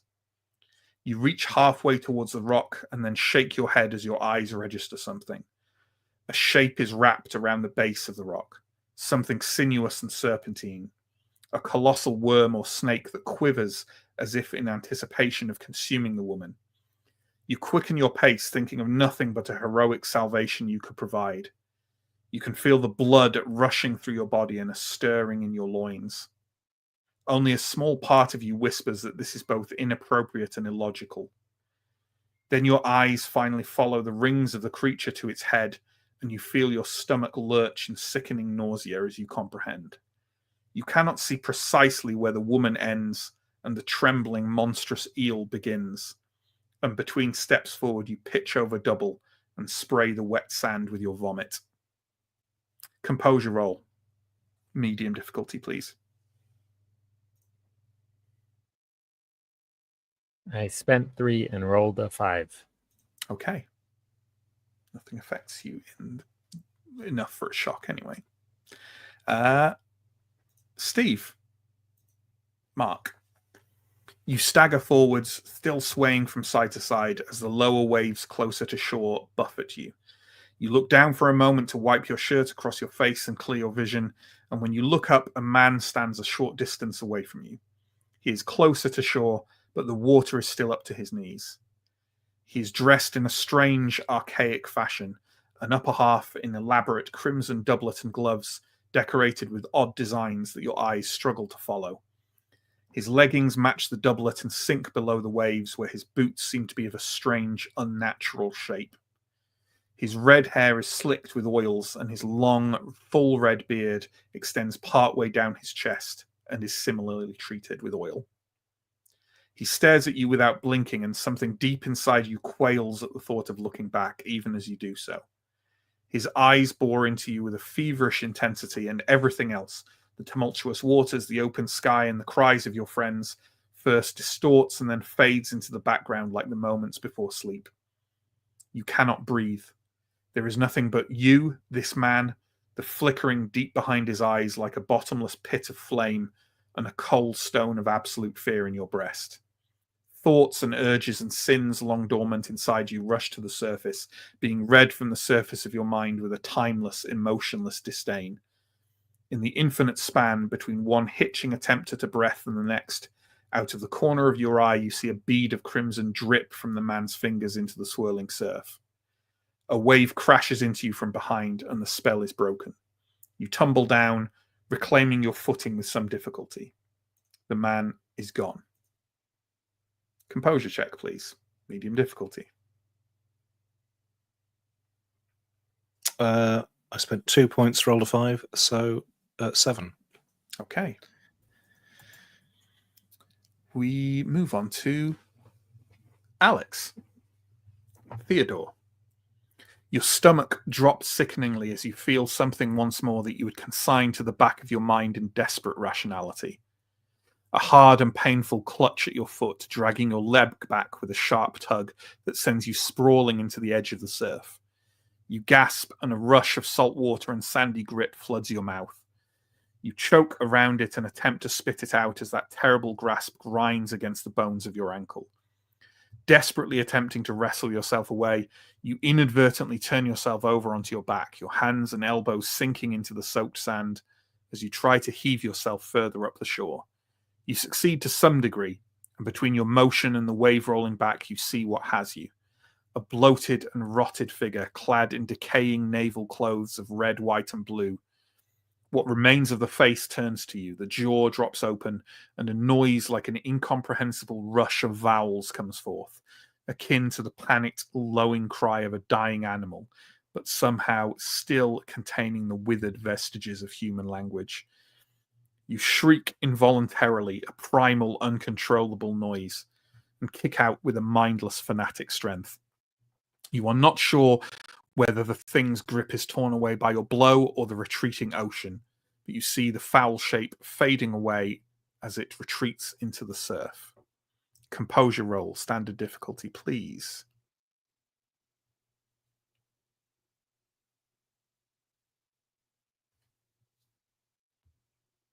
It's a 4. That's just enough. Okay. Finally, Marie. The spray briefly blinds you as you stumble onto marginally firmer ground, and with a cry you wheel around and stumble to your knees, trying to gouge the salt water from your eyes. Blinking them open, you see a different landscape entirely to the one you thought you were in. The Atlantic and the blue summer skies are gone. Above you, a blanket of shocking bone white is laced through with shivering black stars. Ahead, the hushed dark waters of a mist-shrouded lake. Even though the surface is utterly still, you can sense a presence there, as if something watches and broods in those awful, fathomless depths. And across the lake, under those black stars, a city. Blasphemous towers rise and curl and rise again, twisting in the negative light. Twin voids that may or may not be moons pulse against an unholy skyline, and for a moment it seems that the towers move behind them, as you feel everything you know about the rationality of your senses start to scream inside your skull. The salt water stings painfully once more, and you blink. The Atlantic, the blue skies, the roaring, quaking bay. It returns. Composure roll, please. Medium difficulty. That's a 6 total. Okay. As the noise and tumult becomes ever more riotous, the village folk on the shore give a great cry and flee back up the rocks of the cliffside, scrambling in desperate fear of what is emerging from the waves. Before long, they have vanished over the cliff's edge, leaving a free path for you to escape yourselves, should you wish. I don't know. What do we reckon? Escaping sounds good. It's Yeah, looking let's- pretty good. Yeah. Let's get out of Dodge, preferably. Okay. Moving desperately from the waves as fast as you can over the wet sand, you all reach the low grass and rocks of the crumbled grey cliffs. As soon as you reach out and take hold of the mottled stone to start clambering upwards, a reeling vertigo overcomes you. All of you stumble and miss a step, and your vision briefly tunnels as a falling sensation runs through you like a blade of ice. The bells have stopped. The voices have ceased. The cataclysm of the tossing waves has receded to a gentle roar. The gulls call out above you in an open blue sky. Even the slightest glimpse behind you reveals the relatively gentle waters of the bay, rolling and turning as they should. Of whatever was rising from below, and whatever eldritch glimpses you each suffered, there is no sign at all.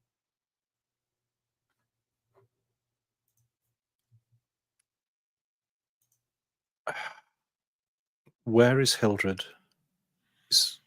Hildred is stumbling out of the surf behind you.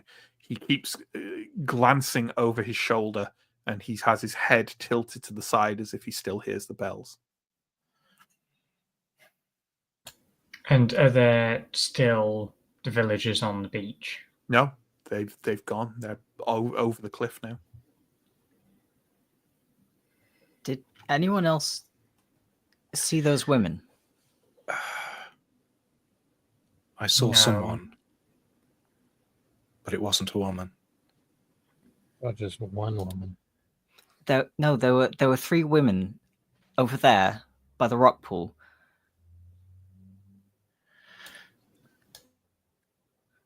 Is this conversation happening as you're retreating back up the cliff?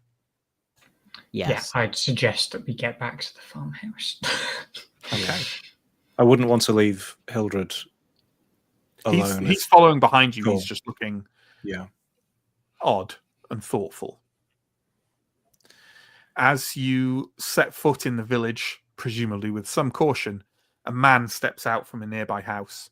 He looks momentarily confused at your startled readiness and soaked attire before politely tipping his hat. Demet? Bonjour, he says before walking away, shaking his head slightly in bafflement. You reach the square, where the villagers are going about their day in a picture of pastoral bliss. 2 women share gossip by the fountain. An old gentleman snores loudly while sat on a chair in the shadow of the small church tower. A teenage boy glumly takes down the black and white flags from the feast day celebrations. Composure roll from everyone, please. Bit more difficult than normal. Oh God, I should have. You should have all had ramped up difficulty for Whisper of the Sign, but I think you all beat it. But did any of you roll a 4? I rolled exactly a 4, didn't I? Yeah. You did. Yeah. It's done now. We'll move past it. But this is actually even more difficult than. Oh, great. Yeah. How did we do?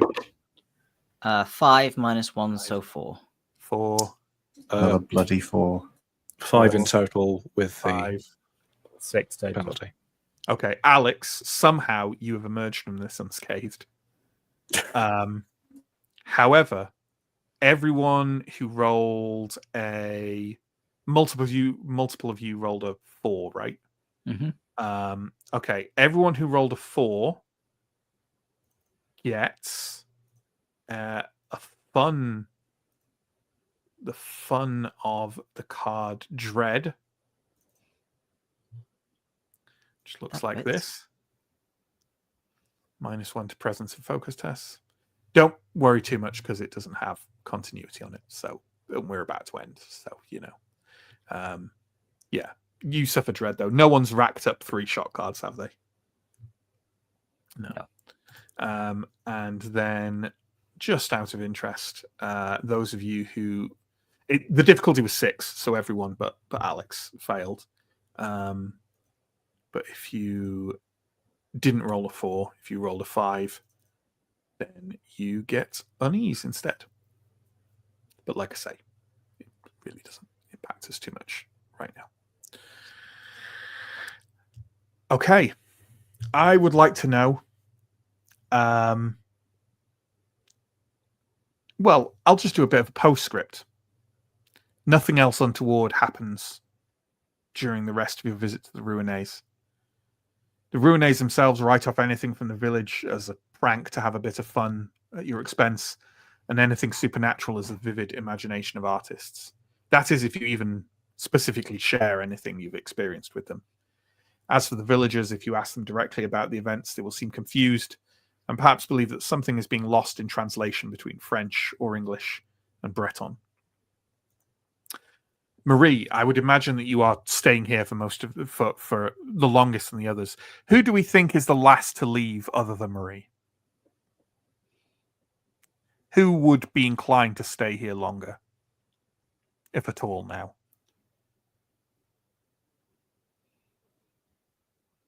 I might stay looking through the library for any reference in stories to like the flame-haired figure that I saw. I will give you this, and we'll say that you're the last to leave. In a great many of the stories, the princess of Ys is tempted into sin and evil by a flame-bearded, red-clothed stranger, an odd noble who comes to Ys and eventually reveals himself as the devil. And Mark, everything is calm and as you would expect it to be on the journey back towards Paris. Ronan's buggy rumbles quietly through the village of Kurgavan, the inhabitants going about their lives. The young woman from Alex's journey here waves at you and Ronan with a friendly smile. It is a cooler day than it has been, and there is no need for the hood as the fields and orchards of Brittany roll past. Douarnenez is somewhat at a standstill, small crowds of fishermen gathered at the docks, talking to each other and looking out at the brooding clouds in the bay. You stand with other travellers while the hissing and sputtering train comes into the station, ready to take you far away from here, back to the City of Lights. As you step aboard, take your seat and gaze out of the window, you are accompanied by distant drums of thunder from the northwest. The train pulls away as the storm clouds gather over the Atlantic. Beach episode took a turn, huh? All right, folks, that's been a very long stream. We will, players, get yourselves off if you desperately need to. I will remain here and answer some questions and comments and stuff, but obviously other people can do as they wish. Thank you to them. Obviously, thank you to everyone who watched. Holly will step away. John will step away.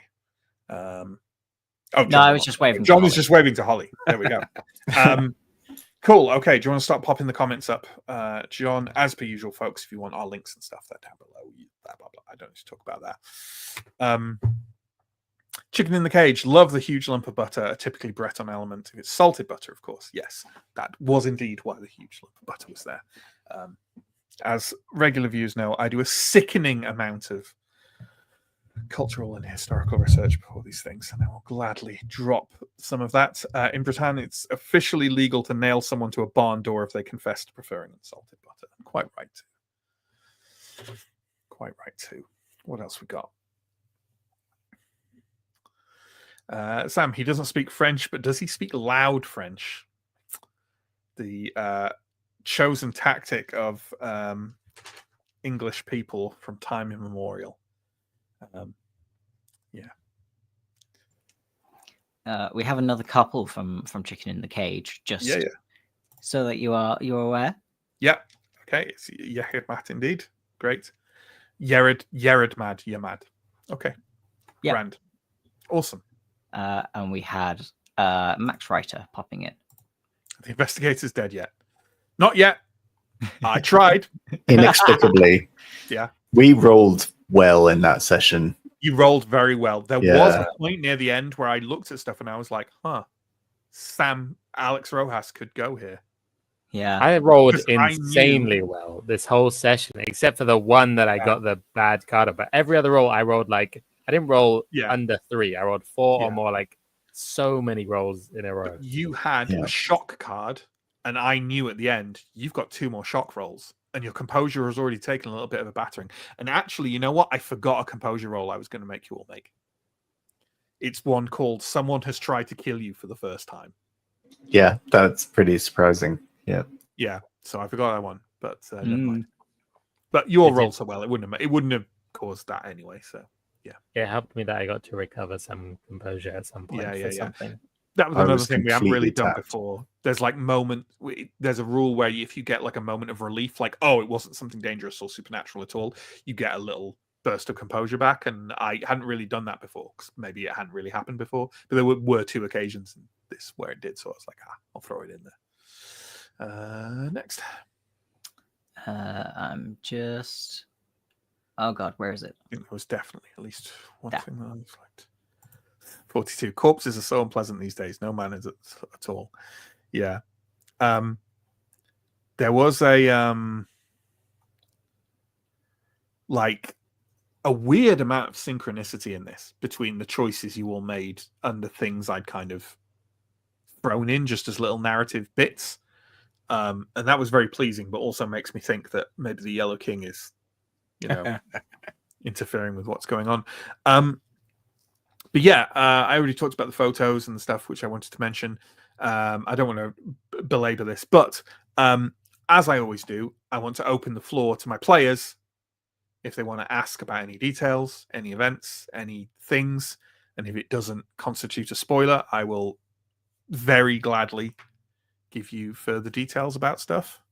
There was at least a couple of things that I think we missed, which traditionally, unless they're massive spoilers, I will gladly tell you about.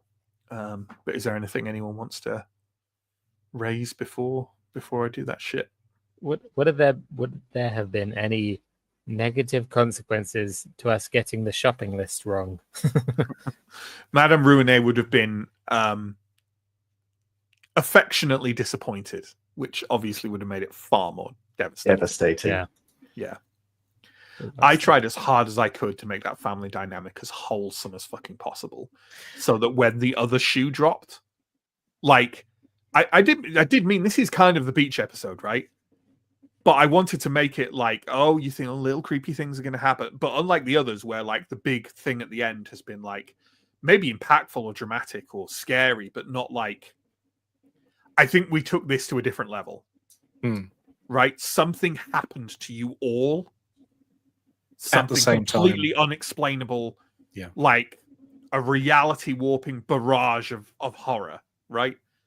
And I wanted it to come off the back of like this almost idyllic, wholesome thing, so that when it ramped, it was just like, holy fuck. So hopefully that worked. it did. Yes, I was worried at the start. I nearly said in private chat, "Are any of us worried that NPC family members are involved heavily in this?" Yeah, I'm going to fridge them. Yeah, no. They. I like the Rouenets too much. They escape unharmed for now. For now. Yeah. Anything else? I quite like. So we had Max Reiter ask if we're dead yet. Mm-hmm. Steve's. I put the first half up just for context. Yeah, pretty shaken. Spent a those lot of points. Yeah, and then follow up. And more to the point, weird stuff keeps happening to us, and we're running out of logical excuses. I think this may well be the point at which we have to have a conversation. You've gone over a cliff, I think. Yeah. Literally and figuratively. Like, something truly unexplainable happened with no possible... I guess you could say, oh, we were all hallucinating the same hallucination. Yeah, no. It's a stretch. And also, it's followed us from Paris. Yes. That's the worst part.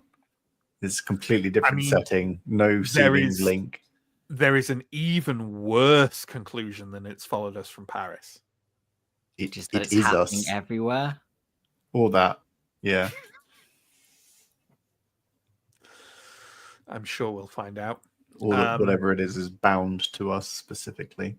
Yeah, We'll have to find out whether anything weird happens to Howie in America.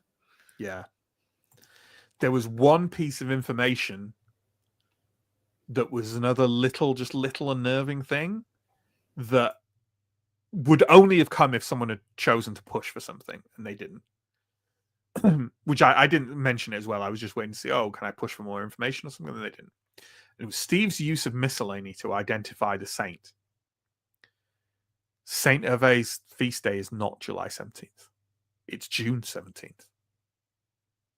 I mean, you knew that because you knew that it was the feast day of Saint Charlotte. And if you'd asked the villagers about it, they would have shrugged and been confused and said, Saint Hervé's feast day has always been July 17th. And if you'd gone back to check the book, well, maybe Blaze just got it wrong.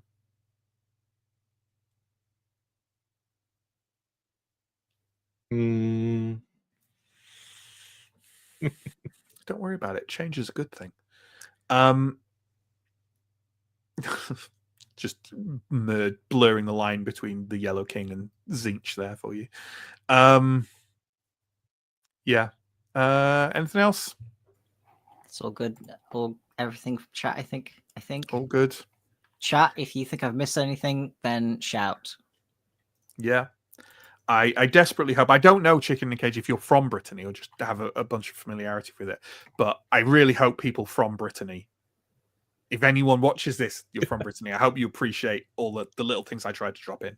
Apologies if I got anything wrong, but little things like the cuisine, the music I described at the thing is a style of Breton music called, just a kind of call and response thing called Canhadiscan, which I listened to quite a bit writing this and it's pretty cool actually. The track you. My family is from Finisterre, and I love it. I'm really glad. I'm really happy about that. That's this area of Brittany, by the way, is called. That's the name of the area of Brittany. I'm really happy that you enjoyed it. Thrilled actually with that. So thank you. Great. Okay, let's get to fucking bed. Because over here, folks, for everyone not in the UK, it is 1:45. Was this the longest episode yet? This is definitely the longest episode yet, and again had one scene less than the previous one. I've got to stop adding scenes. Yeah, that's the only solution. That's the only solution to this problem. So there we go. Lovely stuff. Yeah, I could say more about it. Like, oh God, sorry, I'm mentioning another thing again. Did everyone recognize any of the other things they saw at the end in the little kind of like vision experiences? Well, any references from earlier in the? Yeah, so when we were in the underground canal thing, there is trying that to link, get back onto the raft. Yeah, there was like, oh, it's happening again. Yeah, there is that link. Yeah, but anything else about any of the weird things you saw? Steve kind of like linked to it a bit with him seeing kind of the devil. That's not good. That's interesting. In that case, I want people to put it in the comments if they make a link, and not just that it's all Brittany kind of related stuff, but yeah, okay. Or I could just tell you now. Do you want me to tell you now? You would. Yeah. Go on. Yes. Otherwise, I won't sleep. I mean, maybe Rojas is a minute. Monsieur Rouenet listed a bunch of folk tales of Brittany. The Midnight Washerwomen, Little John of the Shore, who's like Little Johns of the Shore are like rotting ghosts of drowned men. He in one of the stories of the Lost City of East, the princess becomes a mermaid at the end. And also, I thought that a mermaid with an eel was way more fucked up and scary than it's difficult to make a scary mermaid.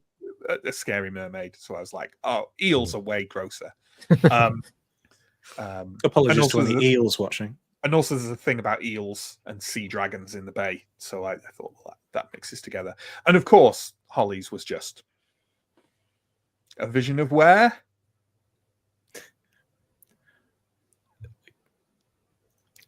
Carcosa. Full points to John. I'm sure that won't come into play later. It can't possibly. Good stuff. All right, now we really are done. Thank you again for everyone watching. Thank you to the players. Take care, stay safe, everyone. We will see you in a month for another episode of Yellow King. But Simbroom is back next week. Simbroom's now fortnightly for the moment. Yellow King is monthly. We'll see you all soon.